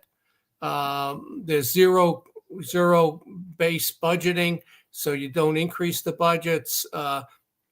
You got to go through the FBI and the CIA and Homeland Security and cut the cancers out. I would just look and see what upper management people are registered Democrats, and I just get rid of them. Yeah. He'll close the border. He'll push out a lot. I think he's going to get rid of the illegals that have criminal records. I just don't see how he can get rid of 20 You million. would think so. He's going to get rid of 1 million. That'll be about it, right? But you can get rid of them because, like this, you cancel all aid to illegals. You'd certainly take them off of, these free hotel rooms. The Holiday Inn here on Route 30 in Greensburg by Gabriel's? Yeah. It's all full of Haitians. Are you serious? No, I am serious. It's all full of Haitians. So, Wow. and they're using our money, our Social Security, our Medicare, all the welfare money, all the programs, all that money's going to them. So, it's easy to get rid of them. What I said I would do is anybody that employs an illegal, first of all, you're not allowed to be in the country, I would say, more than 6 months. Second thing, if you're illegal, your driver's license is green. So we can tell it apart that you're not a citizen, right? And then what you could do is anybody employing an illegal who's here more than 6 months, it's $1,000 a day fine for the employer. Well, guess what? They won't be able to work. They won't work anywhere, right? So then Trump would get rid of sanctuary cities. And isn't it funny how the commissioners here just got rid of the sanctuary status for Westmoreland? I campaigned on that last year. I know. And they didn't do a thing. And then there was an uproar because an illegal employee at a Chinese restaurant put his cell phone camera in the ladies' bathroom and was filming them. Oh my God. Yeah. So then they went down and stormed the courthouse, and they got rid of the sanctuary status. But and I told the Trib, here it is. Here's my handout. Here's my Yeah. it's on there, and you ignored it like usual because you're as corrupt as the candidates. So Trump will fix the voting, voter ID. He's going to reform the media. And I said this years ago, the FCC is going to root out news organizations because they're not news, they're editorials. They cannot use news in their name like CNN when 90%, 95%, I would say anything more than 60% one way, you're not given a balanced, you cannot use the term news in that. News. They got to go after the internet, social media.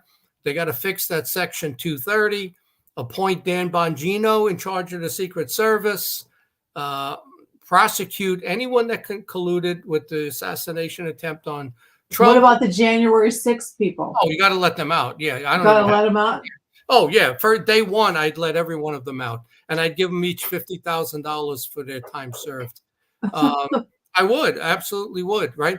Get rid of the student loan repayments. That's garbage. I paid my loan. My kids paid theirs. Pass school choice, end the war in Ukraine, end the war in the Middle East. So, what's going to happen next week is you either have a Marxist revolution. I hope not. Or you have an American revolution. It's an American revolution or a Marxist revolution. That's what's coming. Well, I can give you a little bit of an update on what's going on. There's 95, Trump got 95 electoral votes so far. Kamala's 35. Jill Stein, 0. Chase Oliver, 0. Robert Kennedy, 0. We know that.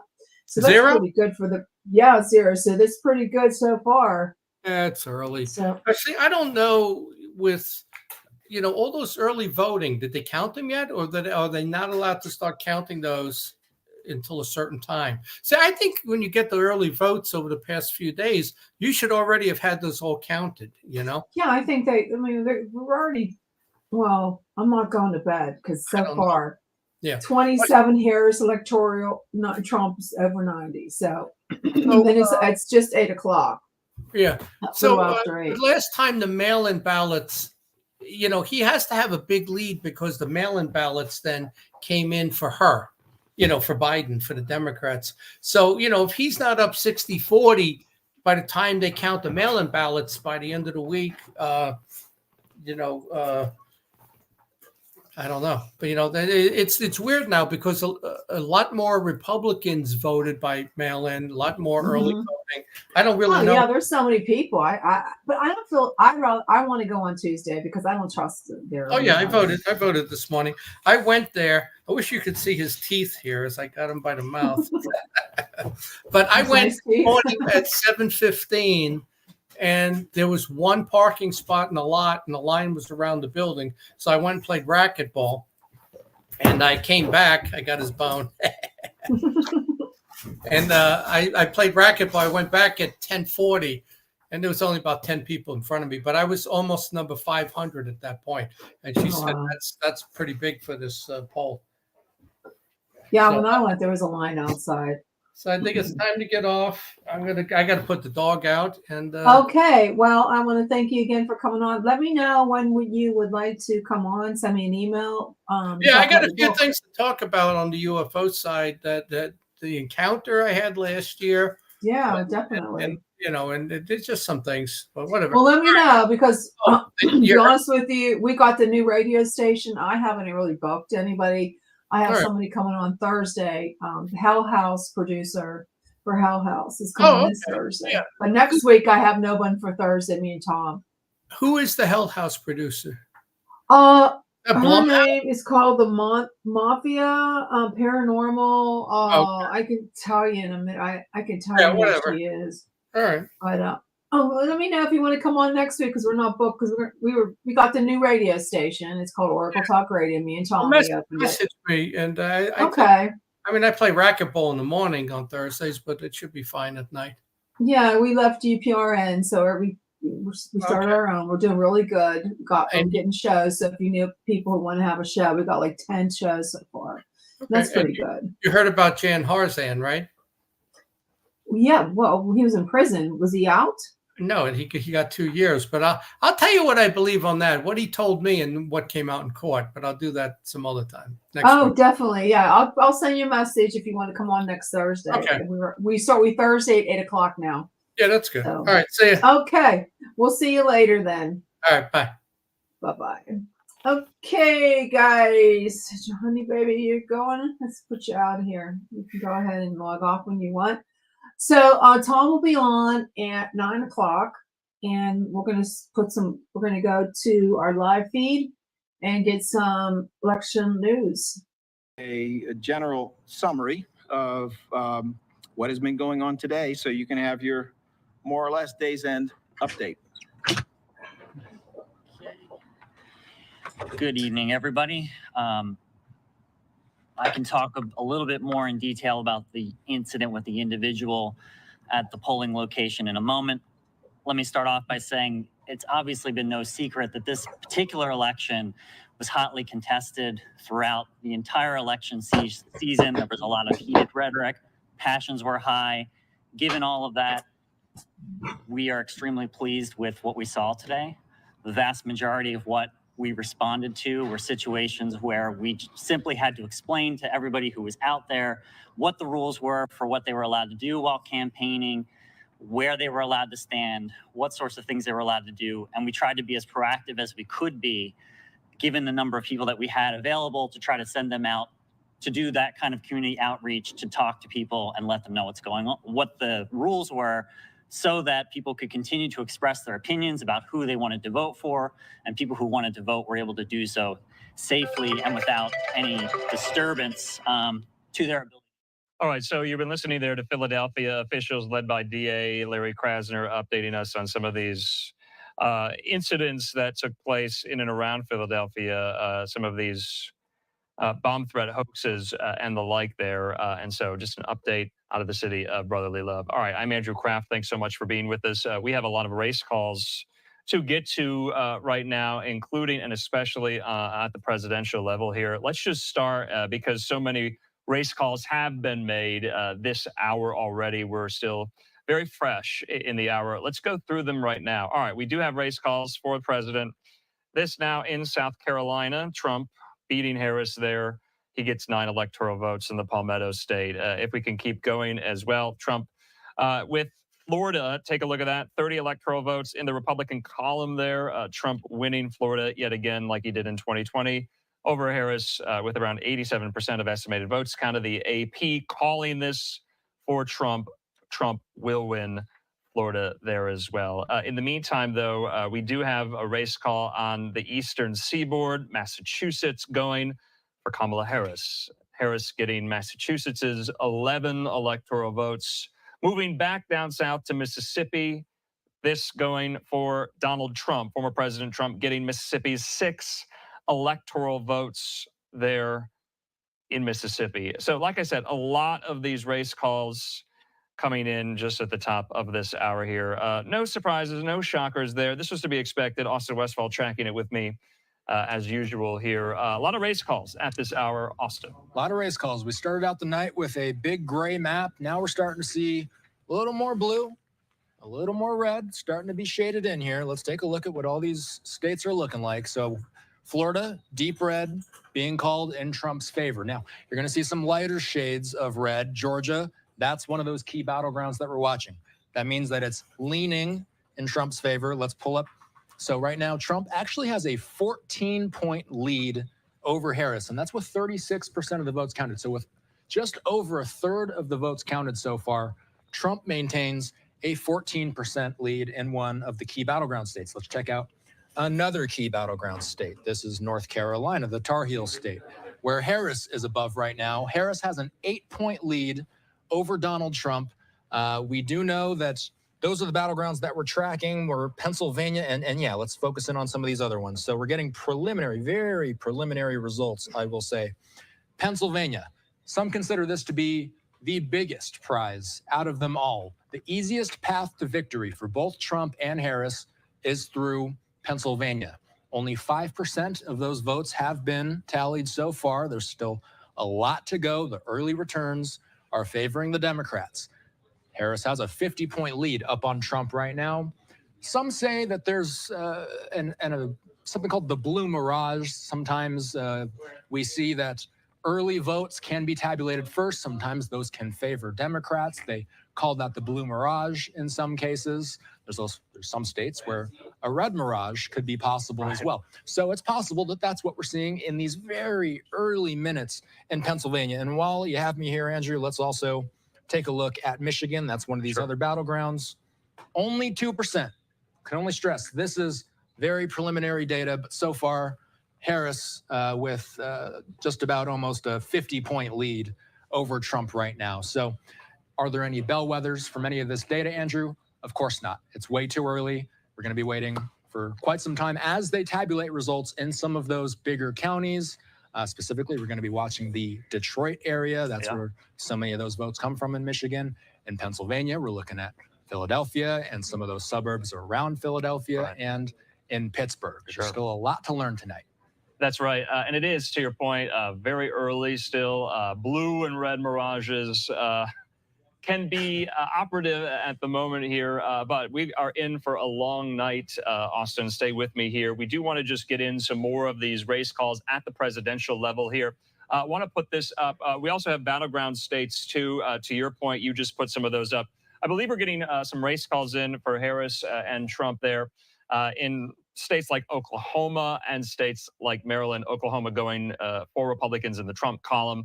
Maryland going for Democrats there for Harris in the blue column as well. But these are the numbers that we have. We want to put that up again. Oklahoma there, you can see Trump getting this into his electoral college tally, those 7 electoral votes. Harris getting Maryland there in her electoral college tally, 10 electoral votes for Harris. And to Austin Westfall's point, a lot of results coming in there in Georgia, also in Pennsylvania, and in Michigan. All right, we do have a race call in Tennessee here. 11 electoral votes going to the Trump column there for Republicans there in Tennessee. In the meantime, speaking of Tennessee, Austin, we do want to bring into the conversation more of our experts, analysis, and reporters who cover this election day in and day out, or at least have. That's including the New York Post's Cameron Arcand. He joins me.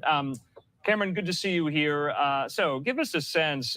Yes, we've gotten a lot of race calls in for states that aren't necessarily surprises, but we have gotten some of these results in from some of these battleground states. There's a lot of dichotomies at play right now when you look at the vote share with Trump and the vote share with Harris.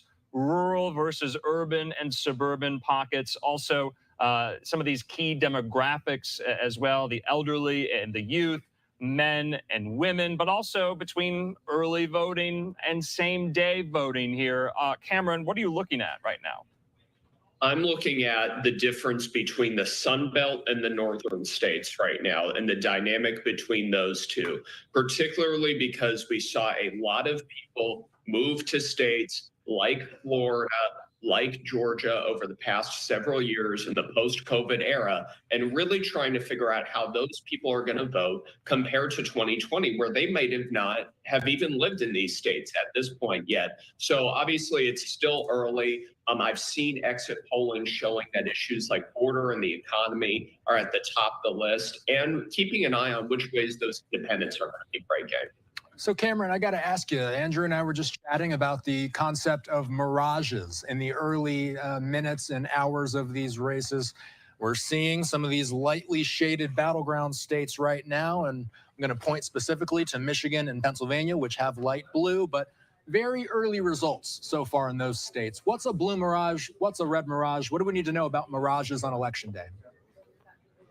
So I'll use the example of here in Arizona. Going to see a drop of ballots that came in early, some of those election day votes, and a good chunk of those as well. So I think we really got to keep an eye on those ballots and seeing how that evolves throughout the night. Are we going to see more mail-ins that tend to favor Democrats? Or are we going to see a situation where it kind of flips slowly over time? As these races tighten, it really boils down to the different ways these people decide to vote. And so we'll see a different impact in different states and in terms of how that plays out. But I think the key here is for people to be patient. And if you see a close margin, you see that margin flip, keep an eye on terms of what those ballots are coming in those ballot drops. Yeah, that's such a good point, Cameron. Almost like the object in the mirror isn't as close as it would appear, or is as close as it would appear here. So, yes, I think a lot of people are kind of just keeping their powder dry on that one, knowing that some of these results you got to take with a grain of salt right now because they come in piecemeal. But we do have our electoral college tally, if we can just bring that up here.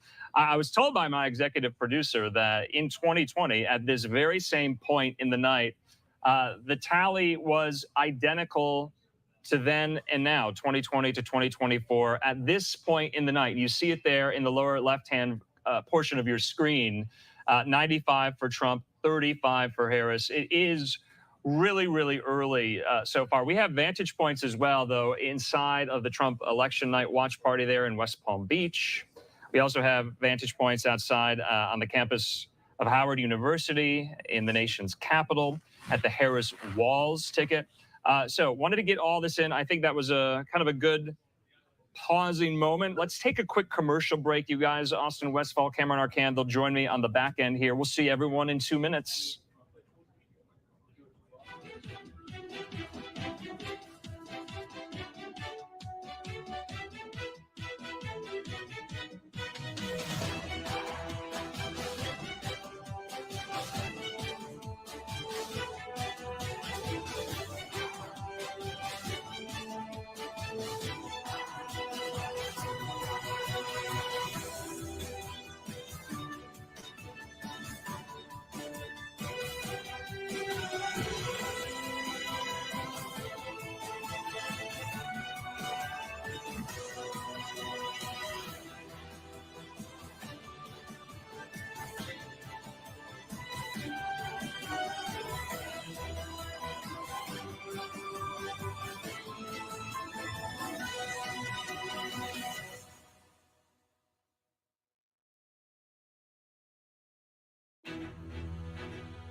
And welcome back here to Live Now from Fox. I'm Andrew Kraft. Thanks for being with us on this historic election night here in the United States. Happy election night to all of you. Let's get into more of these storylines throughout the course of the evening. Going to be joined by my colleague here in the Live Now newsroom, Austin Westfall, and New York Post reporter Cameron Arcand with the latest here as well. Cameron, we were discussing some of these battleground states. We're getting results in from some of them here. But let's talk about the campaigns themselves, the Trump campaign specifically here. I know you have sources within the campaign. How are they feeling tonight? We have a live picture inside their election night watch party. We have some reporting as well from Fox News Digital. Who have you spoken to there tonight?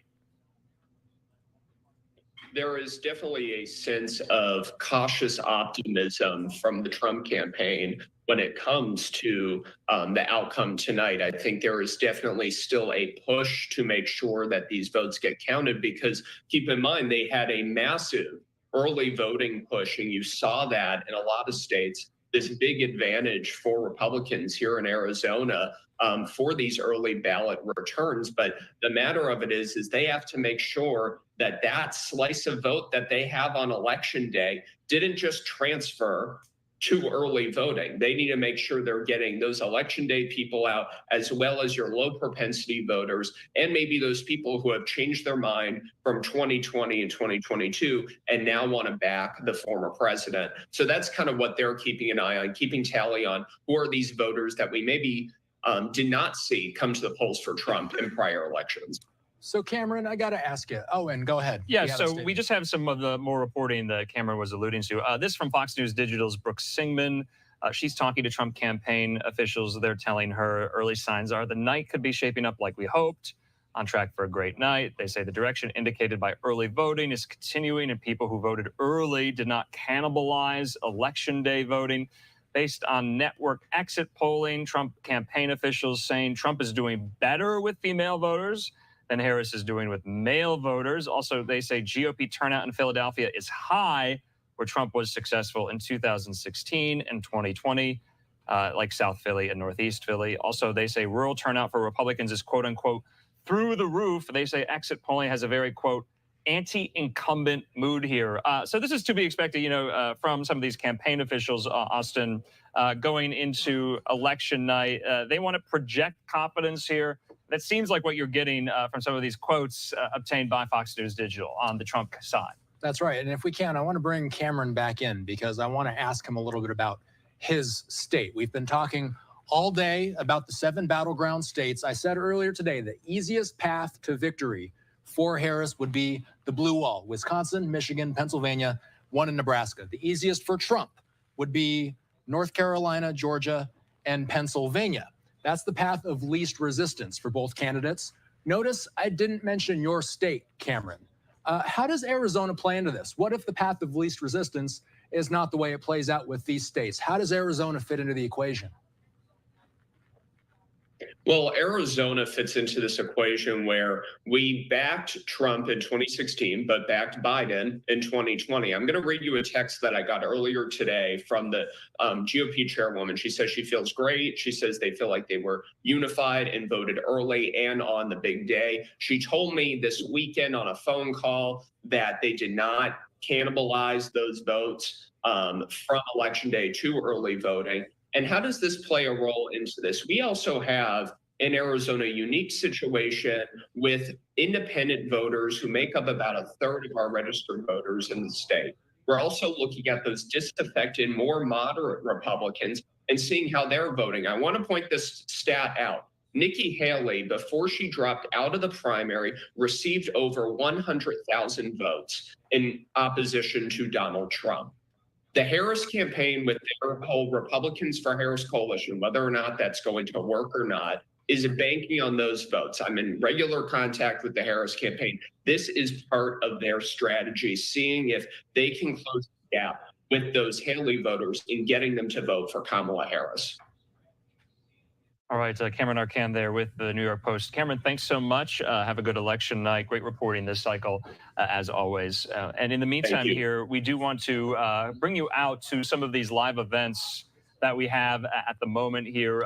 Austin and I and Cameron were talking about Arizona specifically, major issues put to Arizona voters on the ballot, like immigration, like abortion. Same with Florida, though. We are getting some of these reactions from some of the candidates there in Florida, including, remember, that key Senate race between Republican incumbent Rick Scott and his Democratic challenger, Debbie Mucarsel-Powell. We have Mucarsel-Powell. Okay, it looks like this just wrapped up here. So we're a little off on our timing at the moment there. But Debbie Mucarsel-Powell most likely conceding the race to Scott there. Let's take this here. You see that Scott was declared and projected the winner of the Florida Senate race, 56%, with Mucarsel-Powell's 43%. So this is going to happen here on Live Now all throughout the course of the evening. We're going to try to get to some of these campaign speeches, election night watch parties, but also victory speeches and concession speeches as well. In the meantime here, let's get another quick commercial break. Almost at the bottom of the hour. There is so much more where that came from on this election night. We'll see you in 2 minutes.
And welcome back here to Live Now from Fox. I'm Andrew Kraft. We are at the bottom of the hour here on this election night, 6:30 Mountain Time, 8:30 there on the East Coast, as we continue to track some of these results and bring you these live events, live, raw, and unfiltered here. We do have this as well. This is a live vantage point inside of Senator Rick Scott's election night watch party. We're expecting Scott very, very soon here to give his victory speech. We just heard from his Democratic opponent, Debbie Mucarsel-Powell. She conceded the race to Rick Scott there. And this is the breakdown we have in the results according to the Associated Press right now. You can see there the race was called about an hour ago. And so Republicans breathing somewhat of a sigh of relief there in the Sunshine State. We also know Trump has been projected to be the winner of Florida as well, besting Harris. So Florida looking very, very solid for Republicans, as it has in the last cycle in 2020 as well. In the meantime here, we do have more and more experts, reporters, analysts joining us on the stream, including and especially Anna Giartelli at the Washington Examiner. She joins me, and Austin Westfall here at Live. Anna, good to see you here. We got a lot of live events to contend with, but let's focus our efforts on the Harris campaign right now. This is their election night watch party on the campus of Howard University. And Anna, I know you have some sources in the Harris campaign. How are they feeling tonight? They're feeling very good. Certainly a lot of joy. I think that would fit with the campaign theme. But the Harris campaign, I was with them last night in Atlanta for a concert, parties, lot of high expectations. They're really confident that this is going to be their time, that their candidate has stuck on message. Certainly she has, possibly to a fault, according to Republicans, because she has, jumped on positions, gone back and forth.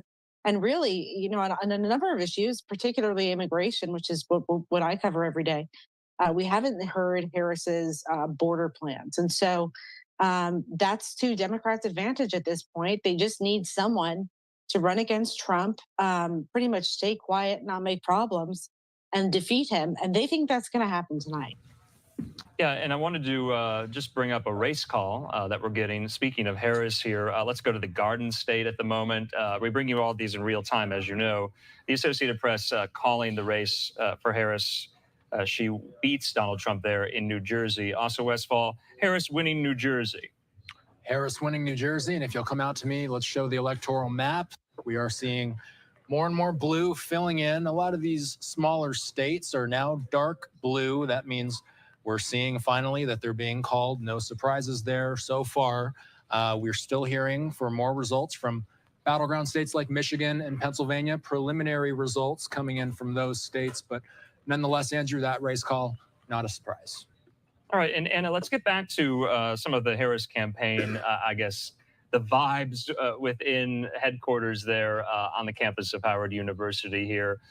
What does Harris need to do if she has the momentum to maintain that momentum? And what have they done in the last 4 or 5 days to shore up any support here? Yeah, what the Harris campaign has done is it's very similar to Trump's, but they had the closing message at the Ellipse on Tuesday. To cut you off, Anna. Sorry to cut you off here. We do have Rick Scott at his election night watch party. We'll get to that question and answer in just a moment here. Let's listen. Well, Florida, we did it.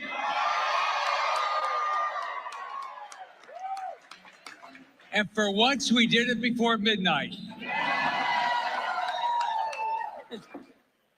I want to thank God. I want to thank my beautiful wife who put up with me.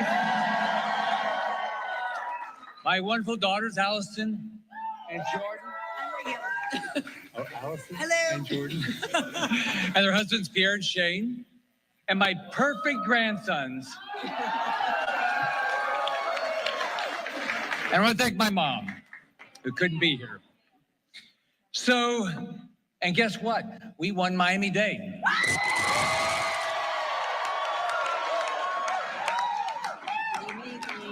So I think we won every constitutional officer down there. We have a new sheriff, Rosie. It's unbelievable what happened. Together, this is a team event. Together, we get to celebrate a great victory tonight. There's a lot of people to thank. There's a lot of people that knocked on doors, made phone calls, did text. We had a lot of people just busted their butts in every one of these rooms. So we had a great campaign team led by Jackie Zeckman. We have a great office team. We've got 10 offices led by Craig Carbone. Now, let's do something fun. Keep your hands up if I ask you. Raise your hand if you worked in the governor's office. Raise your hand if you were appointed by me when I was governor, or you have a family or friend that was. How about you worked in my Senate office? Keep your hands up. Or you worked at the National Republican Senatorial Committee when I was a chair. Or you worked at the RNC in my last election. Or you volunteered or you're donated. Almost everybody is part of that. This is a team win. We won, they lost.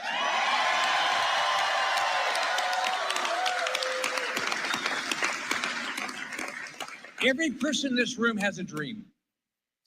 My dream is that every child, I don't care the color of their skin, their religion, where they were born, has a chance to live the dream of this country. If that's true, it's a hell of a country. And that's what we're going to do. But our work is not done. Next week, we have another election. Senate Republican leader.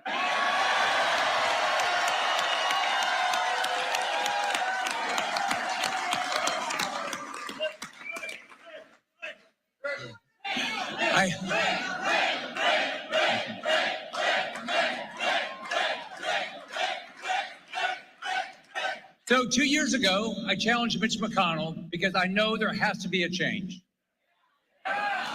We have a great Republican Party all across this country. We need a Republican Party in D.C. We need a Republican Party to start solving the problems of this country, and we have a significant number of problems. Florida is the center of the Republican Party of this country. Washington can learn a hell of a lot from what we've done right here in this great state. We are the best melting pot in the world. Los votantes hispanos son republicanos hoy.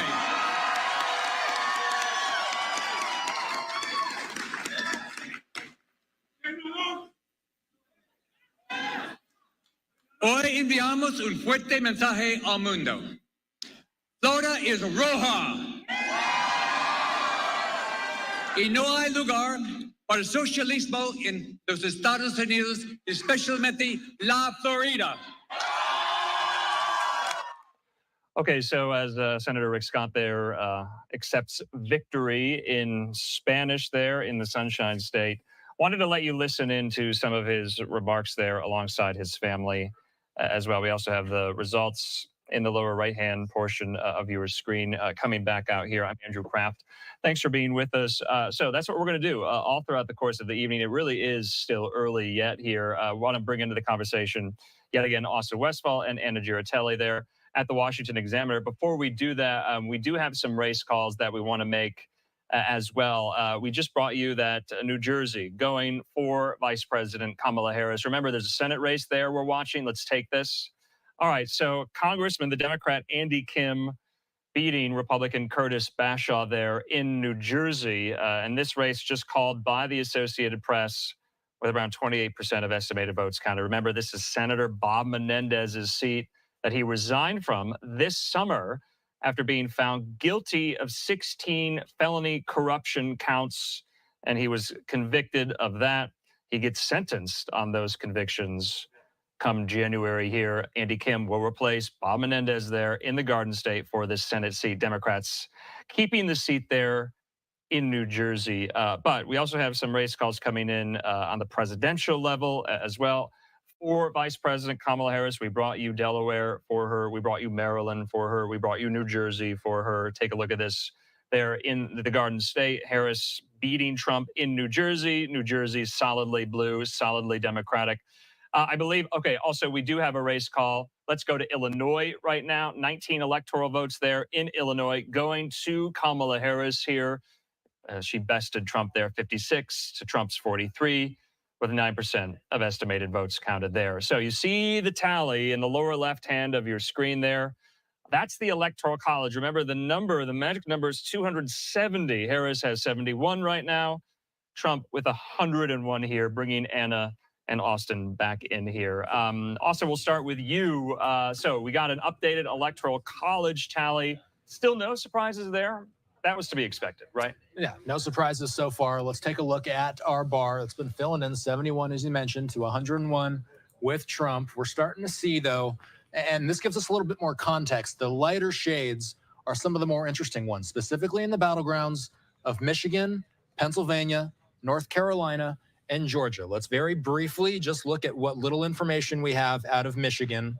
So with 7% of the vote in so far, we do see Harris with a 14% advantage in Michigan. Pennsylvania, only 12% of the votes have been tallied so far. And right now, Harris has a sizable lead. Looks like she's got a 40-point lead right now. That very well could be one of those blue mirage situations that we were just discussing very early on in the tabulation cycle. North Carolina, let's go to the Tar Heel state here. Let's see what they're working with. They have a fifth of the votes in, 20% of the votes in North Carolina. And Trump right now has about an 8-point lead over Harris with a fifth of the votes tallied. Finally, let's hit Georgia. And it looks like we have Trump up with an 11-point advantage. That's with over half of the votes tallied. So Trump with an 11-point lead in a battleground state. We don't know exactly which ballots were being tabulated in that. We, again, don't know if this is a red mirage, if you will. We will be waiting to see more results as they come in. There you see on your screen right there, Georgia, 52% of this state has been called. Georgia was so important. It actually had a record number of early voters. It was so robust that a top official told the Associated Press that the big day could look like a ghost town at the polls. Biden became the first Democrat to take that state since Bill Clinton in 1992. It'll be interesting to see how this plays out, guys.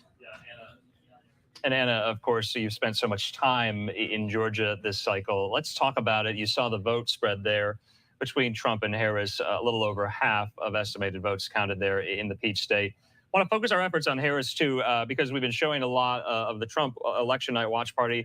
This is the Harris night watch party right now. It looks to be quite raucous there. A lot of performances at the moment on the campus of Howard University here. So if you could, Georgia first, and then what are we seeing right now? In Georgia, you know, I was at a polling site today, and Georgia has 159 counties. 2 of them could be flipped. And I was in one that's leaning blue. And I spoke, actually, I kept finding voters who were saying, we're going to vote for Trump, even though, you know, we may be Democrats, we may be Black. That's the way that we're going to vote this cycle. And people were concerned about the economy. I mean, we've seen it over and over again in the polls being conducted since the caucuses and primaries.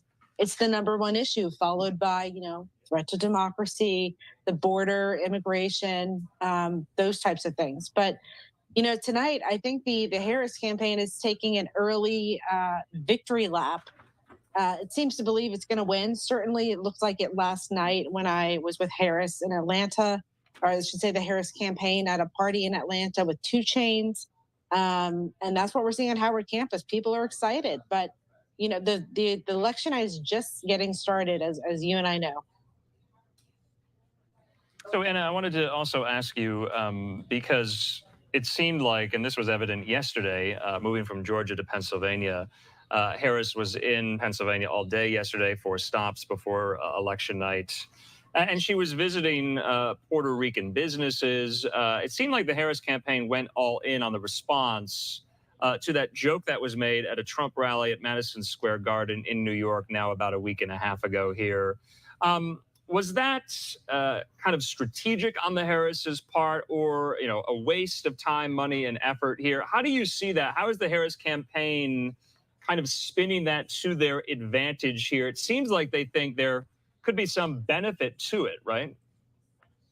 Yeah, definitely. Pennsylvania, out of the 7 battleground states, has the most electoral votes up for grabs. And so what we've seen is the candidates jumping around between these 7 states, sometimes multiple per day. But Harris is really focused on Pennsylvania in the end. And so, with the Puerto Rican thing, Puerto Rico, I should say, Pennsylvania's makeup of a Puerto Rican isn't high compared to other states like New York and Florida. But it's something that they've realized we can really get a lot of life out of this incendiary remark that was made at the Trump rally at Madison Square Garden a couple weeks ago. And you're right, Andrew. They've continued to hit on it again and again and again, and play the racism card. And will it work or not? It's going to be interesting to see the exit polls among Hispanic and Latino voters, even if you get really into the weeds and look at Puerto Ricans, and see, did that move the needle at all? I think people's minds were already made up before that comment was made. Anna, we were speaking earlier about the Senate and the balance of power in the Senate. We saw the race being called for Rick Scott in Florida. He's somebody that's thrown his name into consideration to become the leader of the Senate. Can you walk us through how that process works? Yeah, so once Congress does get back this month, there's going to be a vote and move forward similarly with the House Speaker, move forward on who's going to be the best candidate for Republicans, and then as well as Democrats. But depending on who takes control tonight, if we know tonight, will determine, if it's going to be a House and Senate controlled by one party, by both, if the White House is going to be controlled by a separate party. But I think Rick Scott is throwing his hat in, and very interestingly, Florida is a state of immigrants. Even with the situation at the southern border, we've seen millions of people released into the country and choosing to go to Florida, specifically South Florida, Miami-Dade area. And so Rick Scott has a firsthand understanding of, not only how to help immigrants in his state, but this population that's technically illegal in the country, and what that looks like. So I think he's got an interesting perspective. Interesting in his very same election night victory speech, he mentioned the Republican Senate leader race as well, that he has thrown his hat into the ring here. Anna, thank you so much for being with us. Also, we do have some of these candidates stepping up to the podium at their election night watch parties as well, including Mike Braun, who's leaving the Senate. He's going to the governor's mansion there in Indianapolis. Let's listen. I think it was up at the Moontown Brewery that we celebrated. And the journey that I've been on over the last 7 years, most people would think you've been crazy to do it in the first place. Dear, what do you think about that? No, it's good. Okay. All I can tell you is 7 years ago in August, when I declared to run for the U.S. Senate, there weren't many believers. And even folks close to you wondered, did you really have a game plan? Well, my game plan started very simply when I got to be the luckiest man alive to marry this lady here.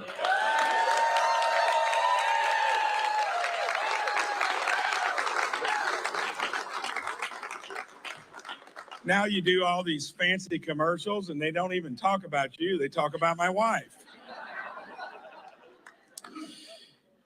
We were lucky, I think, going way back when we made the decision, unlike most did then, to move back to our hometown. And when we did that, that set the stage for everything else that followed. Most people didn't think that made sense either. But had we not done that, I'm almost certain we wouldn't be here this evening. Yeah.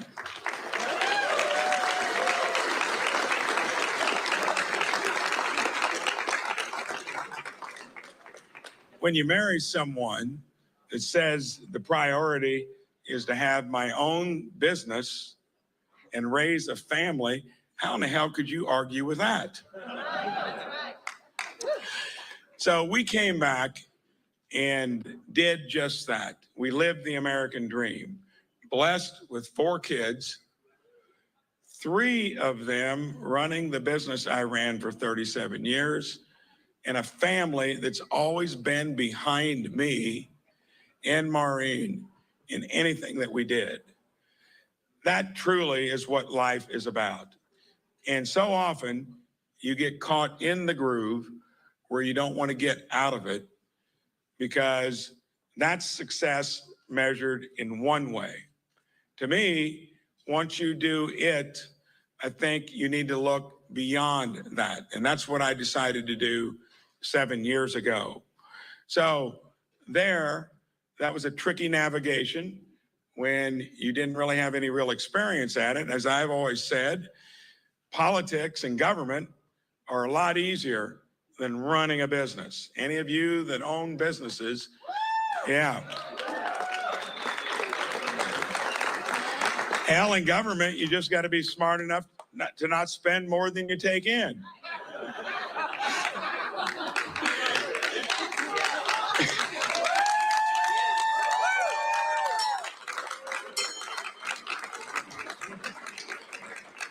In business, you're signing the note. Your livelihood is on the line. And by the way, there are dozens of competitors in a real market that want to take a bite out of your flank. That is difficult. Now, the difference is when you jump into the political arena, business is over a span of time. 2 hard deadlines in politics, May and November. And then you need to take all the skills that you've learned in the real world, to where you've been understated, underestimated, and you've overperformed. And then it's like shooting ducks on a pond, because it's so assumed that you got to come from that pathway. I never did assume that. When you go to the U.S. Senate and you get a crew mostly of Hoosiers that come out there with you, you end up being the most successful freshman Senate office. That's something to be proud of. And yeah.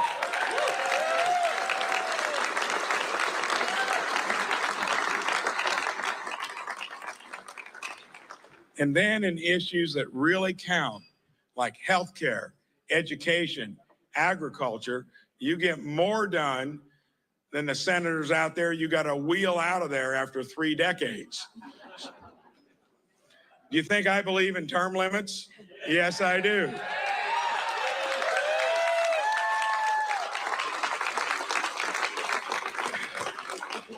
Everybody campaigns on it, and then they have amnesia once they get there. Let's throw in a balanced budget amendment to boot.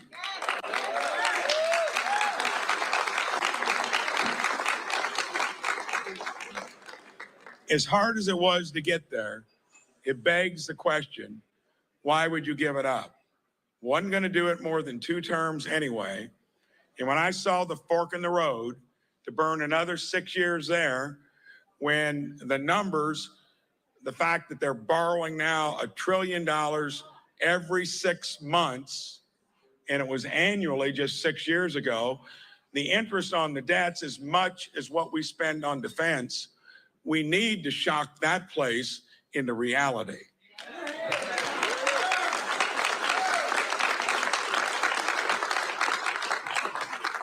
And when you're an entrepreneur by trade, you generally, if you survive, know how to pick the best fork in the road.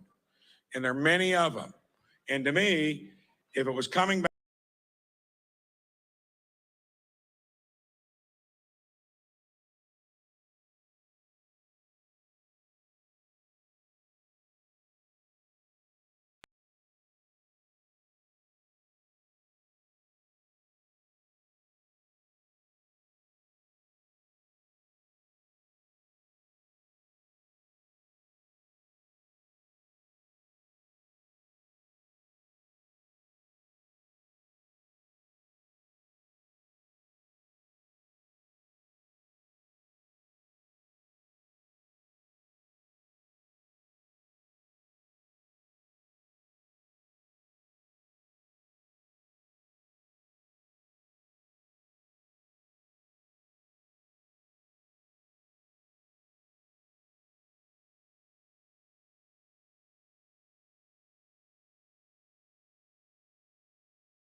Ted Cruz is winning by 3.7% in Texas, with 56% of the vote counted. I don't really know enough about the vote we can see how many votes are left to count in Texas Senate. So the big circles are where the votes are more, where the uncounted votes are out. The bigger the circle, the more votes there are. So around 220,000 votes left to count in Bexar County, where Allred is ahead. Harris County, about 500,000 votes left there. Allred is ahead. Dallas County, about 400,000 votes there. Allred is ahead.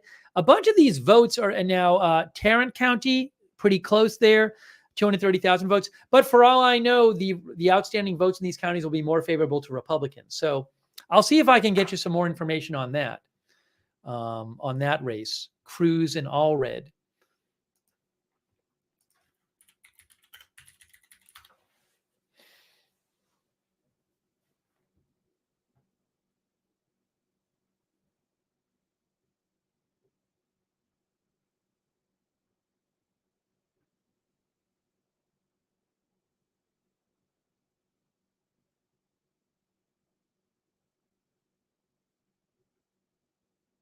I can't really say what's going to happen there. I'm looking for some expert opinion on what's going on there in Texas with the Senate race, but we'll keep an eye on that one. Again, right now, Cruz is up by 3.8% there in Texas in that Senate race.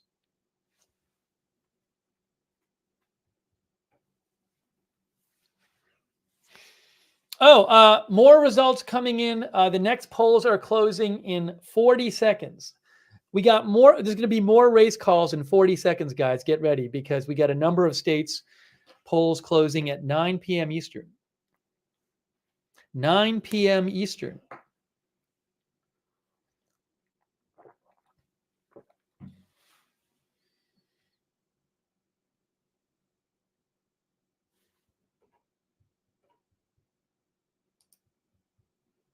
There's the presidential map right there. 5, 4, 3, 2, 1. Okay, a bunch of states just closed the polls. The next one's closed in an hour, but a bunch of states just closed. Arizona, Colorado, Iowa, Kansas, Louisiana, Michigan, some in Michigan, Minnesota, Nebraska, New Mexico, New York, North Dakota, South Dakota, some in Texas, Wisconsin, and Wyoming. Oh my gosh. A bunch of them just closed. Let me do this real quick. Really quick. That work? Yes.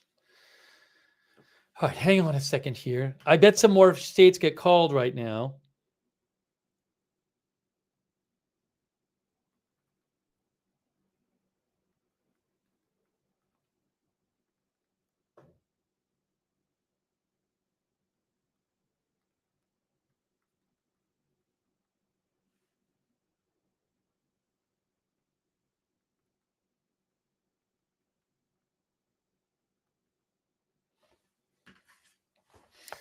Okay.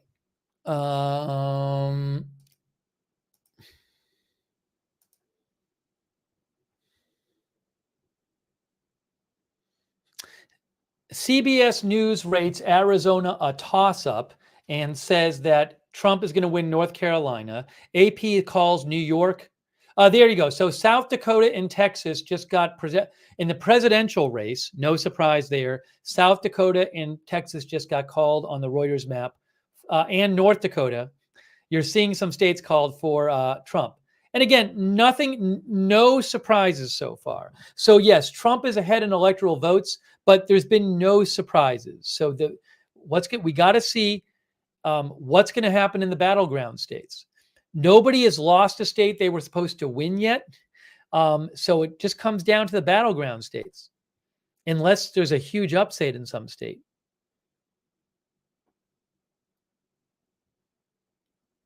Harris is up by 7% right now in New Hampshire with only 25% of the vote counted.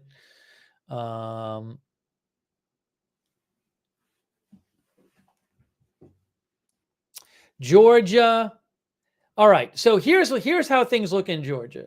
Trump is up by 6% in Georgia, but look at where the votes are outstanding here in Georgia.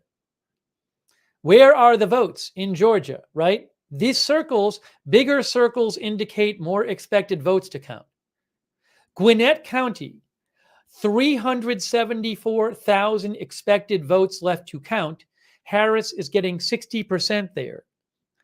DeKalb County, 145,000 expected votes left to count. Harris is getting 82.6% there. Cobb County, 100,000 votes left to count. Harris is getting 57%. Clark County, 54,000 votes expected to count. Harris is getting 75% there. Newton County, Harris has about a 7% lead, 34,000 votes to count there. And then you have some of these other counties, 21,000 votes left in Harris County. I mean, very few votes there. I don't know how that Trump's going to go. I'd have to check and see how it went last time. But a lot of votes in the Atlanta area. Bibb County, 24,000 votes left to count there. Harris is getting 61%. Richmond County, 35,000 expected votes there. Harris is getting 69%. So a lot of these counties with a lot of these votes out are pro-Harris counties. Now, I don't know how this vote is going to go, but that's what's going on in Georgia right now. So we got to keep an eye on Georgia. That is obviously one of the battleground states. Right now, Trump is ahead by 6.6%, but there's a long way to go there in Georgia right now. Looks like, some more, 68% of the vote in now there in Georgia. So 68% of the vote counted, and Trump is up by 6.5%. So it looks like about 2/3 of the vote has been counted. So we're expecting like another, 1.7 million or something like that votes to come in. What is going to happen in Georgia? What's going to happen in North Carolina? Trump is up by 5% in North Carolina, but there's a lot of votes left there, less than half the votes counted. And as I mentioned before, that's a big Harris County, New Hanover County, 130,000 votes left. Raleigh, Wake County, 150,000 votes left, big Harris County. Mecklenburg County, where Harris has 69%, over 500,000 votes left. Buncombe County, big county for Harris, 76,000 expected votes left. Harris, Haywood County, good county for Harris, at least so far, 37,000 expected votes left. So how about some of these counties? Durham County, Harris is really doing well there, about 200,000 votes left there. There's hardly any votes in here. Guilford County. What happened in Guilford County? About 300,000 votes left there. What happened there in 2020? Is that a pro-Trump county, Guilford County? I'm going to look that up right now. All right, but these are two battleground states, guys. Two battleground states. Guilford County was 60% Biden. Guilford County was 60% Biden. Around 300,000 votes left there. 160,000 votes left in Forsyth County, which so far has been Harris. So, look, we have situations in North Carolina and Georgia where Trump is leading, but there's a lot of votes still out, and a lot of these votes are in pro-Harris areas. So what's going to happen in Georgia and North Carolina? What is going to happen in Georgia and North Carolina? That's obviously a huge question. Let's see. Ohio, half the votes counted. That's not supposed to be a battleground state, by the way. But